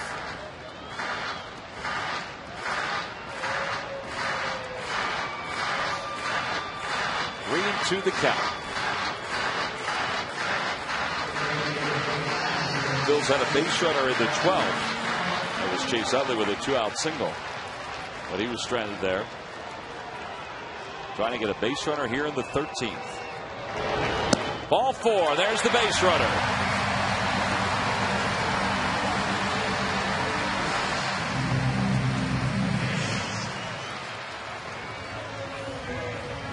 So now Nellinson will work from the stretch for the second time.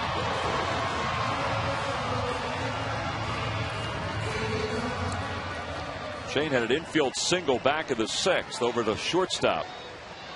Barney just took a look around to see where Hunter Pence is in right field. Remember, Pence has 8 outfield assists. He has a good arm.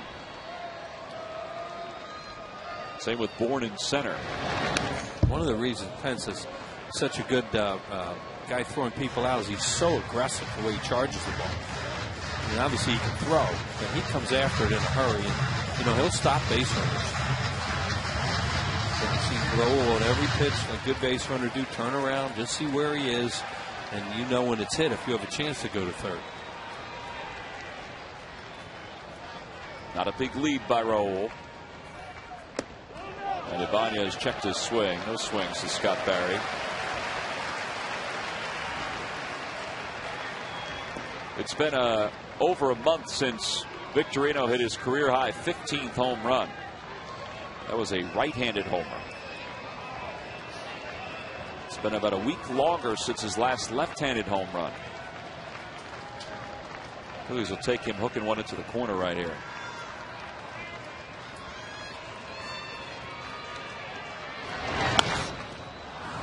He pops it up on the infield right side. Sanchez, the second baseman, is over. And there are 2 outs.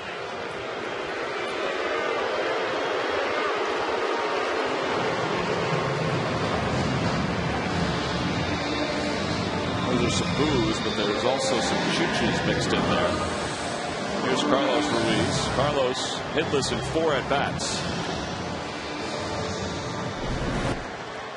And of course tonight is the Carlos Ruiz Win Street Energy bobble figurine that was given out to all fans. Shane Victorino won a game with a home run on his bobble that day. That hula skirt he was wearing. He wasn't wearing it, but on the bobble figurine he was wearing it. Beat the Mets, hit a home run to left center field. They've been in extra innings.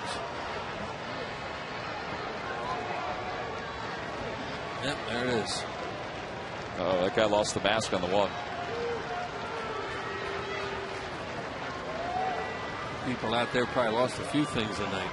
This late as it is. Crazy out there. 0-2 the count to Carlos.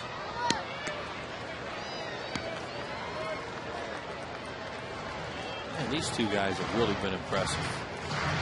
Bod and Nellinson, 2 young pitchers. I think they haven't been in these situations much.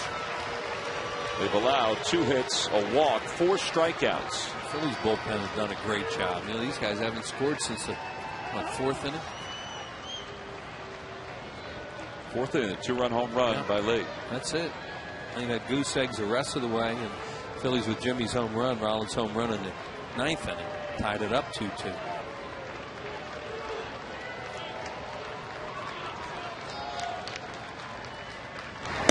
Swing and a miss, and Carlos is down on strikes, and we go to the 14th inning here in Philadelphia. No runs, no hits, 1 man left. It's a battle of the bullpens as we go to the 14th.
14 innings back in 07 with St. Louis. And Kyle Kendrick, who's scheduled to start Thursday, well, he's going to pay a visit to the bullpen.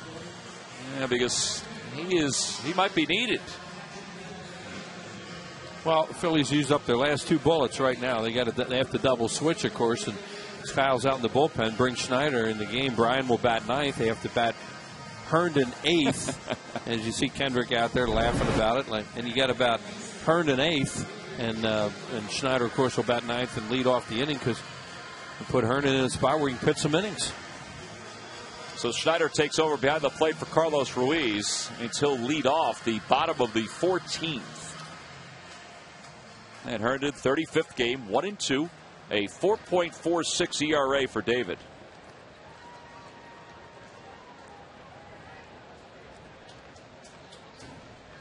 Herndon last pitched in the ball game on the 19th of August. He went 3 scoreless innings, had 3 strikeouts against the Giants.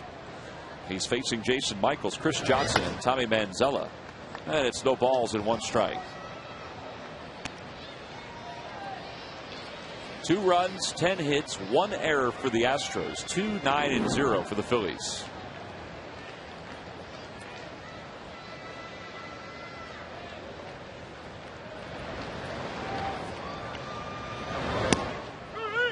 Oh, 2 the count.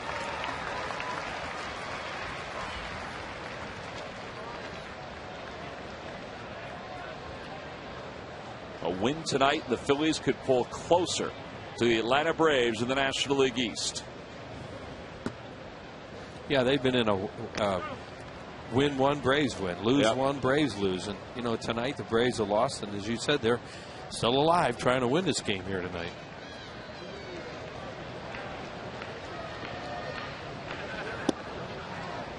Tail to the side. It's 2-2.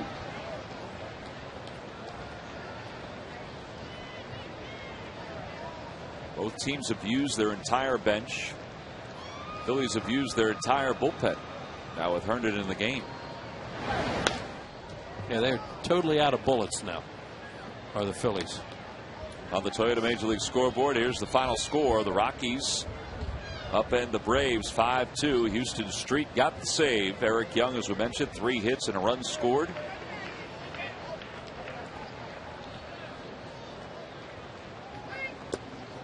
And it's low, 3-2.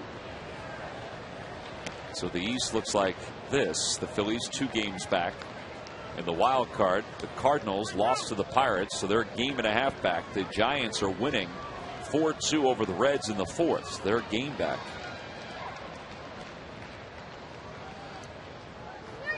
Swing and a miss, and Michaels is rung up for the first down.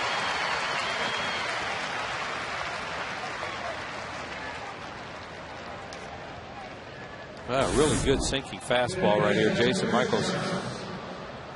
I'm trying to remember whether Herndon pitched against them in Houston or not. Well, yeah, if he's seen him, he hasn't seen him much, and he does have great life on his sinking fastball. Look at the bullpens here tonight. Great job, both of them. Herndon pitched 2 innings against Houston when the Phillies swept the Astros. 3-game series back in April.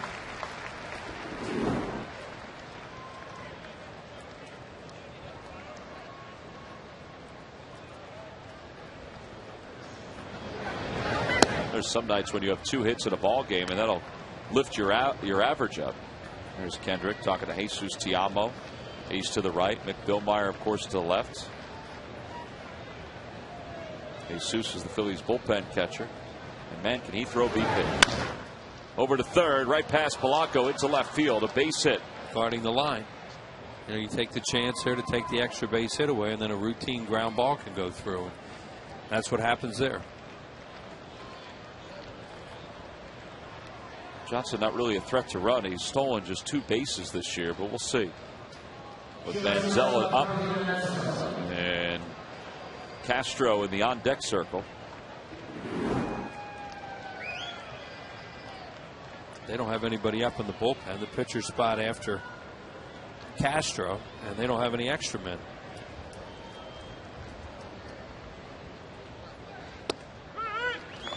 Think about their staff. Well, we know them all. I was going to say, you got Nelson Figueroa, Brett Myers, Jay Happ, Wandy Rodriguez. You know what kind of hitters those three Phillies guys are. Who's the best of that group? I would think he is. I think anyway.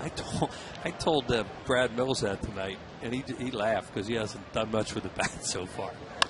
Over to shortstop, that could be two. Jimmy to second for one. Utley over to first, and it's in time. A double play. 6-4-3. David Herndon a scoreless top of the 14th. It's a game of inches, and Chase Utley's throw beat Manzella by inches over at first. It all started with Jimmy Rollins, a good feed, and Chase Utley with a better finish.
The crowd, a crowd of laughter, as and yawns too. You can't forget the yawns. It is getting late. I mean, it's 11:25 here in Philadelphia Eastern Time.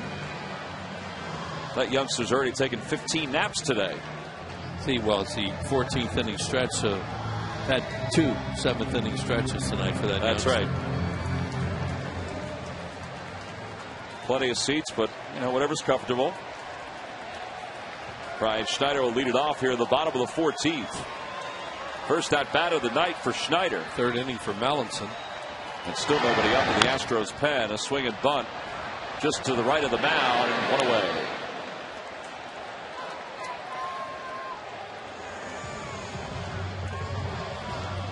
Well, John Clark and Mike Missinelli are keeping each other up, getting ready for the Xfinity postgame show. It's coming up whenever this one comes to a close. Wonder how much coffee they've had. Stay tuned. It's the Xfinity Phillies postgame show on MyPHL 17. Here's Jimmy Rollins.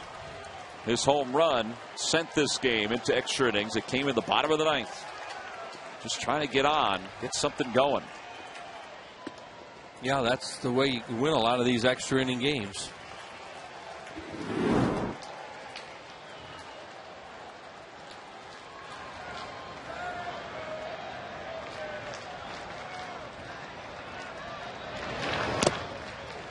Oh boy, Castro's going to need a vacation. And he didn't even start the game. Well, this is why we're here. Why we're still here with 2 outs in the 9th inning, 3-1 count. Jimmy looking middle in, he got it, hit it out of the ballpark.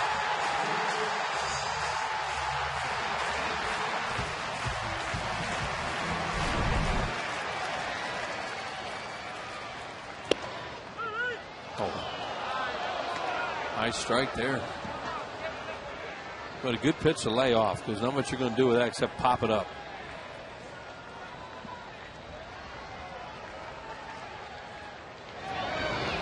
Jimmy lines it to right. Hunter Pence coming on to make the catch. And they're 2 away.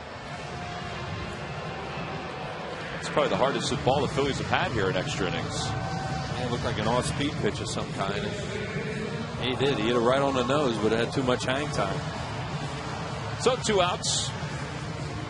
And Placido Polanco is the batter.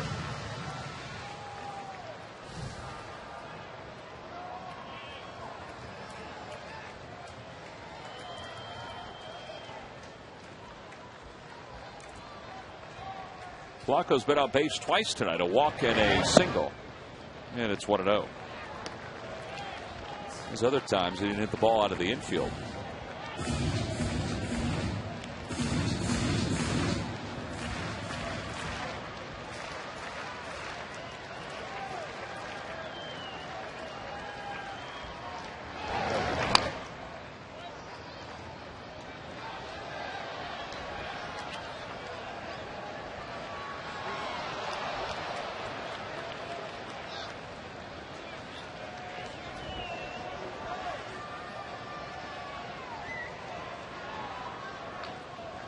You know, you got a long game when they're in the 4th inning in the Coast games. Yeah,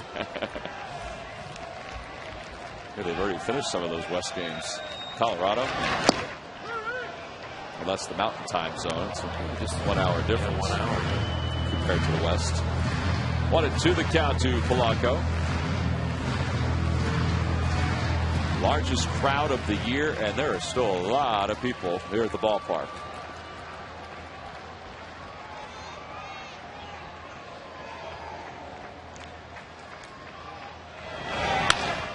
Line drive toward right. A one-hopper scooped up by Pence. Man, he is lucky. Really. The way he played that one, I guess he felt like he had it all the way. Well, the way he played that one, there's a pretty good chance that gets by him and goes all the way to the wall. Yeah, and Michael Bourne would have been jetting over from center field to back it up. And odds are you wouldn't get an inside the park home run with Polanco running. But that is really a risky play that Pence makes right there. But he is really athletic. And mentioned earlier how he can charge the ball. And I'm sure in the dugout they were all going, no, no, no, nice play.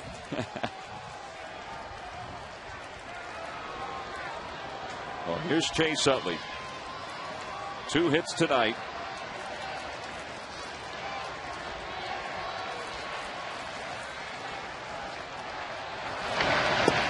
Good changeup by Melanson, and it's 0-1. That's a good job of it. Young catcher and young pitcher right there to go change up on the first pitch. And you know the hitter's really trying to juice one. And luckily for Chase right there, he swung through that because that's you put that ball in play normally. That's an out pitch.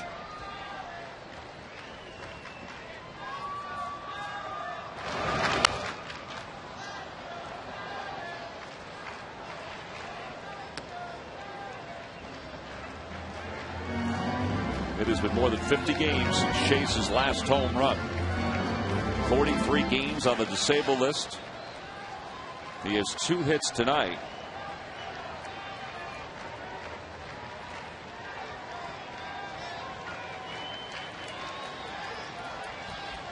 Polanco a short lead off first.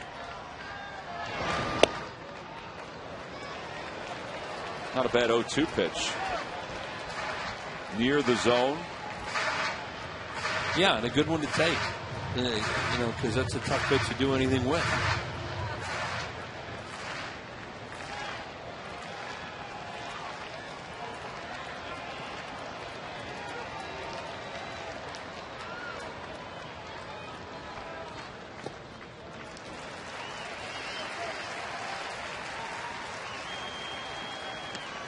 Mention the Phillies have won 7 straight extra inning games.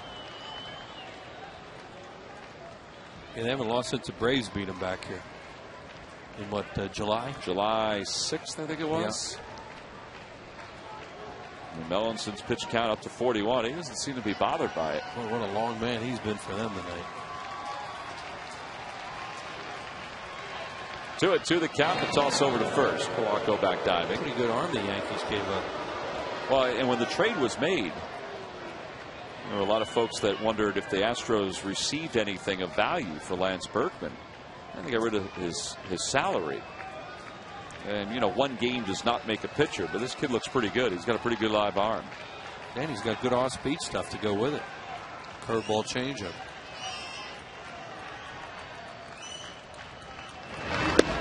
He's trying to get that curve over, and it's 3-2. Well, they get a little advantage now because they can run on the pitch, run on contact.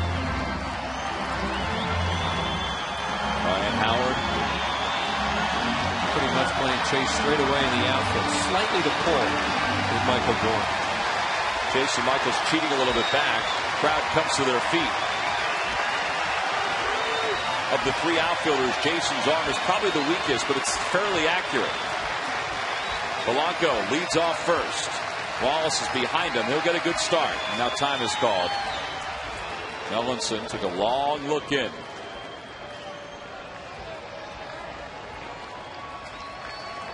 Well, he's thrown some off-speed pitches and fastball counts before tonight. So we'll see what they do here. Ooh, changeup. Polanco goes up high, ball four, runners on first and second. The winning run is in scoring position. I don't know whether he kept shaking or it was hard to, we didn't see him, but they kept moving with fingers down there, he and Castro, and he finally got the 3-2 and he went to changeup.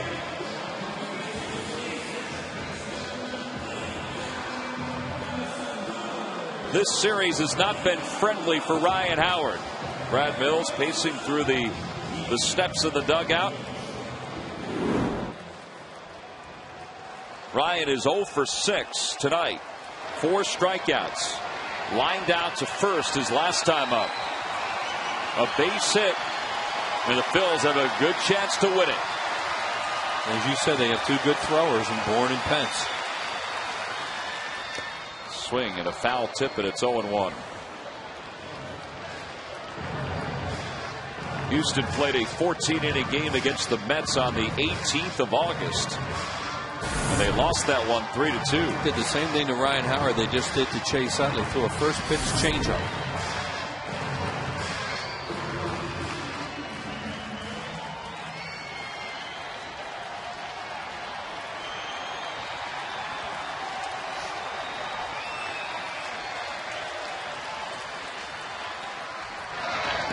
Trying to check his swing. They appeal. He went. Scott Barry doing the same thing that Ryan Howard did to him. Put his hands on his hips.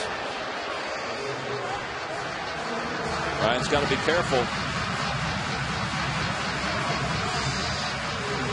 Said, I'm mad at myself. Yeah, you saw the umpire, put his hands on his Nobody left. Hips. Yep. So there's maybe a little hot down there right now. Ryan Howard's got to take a walk. I think Barry's got to kind of do the same thing in this situation. Yep. A 14-inning game. Nobody left on the bench. 0-2 the count to Ryan. Well, he hasn't thrown a fastball in the first 2 pitches. Breaking ball, change up, and then breaking ball. Chopper up the first base line, and it rolls foul. One more chance. Here he got his fastball and smothered it. Ryan can take a little walk back, cool off, try and get a good swing here. 7 strikeouts, 10 at bats.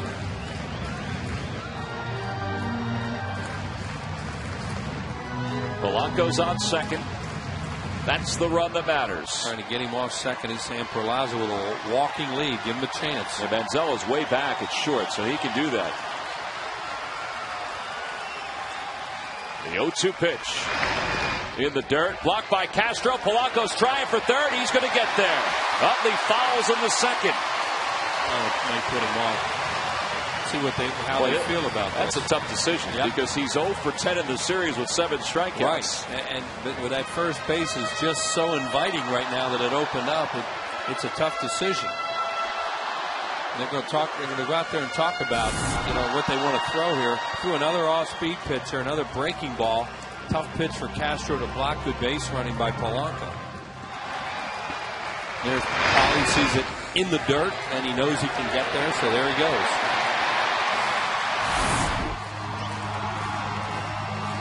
Still looking in the dugout is Castro, and they will pitch to him. 1-2 the count to Ryan. Now a base hit will win it. And a base hit will win it.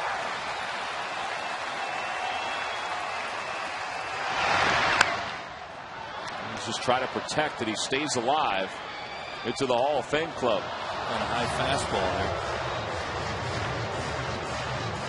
there. Even with Ryan's visit to the disabled list, he is the team leader in RBIs with 82.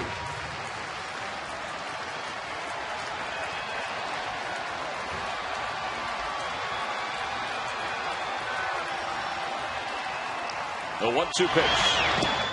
Checked his swing. Did he go? Yes, he did, says Scott Barry.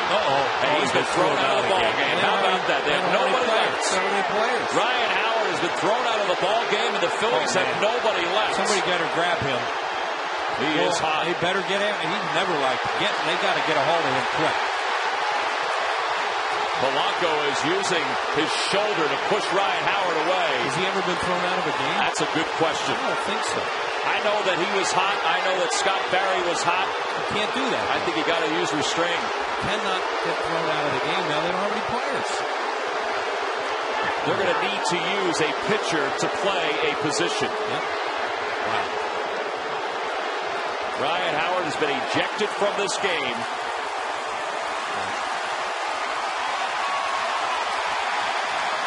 I think if you're Barry, you got to show a little more restraint too. I understand that you don't want to be shown up as an umpire.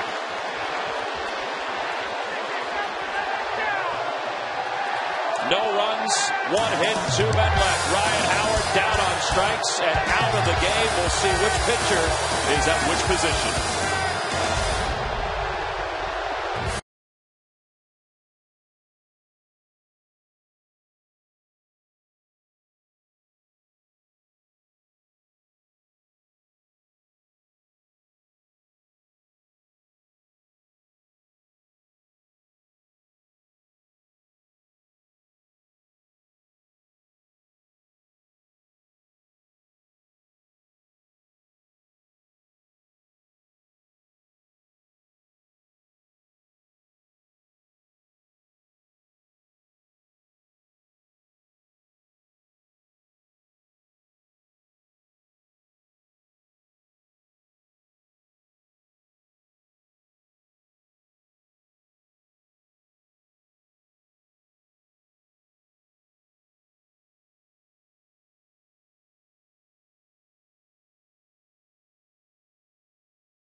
Davey Lopes, Rich Doobie, and Charlie Manuel talking about which pitcher they can use here at the top of the 15th. Ryan Howard has been thrown out of the ball game, arguing this check swing.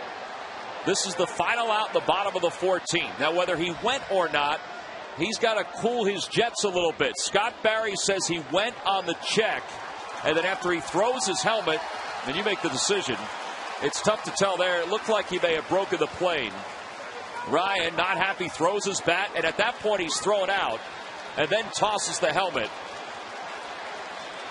And Ryan told Greg Gibson, don't you try to talk to me. And because Ryan has been ejected from the game, Roy Oswalt will come in to play left field for the Phillies. Raul Ibanez, who has played first base before, is now over at first base for the Phillies. It's one of those Jason Stark games. And he writes about, when this stuff happens, and wow, what a mess.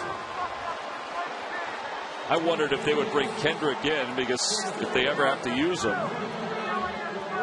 they could just bring him in from the outfield. The last 15-inning game for the Phillies, May 23rd, 2006, at the Mets. That was a 16-inning game. Raul's trying to decide what first baseman he wants to use. Crowd just cheered at Roy Oswalt being introduced as the new left fielder. Looks like Raul has settled on that two-tone first baseman's mitt. Roy Oswalt's got his pitcher's glove out in left field. Well, we said he's a good athlete, but you never want to send a pitcher out to play a position other than the mound. See Raul's numbers at first base, 135 career games. Well, and what they could do is start flipping Worth and Oswalt back and forth depending on who the hitters are. Correct. Yep. You know, you have a left-handed hitter up right now, so you keep Jason out. Right. Right, and then if you bring him with a right hand, I don't know they do that, but they may think about it. Well, Charlie and everybody else put in a very awkward spot with trying to win this ball game here at the top of the 15th, with Ryan Howard being ejected from the game. Ryan 0 for 11 of the series, went down on strikes on that check. Scott Barry called him out. It was the second pitch that Barry had called on a check that was a strike. And they're trying to position Oswalt right now defensively. Davey Lopes is moving him around. And now something's been thrown out onto the field, so Victorino's going to pick it up, or I should say dropped onto the field.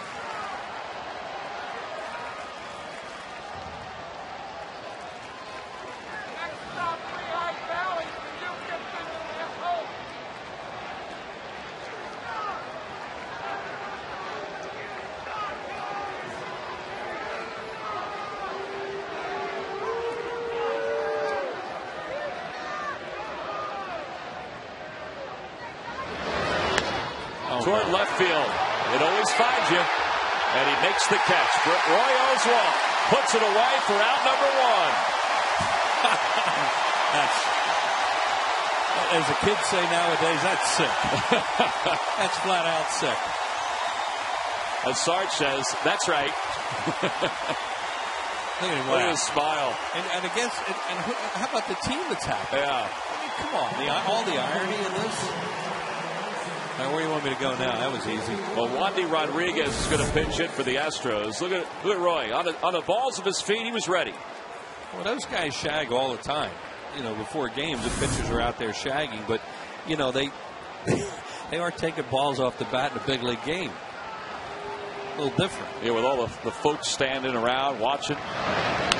Rodriguez down the left field line. Oswalt on the run. That'll be back into the seat. So that's the thing you always worry about, too, is just stopping and starting with those legs. Laugh about it, but you won't be diving for stuff. Well, he would. Second career major league ejection for Ryan Howard. I didn't remember him ever getting thrown out of a game. He just doesn't get that hot. No. That's not Ryan. Nope.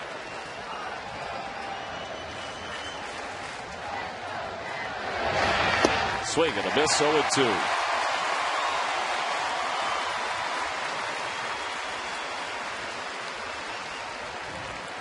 Wandy Rodriguez is 10 for 48 this year, a 208 hitter. Back to the box, Herndon flips over to Ibanez, who has his first put out at first since 2005. 2 outs. It's one of those things that can only happen in baseball. No clock. This is just. Now he's going. Look at this. Chase is going over Raul. Where to play with Michael Bourne at the plate. Going to remind him he's got to play up in case he bunts. Or he's got to get on really fast, or get there really fast. And he's guarding the line.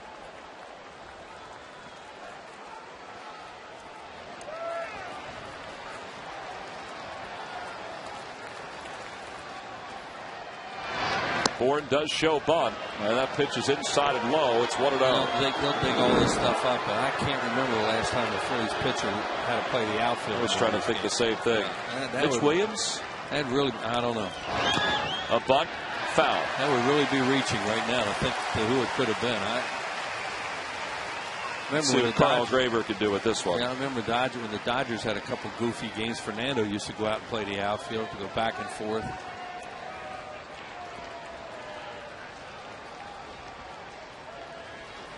One and one the count to Bourne. He bunts toward first. Ibanez has it to the bag. He wins the race and the dive to the bag. How about that?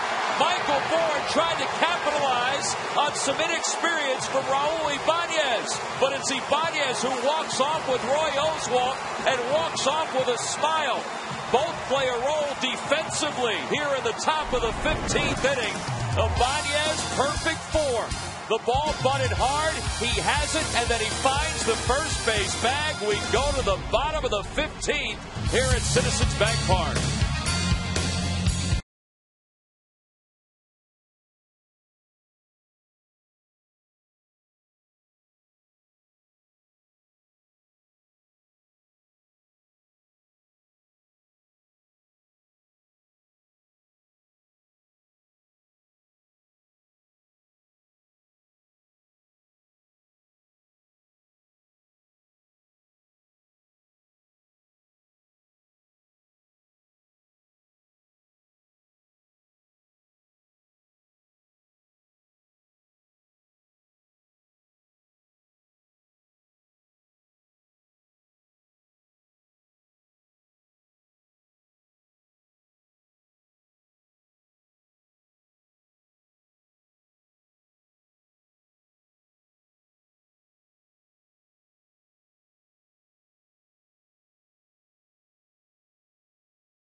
Astros, it's a 2-2 game. Hey, both bullpens have been outstanding in this game as we've gone into extra innings. The Phillies bullpen has been brilliant. The Astros bullpen, Fernando Abad and Mark Melanson, those guys pitched exceptionally well. 5 scoreless innings between those two, and now Fulcino in his 37th game.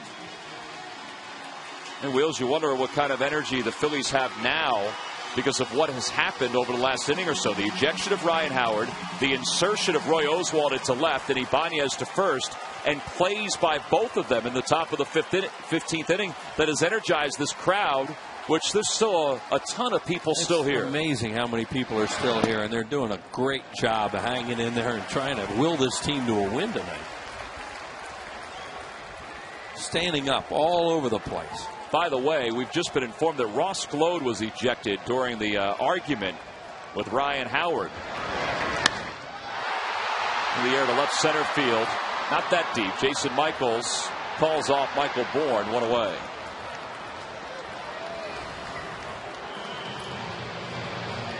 There's Kyle Kendrick. He went out a couple innings ago. And he's going to start to loosen in case they need him. There's Roy Oswalt. He may be needed to bat. Oswalt playing left field. The last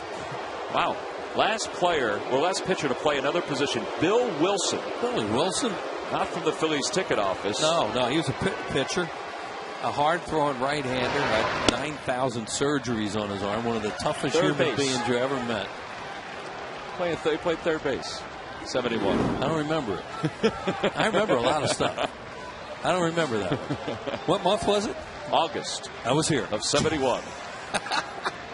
Started in July of 71. Billy Wilson, wow. Yeah, and the hot court. Not the Billy Wilson from the ticket office. No, he could probably play. I guess they must have used Vuk up already. He couldn't play. Don Money was here in those days. They used him as a decoy. Yeah, I got to go look at that box score now. 2 balls, no strikes the count to Ibanez. In the air to right field. Pretty well hit. Hunter Pence going back to the warning track, to the wall, and he makes the catch a step from the scoreboard. 2 outs. It just didn't look like it had. It didn't. But the way Pence reacted at one point. I thought maybe it had a chance to get to the wall, but it just didn't sound like a home run. Just off the end of the bat a little bit. Our guy behind the plate thought it was out. They're going to take a look. Whoa. Just in case. Whoops. Nope, not quite. Here's Victorino. Phillies now have 2 pitchers in their lineup. Yeah, and they will, because Herndon, even if he's going to be out of the ballgame, he's got to hit. Right. Bill Wilson, by the way, 9-15 with 17 saves from 69 to 73. What a tough guy, Tommy. He couldn't believe that guy. He was hurt all the time. He just pitched. Hit .083 with an RBI in his major league career. He was getting all kinds of operations before they knew about Tommy I was going to say, and all that imagine stuff. what it'd be like today. Well, good guy. 2-0 the count. 3-0. Oh, they don't care about Victorino right now. Yeah, Herndon's the on-deck batter. They're just not. You wouldn't think they put a pitch too close to the middle of the plate or even middle into him. And now they're looking over the dugout like, let's put him on. We're not going to worry about him.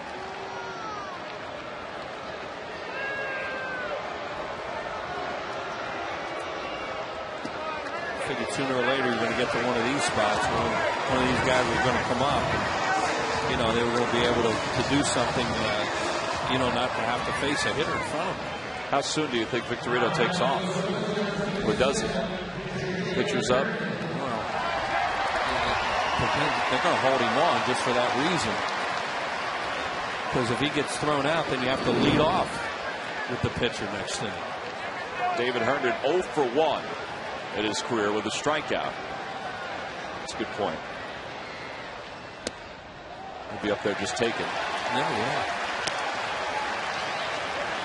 Herndon's at bat came against the Astros. He's probably thinking, man, can I see anybody different? Maybe you could do a Rick Camp. Like he hit a home run for the Braves in that game against the Mets at July 4th to 5th. Yeah. Well, the outfield, of course, is really shallow.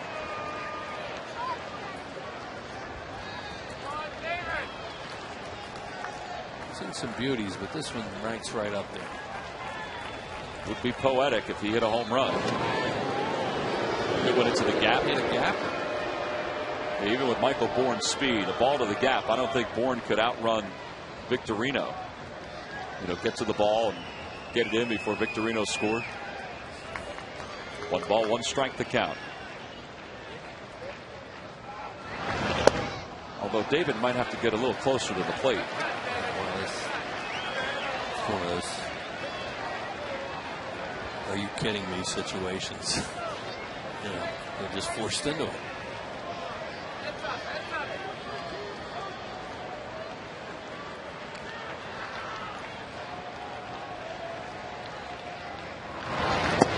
And a called strike 3. We go to the 16th. No runs, no hits. 1 man left. We have played 15 here in Philadelphia. It's time for the 16th. It is time for Roy Oswalt to go back to work in left.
Well, this game has seen an awful lot including 15 innings so far. We go to the 16th, and that's right, we're tied at 2.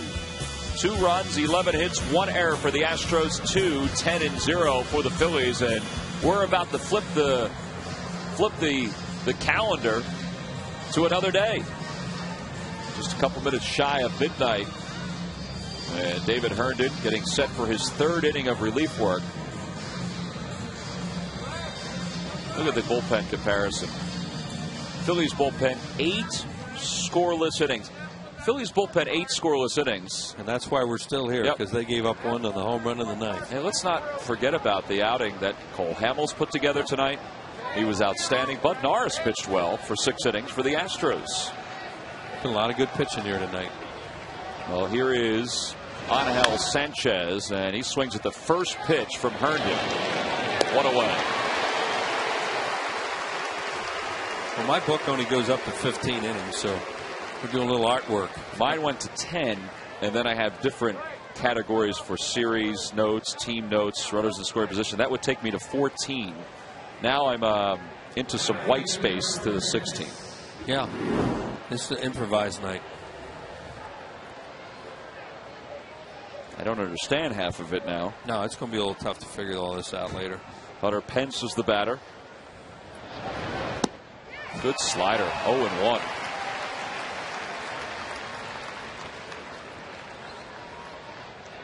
Pence tonight, 2 singles, a run scored, a walk. His outs are a strikeout, a fly to left, and a grounder back to the box.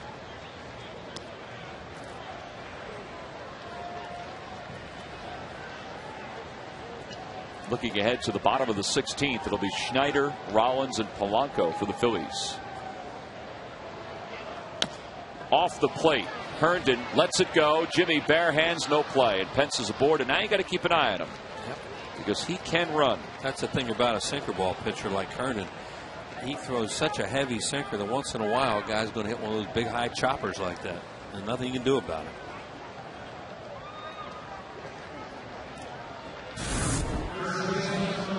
There it is. Look at that thing sink, and he hits right on top of it. Nothing you can do, especially the way Hunter Pence can run.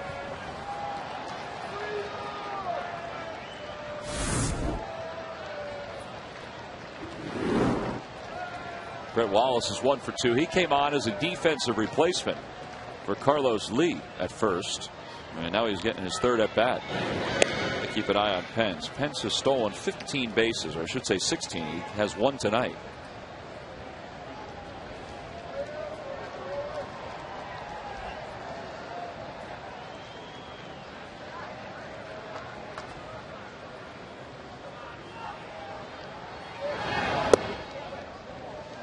Think about the irony of this game.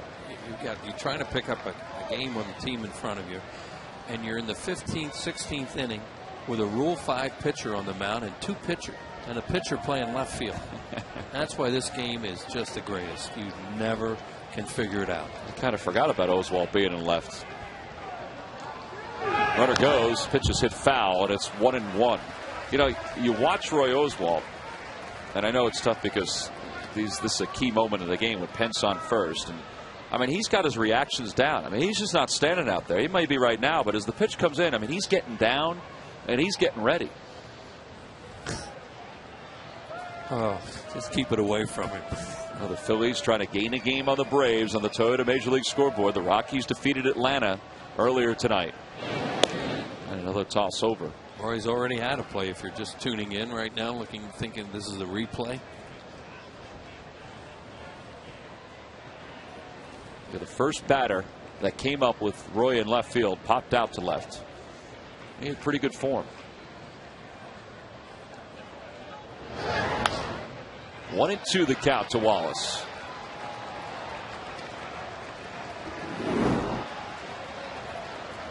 David Herndon will get his double play balls. All those sinkers and grounders he throws. I'd love to get another one here. He has 8 already this season. Trying to sink one away from left-handed hitters so he can get him to roll it over.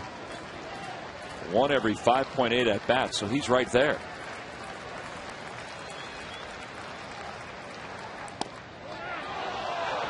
And Schneider wanted that one. You can see by his reaction. It's 2-2.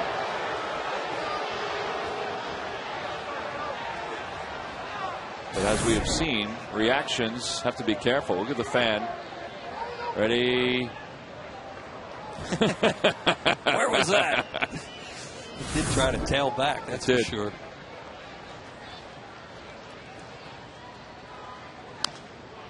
Staying alive. We'll break out the Bee Gees stuff now, huh? Staying alive.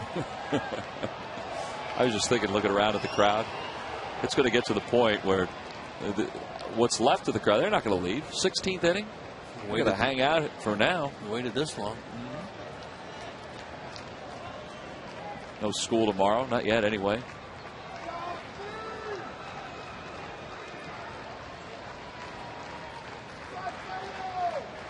Runner goes. Pitch is line foul. Look out. Woo. You wouldn't blame a boyfriend moving away from a girlfriend on that line drive. Where'd that happen? In Houston. Oh, yeah, that was in Houston. They still together? I don't think so. 259 pitches for the Astros pitchers. 230 for the Phillies. Greg Gibson.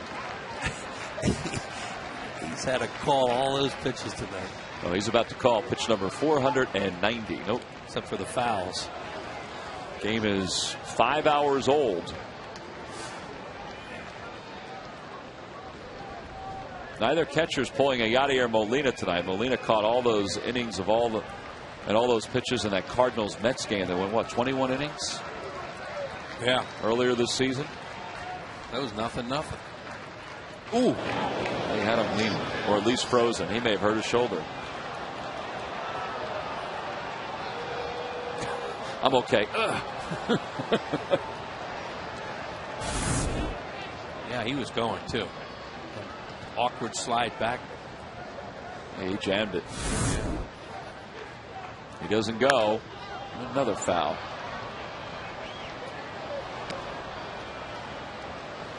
Well, this guy is a lift and separate hitter.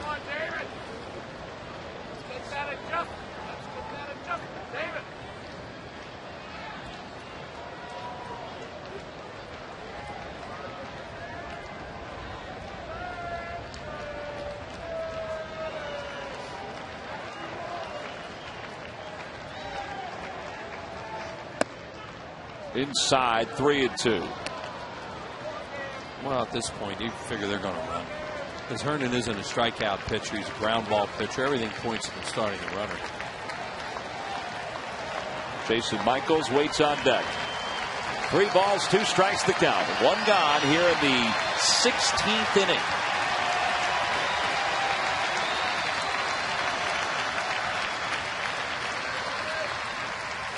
Runner goes. Oh, it hit him.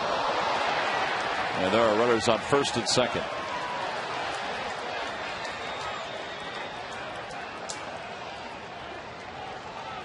So a couple base runners for the Astros here in the 16th.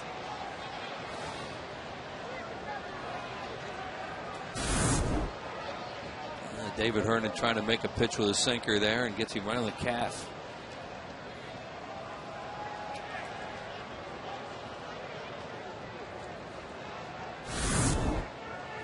Oh, meeting between Brian Schneider and David Herndon. Chase Utley's there listening. So is Jimmy Rollins.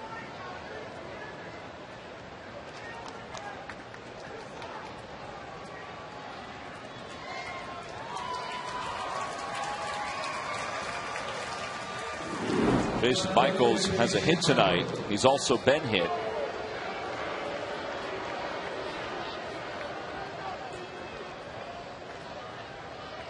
Phillies play the infield at double play depth. They'll keep an eye on Pence. The outfield shortens up a little bit. And a strike at the knees. Astros have stranded 8 so far. They're 0 for 5 with runners in scoring position. That's the thing. I mean, they have the 2-run home run by Lee, but the Phillies staff really has handcuffed them tonight. Phillies have stranded 15. Off the glove of Schneider, back to the screen. Runners on second and third. And now it gets even tougher for the Phillies to get through the inning without a run. Yeah, because Hernan's not a strikeout pitcher. The odds are they're going to make contact here. If they put Michaels on, you know, to set up another double play, it's a sinker and he backhands it. You know, he knows that's not the way you want to do that. He backhanded it and then it bounced away. That's what they're going to do. They're going to walk him intentionally. Yeah. So the bases are going to be loaded for Chris Johnson. He's a good hitter. There's Johnson.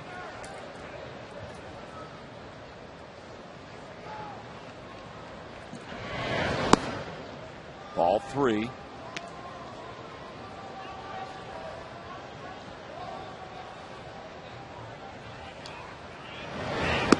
So now the Phillies will set the infield up with first trip to the mound by Rich Doobie.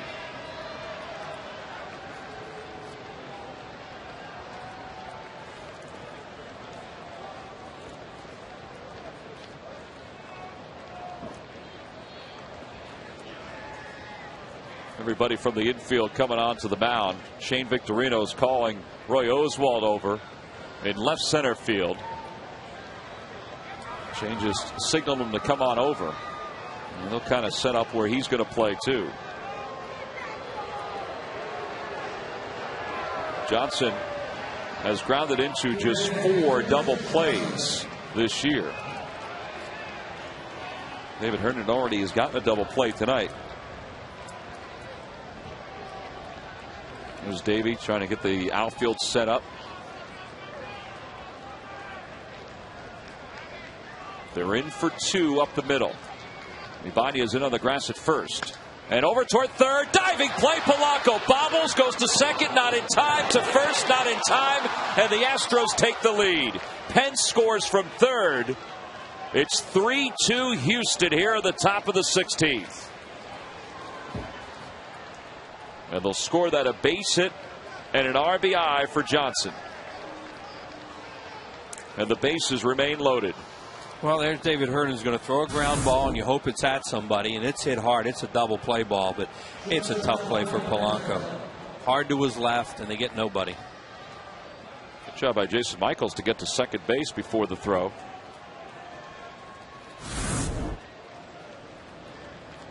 So now Manzello with 1 out. Again, the infield for 2. Over towards shortstop. Diving play. Jimmy to second for 1. Utley to first. And it's dropped by Ibanez. A run scores. It's 4-2 Houston.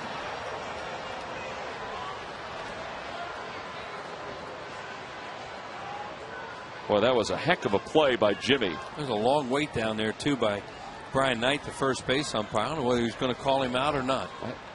It looked like he was going to. Yeah, and then the ball got away. This is a great play, as you say, by Jimmy Rollins to even get to that thing, let alone almost turn a double play. Utley got rid of it in a hurry, got a lot on it. And Raul just closed his glove too soon. Yeah. So they'll walk Castro intentionally here to load up the bases again.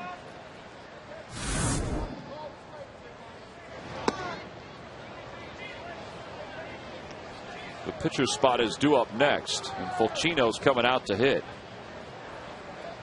Well, they're not going to use Lyon either in the bottom of the 16th. It's Fulcino's inning.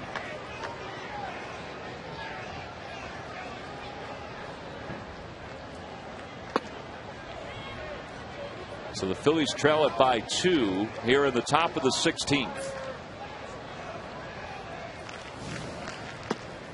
And there's ball 4. So the bases are loaded. And Fulcino will come to the plate.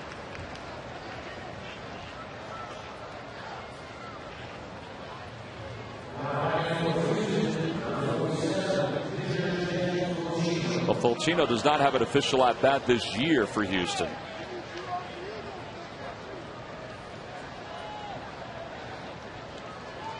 The bases are loaded with 2 outs.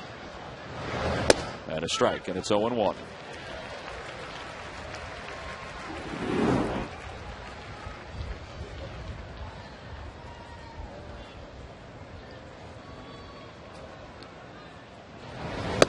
Oh, and 2.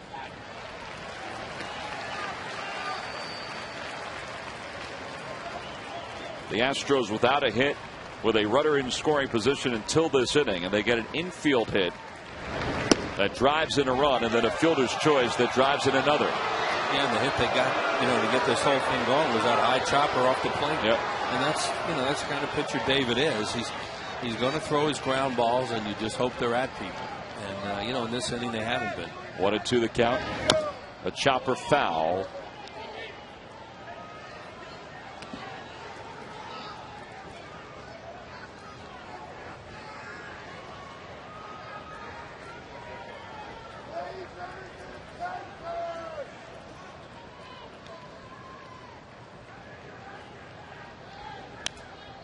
Oh.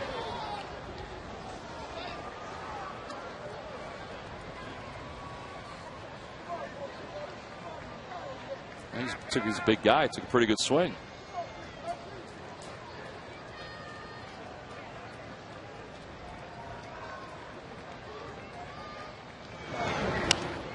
Fouled another one off, and it remains 1 ball and 2 strikes.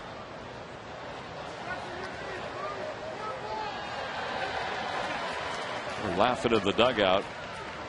Anytime a relief pitcher who is kind of a setup guy or a long man or a guy that doesn't get a whole lot of at-bats or opportunities gets up there, it brings some laughter. Swing and a miss, and he's down on strike. So the Astros strand the bases loaded, but they get 2. An infield single and a fielder's choice. Hunter Pence scores the go-ahead run. We go to the bottom of the 16th, and Brian Schneider will lead things off.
Astros just scored 2 runs in their half of the 16th, so the Phillies will have to come from behind once again. This has been a long game. It began scoring-wise with Carlos Lee's 2-run home run. That was in the 4th against Cole Hamels, who was outstanding. The Phillies down by 1 in the 9th, and Jimmy Rollins against Wilton Lopez, a solo home run. That tied it at 2. Ryan Howard in the 14th thought he checked his swing on that pitch. Scott Barry called him out and then threw him out with nobody left on the bench for the Phillies. Roy Oswalt had to come into play left, and Raul Ibanez had to play first. And then in the 16th, a run scored. Hunter Pence on an infield hit. Phillies nearly had a double play. So now as we hit 12:16 Eastern time here in South Philadelphia, we go from Tuesday to Wednesday. The Phillies are looking for a little midnight magic, as Brian Schneider will lead it off here at the bottom of the 16th against Jeff Fulcino. Fulcino pitched a scoreless 15th. The bullpens for both teams have done a fantastic job tonight. David Herndon allowed the 2 runs at the top of the 16th, but everything was a ground ball. So Schneider leads it off. And the Phillies just looking for a base runner to bring the tying run to the plate. Mike Missinelli and John Clark are still standing by for the Xfinity postgame show, which is coming up right after this ball game. They'll have breakfast for everybody.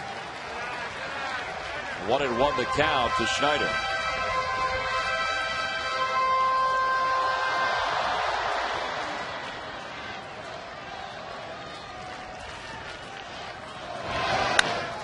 To second base. Room service hot for Sanchez. 1 away.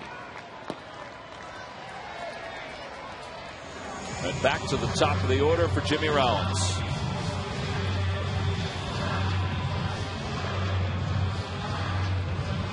More than 500 pitches have been thrown tonight by both teams. Again, the Phillies with a win could gain a game on the Braves in the standings. They've already lost and have been tucked in. As Rollins takes a strike at the knees, it's 0-1.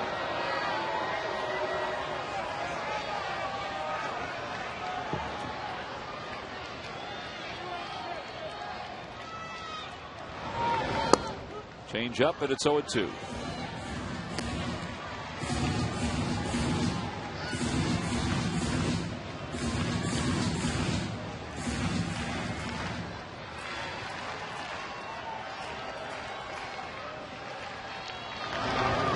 Back at that rally they just had, they didn't hit a ball out of the infield. Yep.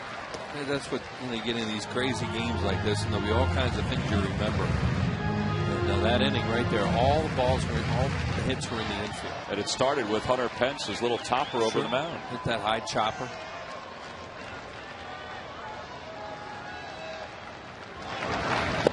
Swing and a miss, so the Phillies are down to their final out here in the 16th. We said that back in the 9th when J-Roll hit the home run. Well, don't forget Roy Oswald's in the 4-hole. Right. And it may come down to that. Well, they've got some runs to play with too, an extra run to play with. So, just get it started here and see what happens. Let it run its course. Polanco reached third back in the 14th, but didn't score. He singled with 2 outs. He has 2 hits tonight and a walk.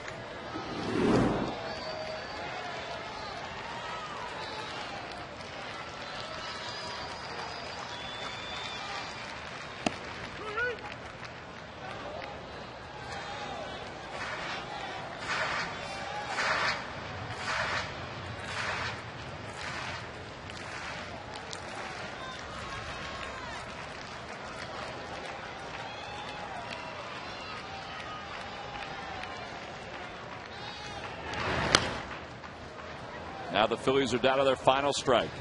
It's 1-2 to Polanco.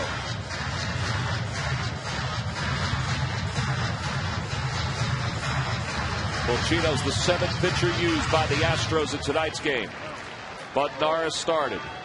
Burdick, Chacin, Lopez, Abad, Melanson, and now Fulchino.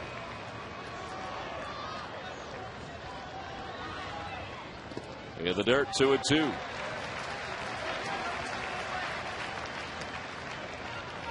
Both teams have used 2 catchers. Both teams have used 2 first basemen.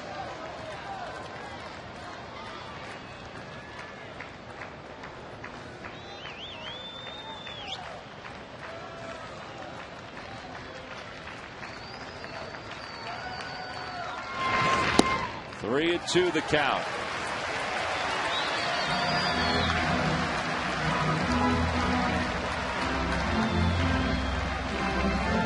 Gets on the walkout. I was thinking the same thing. You would think. Let's see. Get on. Find out. Little flare. He stays alive. He just doesn't walk a whole lot. That's a tough pitch to take with 2 strikes on it. Well, because your eyes are saying that it's knee level. But it's tough to gauge if it's outside or not.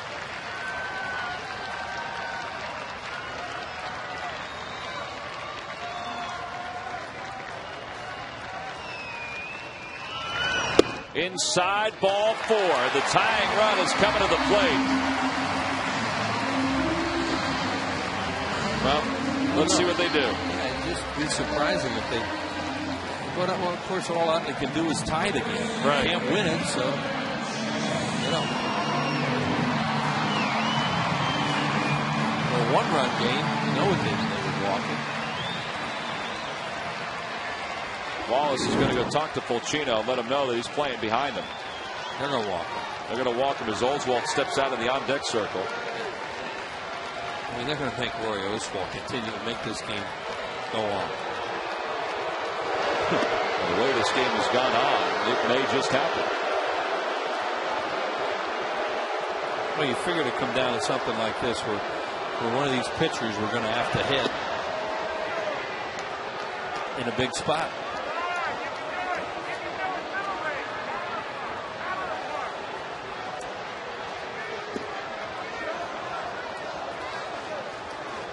Three 0 the count to Chase. And now chance of let's go Oswalt around the ballpark.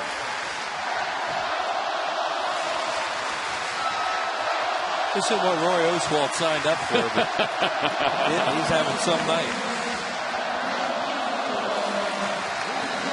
3-run homer to beat his own team. Look at him. He has one. Dan Baker just said the left fielder Roy Oswalt. Yeah. Oswalt played a long time in this game. You'd think you'd ever hear that anymore. 158 career hitter with a home run and 33 RBIs against his former teammate and his former team. Careful he didn't get thrown out at first. Pence is way in right field the way right fielders play pitchers. Back to the basics. He's taken a strike, and it's 0-1. Look how close he is, right there. Yeah, he's thinking I got him if it's hit right at me. Oh, he's thinking that way. You bet he is. 0-1 the count to Oswalt.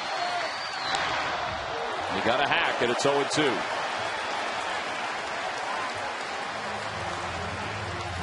When the series began, everybody from Houston was saying, well, we won't see Roy Oswalt this 4-game series. That's odd.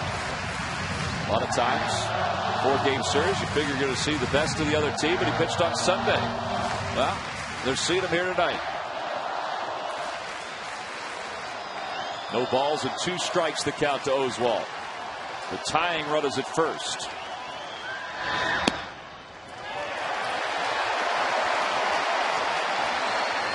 Hit a gapper. Go ahead. Why not? There's Wandy Rodriguez. He's pinch hit tonight.